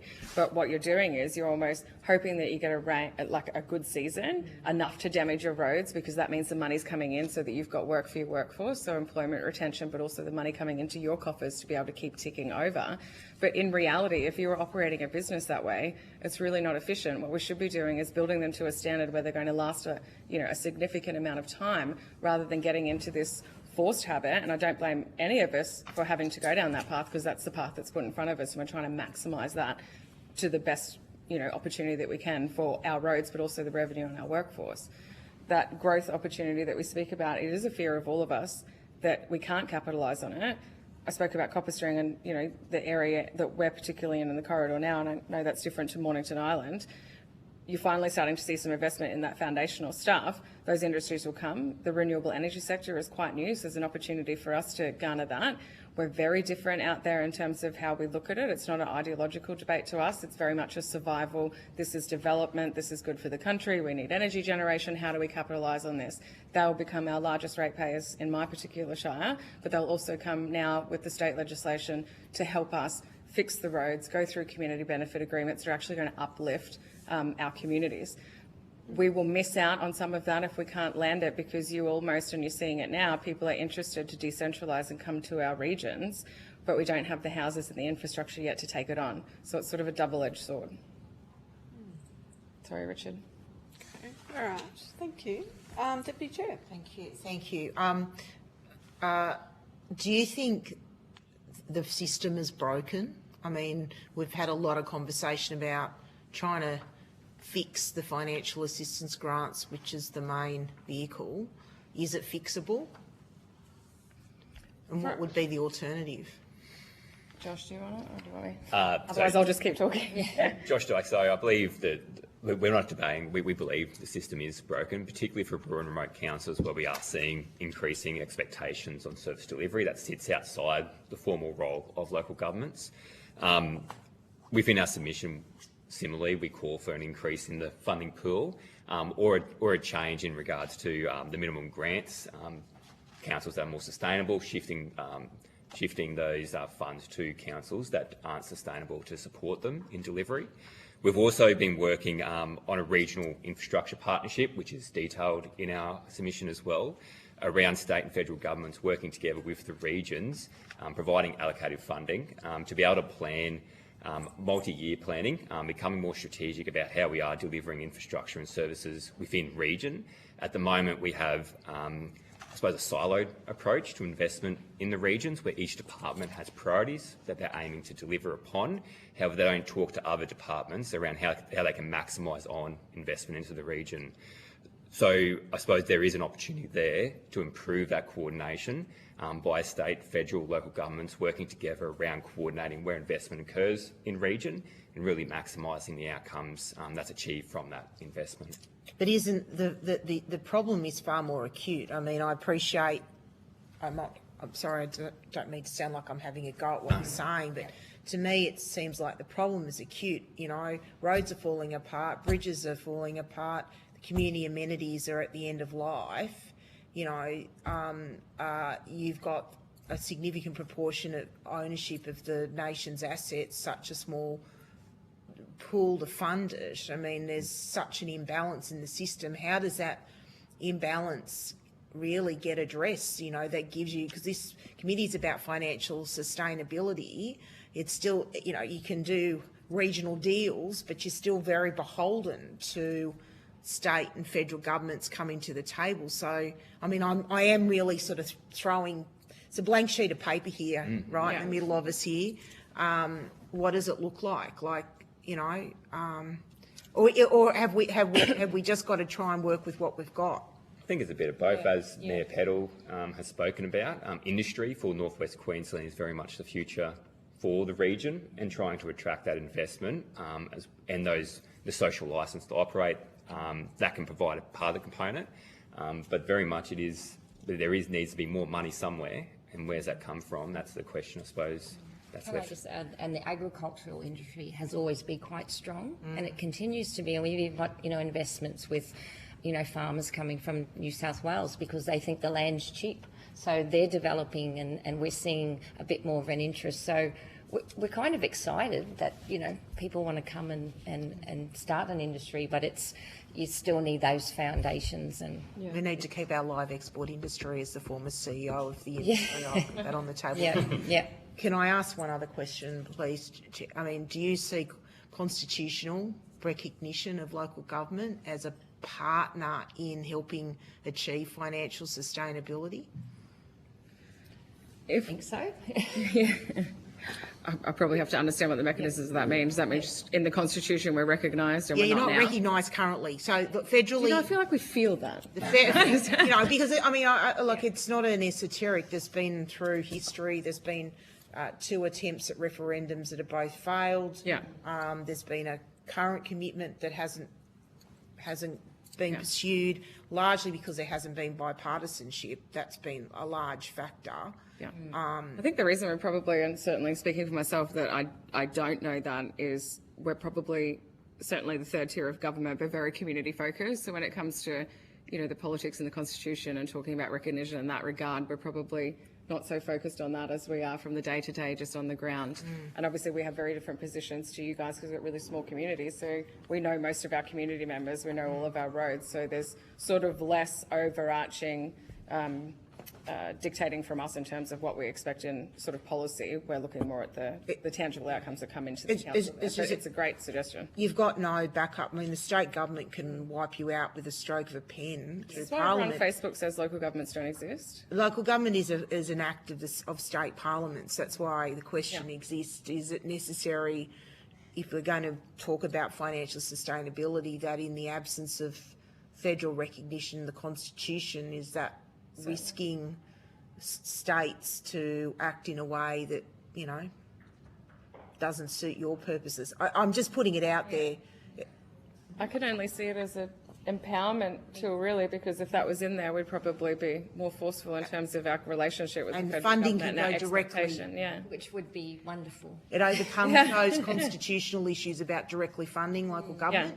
That's why there are grants commissions, and there's been 2 High Court cases that have questioned even roads to recovery funding and the mechanisms. because it's not recognised in the Constitution. Anyway. I think it's really exciting because our whole region is so lucky because, like you said, blank canvas before, but we really are a blank canvas. If you look at the opportunities that are available in North Queensland, they're relatively untouched. And that's why we keep talking about, that investment. We've got a real opportunity as a nation to be able to extract the critical minerals and all of the other, incredible things that we have in North Queensland that really are relatively untapped. Even the Murray-Darling, they were using 30% of the water, and we know how that turned out. I mean, the allocations that we have in just the Flinders at the moment is less than 2%. If we even went to 10%, imagine what the agricultural sector would look like out there. So I think there's certainly very easy things that could be done if they, but obviously we don't have the financial capacity to do it ourselves, but we'd need a partnership with government to attract the private investment to kick it off. And then I think it would be like Texas and America, it would be boomtown. Yeah. Sorry, Richard. Richard, did you want to? Richard Suter, Wellington. Talk about sustainability. But when you come from a Aboriginal community that's solely relying on government funding, we've got no industry. We're dealing with native title, and that's for development. That's one of the hardest things that for a council to do. we can't even build a social house for somebody without native title going through that process. With the federal assistance grants, what that means for us is $6 million a year lost for a place with no industry. We don't only look after roads, waste, water, all that. We're involved in health. We're involved in education. We're involved in culture.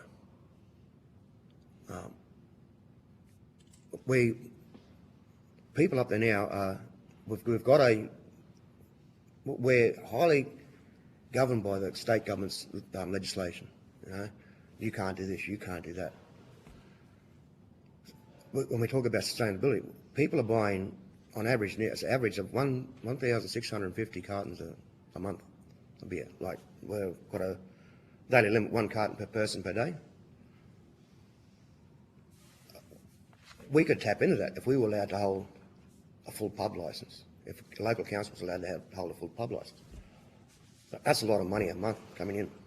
And if we was to give it out to an individual licensee, then the money's missing forever from that community. And this is why we're highly reliant on grants and funding by both governments. Otherwise, we can't operate. Hi, can I jump on the back of that? It's Mick Miller here. Sorry. Sorry, it's Mick Miller here from the RDA. Just jumping on the back of what Mayor Siddle was going on about. Sorry, we're still with the previous witnesses, so we're just going to complete this section first. Yeah, we'll come to you in a moment. Yeah, thank you. Okay, so we might go to Ms. Jordan Baird. Thank you, Chair. Thank you all for appearing in person today. It's great to have you as part of this discussion. I asked a previous witness this question a bit earlier today about regional collaboration, and I wanted to ask you, in your view, are there any shared service opportunities that exist across northwestern councils? And would regional collaboration reduce costs in things like procurement, engineering, asset management, grant writing, that kind of thing? And do you think this would be beneficial in sort of our remote communities? Mayor Stuart, I had a look at your local government area and it looks very remote. Do you think shared services potentially, using the same platform as another council, do you think that would be beneficial to your community? Yeah, as long as it was shared equally across the board. Some councils will use it more, and other councils will miss out. That's the way I see it. We're doing that a lot now, though. That's great. Right. Yes. So yeah, Josh Dyke, North West Queensland Rock. So that is something that we are investigating currently, particularly around regulatory requirements, so environmental health officers to do food licences, as well as legacy waste removal, things like that. So that is something that we definitely are considering at the moment. We've recently done child safe training to meet the new Child Safe Organisations Act. So it's just something we're tickling along, and there is cost efficiencies, definitely, that can be achieved through that model. Yeah, biosecurity or something. That's another one. And the consultants and the planning, I think we do well at our sharing of information as well, rather than replicating the same stuff that's got the data of, a region that's understood. Especially with our roads. Yeah. That's right. Thank you. I might go to Mr. Burnell. Thank you, Chair, and thank you all for providing evidence today. So I just wanted to take a step back. I'm not sure if I got it in your opening statement or not. So of your member councils, how many are currently financially viable? Well, we have 12 in our, and we have, so 9 are not, so 3. So 9 are not financially viable? Sustainable.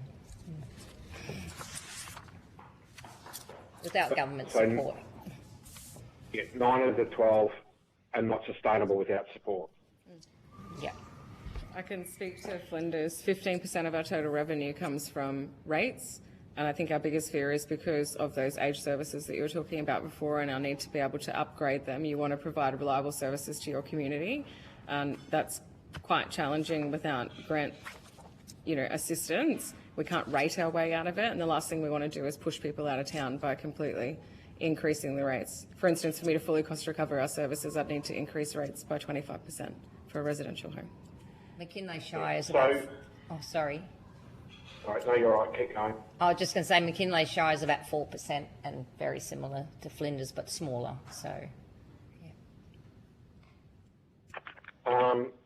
Okay, so I just want to tack back onto the back of the question by Ms. Jordan Baird before. So, is there any collaboration going on between any of the member councils around cost share agreements or arrangements? Sorry.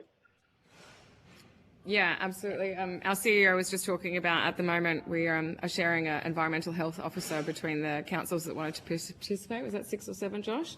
And for instance, I can speak for Flinders. We were spending upwards of $20,000 a year for that position part-time to travel because we couldn't hold them locally. And now it's about 7 or 8,000 because of that collaboration.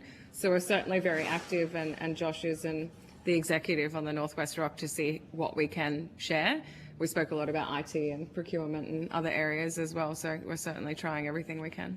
Waste management was another one too we're really working on. We even spoke about trying to buy a tyre shredder that we could share, but it was a bit cost prohibitive to be able to keep moving it around, obviously a very large area of Queensland. Yeah, I appreciate that the tyranny of distance is a huge barrier to participation on some of those endeavours. Just wanted to get your thoughts on what information should councils provide to demonstrate that additional Commonwealth funding would be directed to the highest priority assets and not simply expand future maintenance liabilities. I suppose, Josh Dyke from Northwest Queensland Rock. I suppose as a consideration for Northwest Queensland councils, a lot of government funding is around capital investment, capital infrastructure. Within Northwest Queensland, we're coming to what is coined as the infrastructure cliff. We have a considerable amount of assets, particularly water and waste infrastructure, that was built around post-World War II. That's coming to the end of life. With all the grant funding programs that are specifically tailored towards building more capital, it adds future difficulties around the financial sustainability for us to manage that. It becomes part of our asset portfolio, and we have to find money to manage that, whether it's through depreciation or the ongoing maintenance.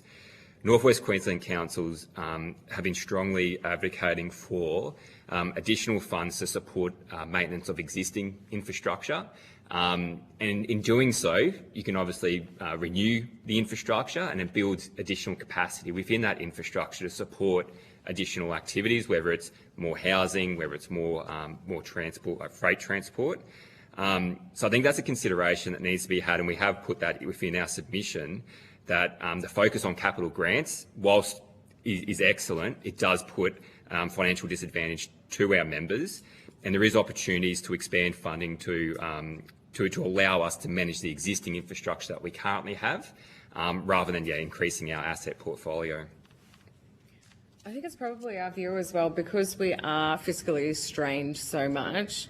I'd like to commend us all on how far we can stretch a dollar. And I think that's why we probably have these collaborative discussions about if there was front-loaded sort of funds as a region that you could sit on as a committee with the other two levels of government.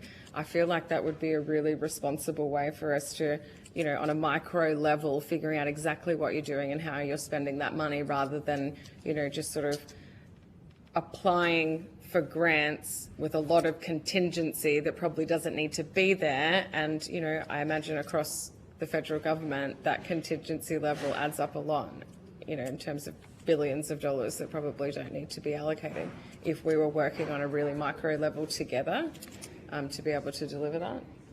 If anyone else doesn't disagree with that. But yeah, with the assets, one of our town bores at the moment, water bores that we drink from, is 120 years old. But it's going to cost me over $1 million, and I've got a capital works budget of $10 million a year. So you have to be very careful and meticulous about where you're spending the money each year to address the problems that are potentially going to be on your doorstep very quickly. Another example is we've got a bore in a town of Koinuna with a town of 10 people. Yep. That's failing. So, and that's a $1.2 million sort of investment. And without It is. government, there's What no do you do? rainy You day can't. fund, is there? Beg your pardon? It's not like your own budget. You don't have a rainy day fund when you No. need a new tyre. We have got a little one. I must say we're pretty good. We're very conservative, and I think we go all right for a little town. But the risk is, like Kate said before, especially in disasters, we kind of want a good wet season because that gets our roads done. If we had, 5-10 years of drought, then council still has to maintain those roads, but we don't have that external funding coming in, so it gets a bit tight then. And I think that in itself was a problem. It's created a culture. I'm being very honest because I don't want to lose that money, which is a whole other conversation, right? But it's created a system where everyone's trying to work in the system, make the dollar go as far as it can. And Janine's right. We hope for a wet season so that we get a bit of damage on the road because that is our only income.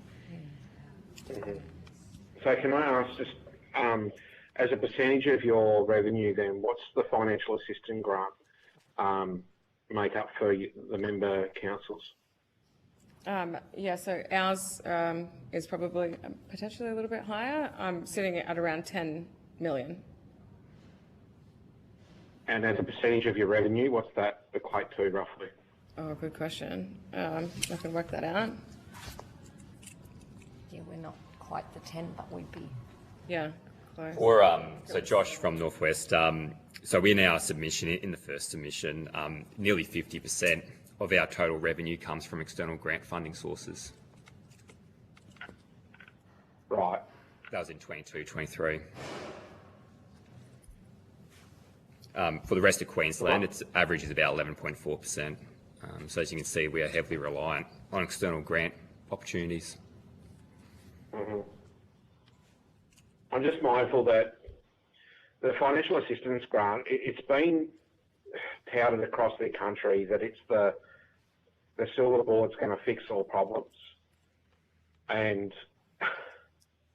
I'm not sure I'm agreeing with that generalised statement if the methodology stays the same, particularly when you start to look at the regional and remote councils that have got significantly less revenue earning capacity to other larger councils. I'm keen to get an understanding of just what your revenue makeup is, because I think that it creates a very important picture of, for your councils, how fundamentally important the FAG is compared to a council where it makes up maybe 3 or 4% of their total revenue.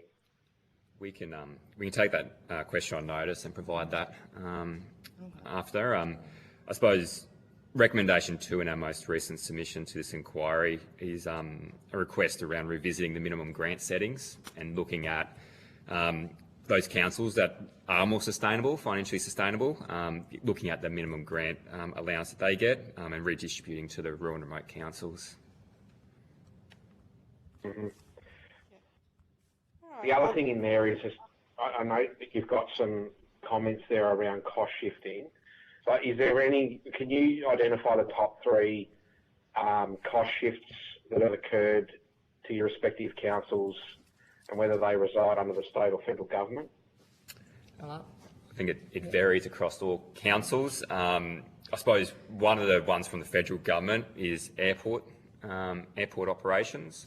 Within Northwest Queensland, it costs on between $50,000 to $200,000 a year just in operational expenses to operate an airport, and then obviously with the capital expenses, significantly, we're talking millions of dollars each year. But each councils have different. We've now have to take on the ground staff work as well because we can't get anyone to take on the contract for the ground staff. So councils' resources are now being stretched to maintain that. Health, I know that's a state, but we do have PHN providing funding, but there's a lot of organisations that the PHN fund that we don't see.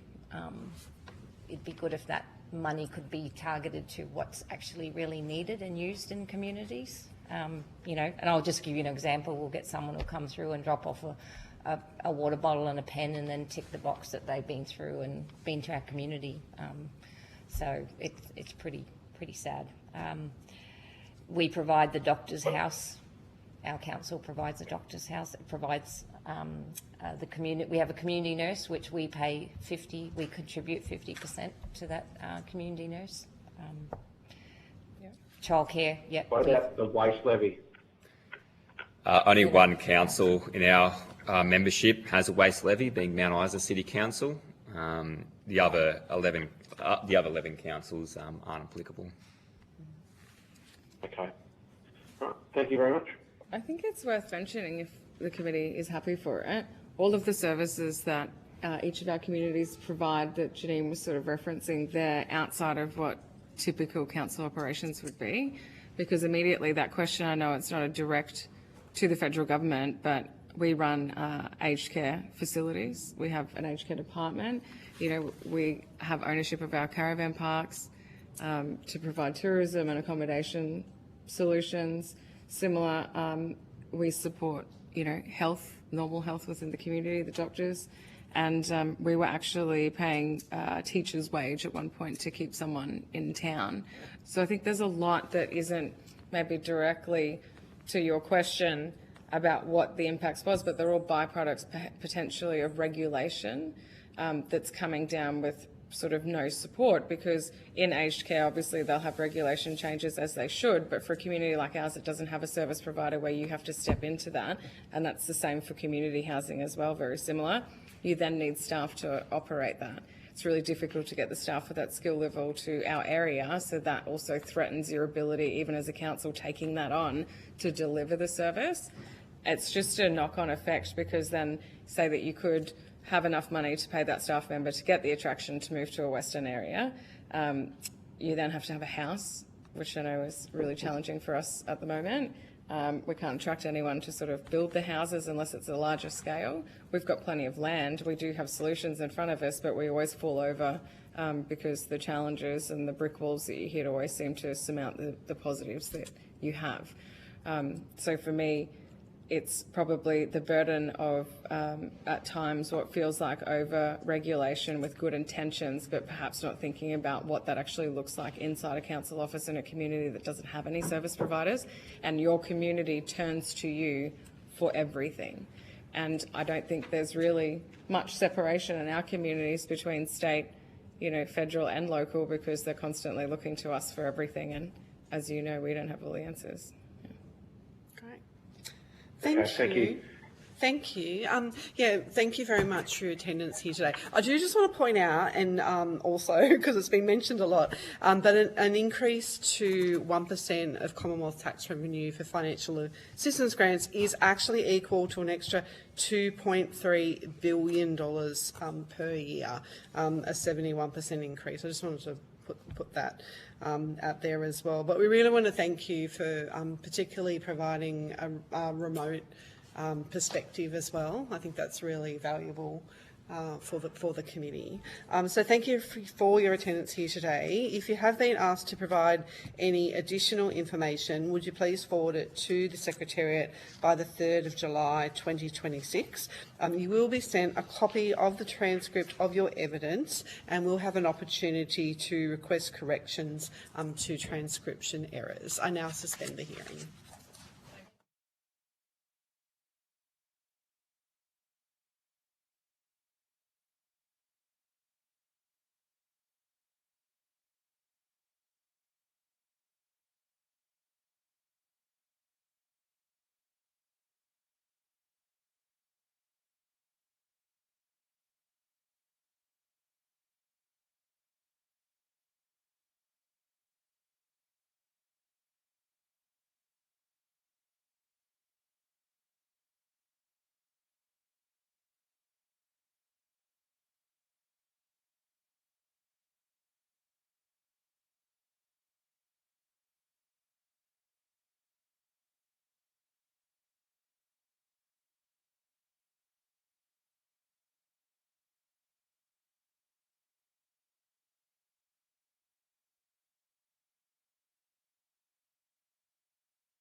Resume the public hearing.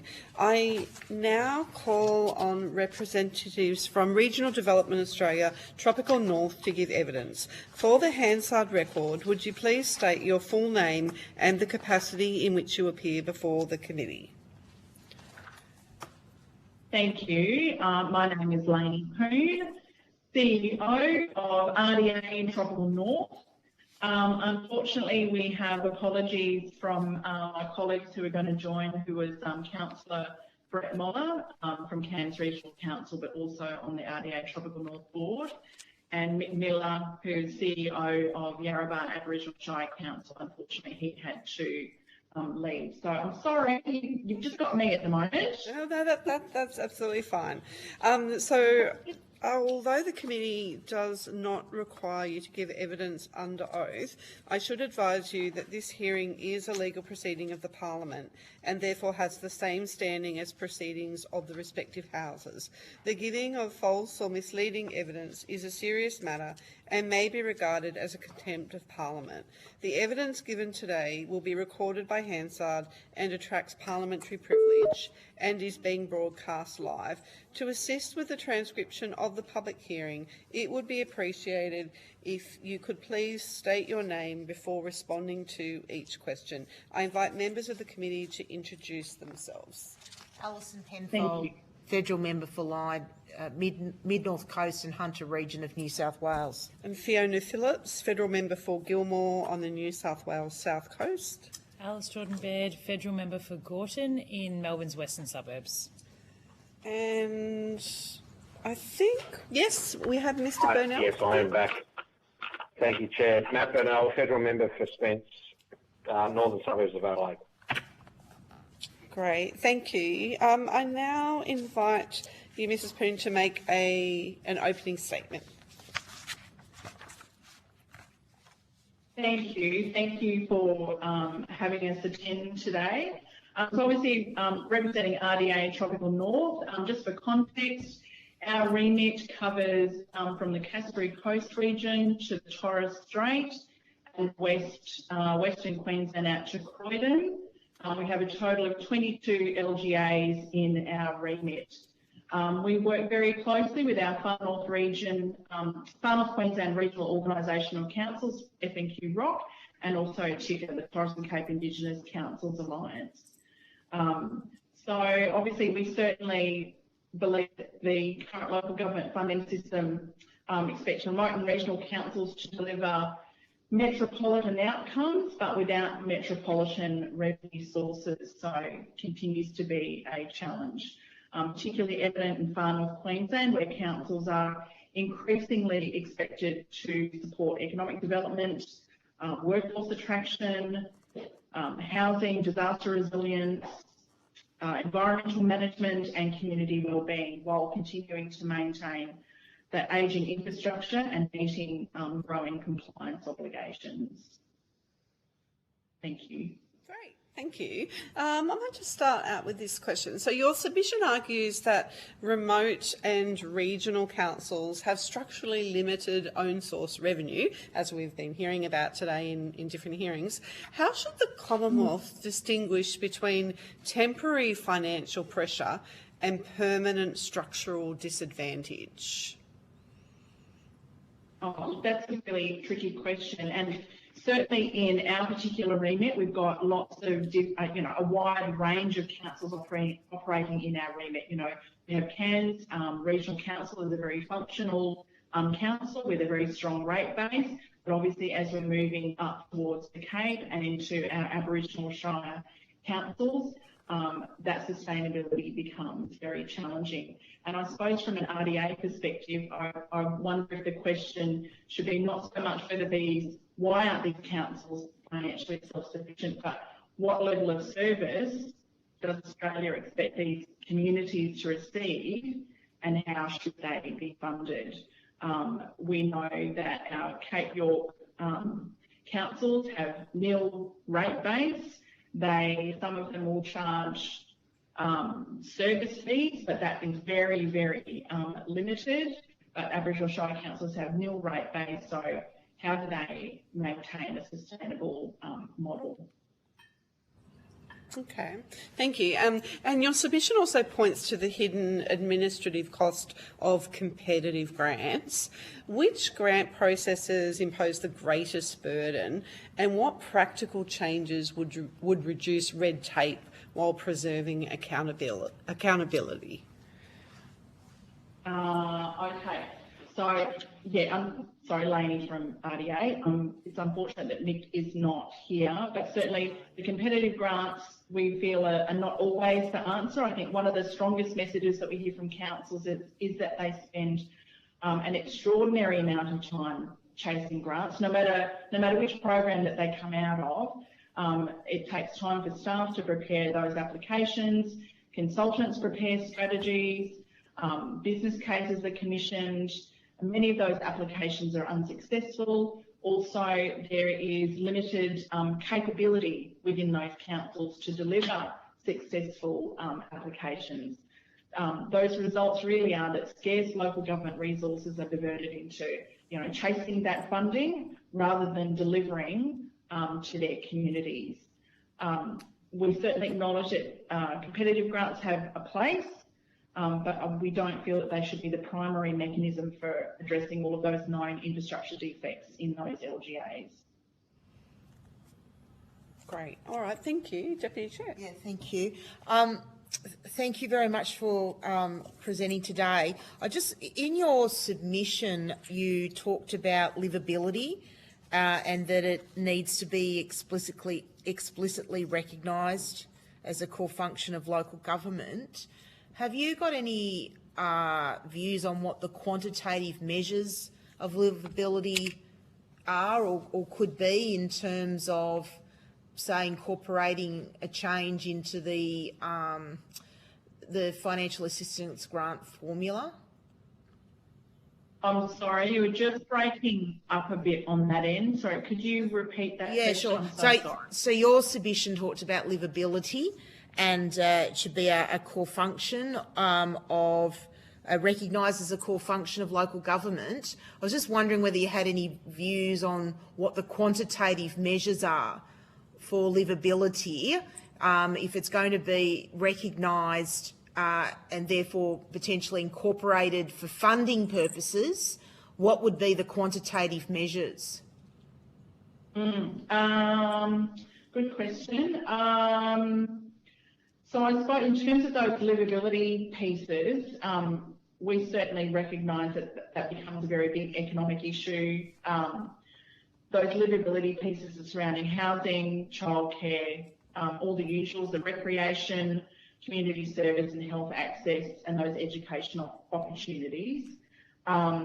Many councils are needing to deliver those because they are the only organisation able to do that, which is, increasing pressure on those councils to deliver that. But that livability piece, we feel, is not so much a luxury, it's an essential piece to attract and retain residents in those communities. And so do you agree that it needs to be incorporated into the funding allocation model? If we're trying to, we've got this issue around horizontal equalisation, livability is not considered explicitly within that. And I suppose by making it explicit, because councils are delivering on those items already anyway, so if it's explicitly included, then it can be funded appropriately. Yeah. Given the role of RDA, I mean, what are the economic development enablers that are missing because of the funding challenges for local governments in the tropical north? I think if this comes back to limited resources, like within council, limited resources and limited capability, they're so busy chasing their tail that they don't have an opportunity to look at those economic development opportunities.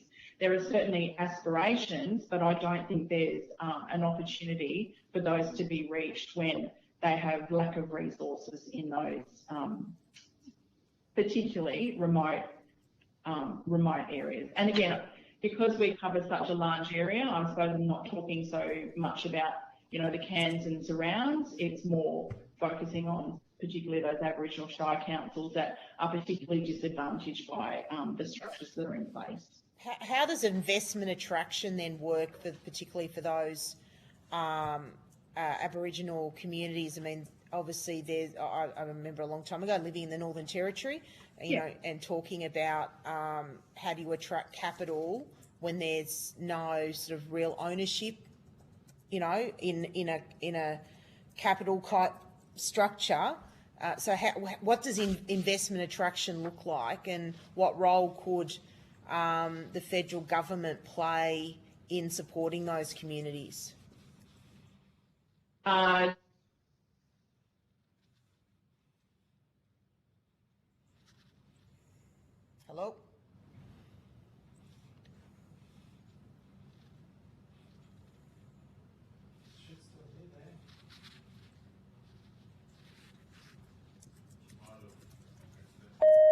Oh, sorry. Might be that. I won't be asking any more questions. That was probably recorded then too. Yes.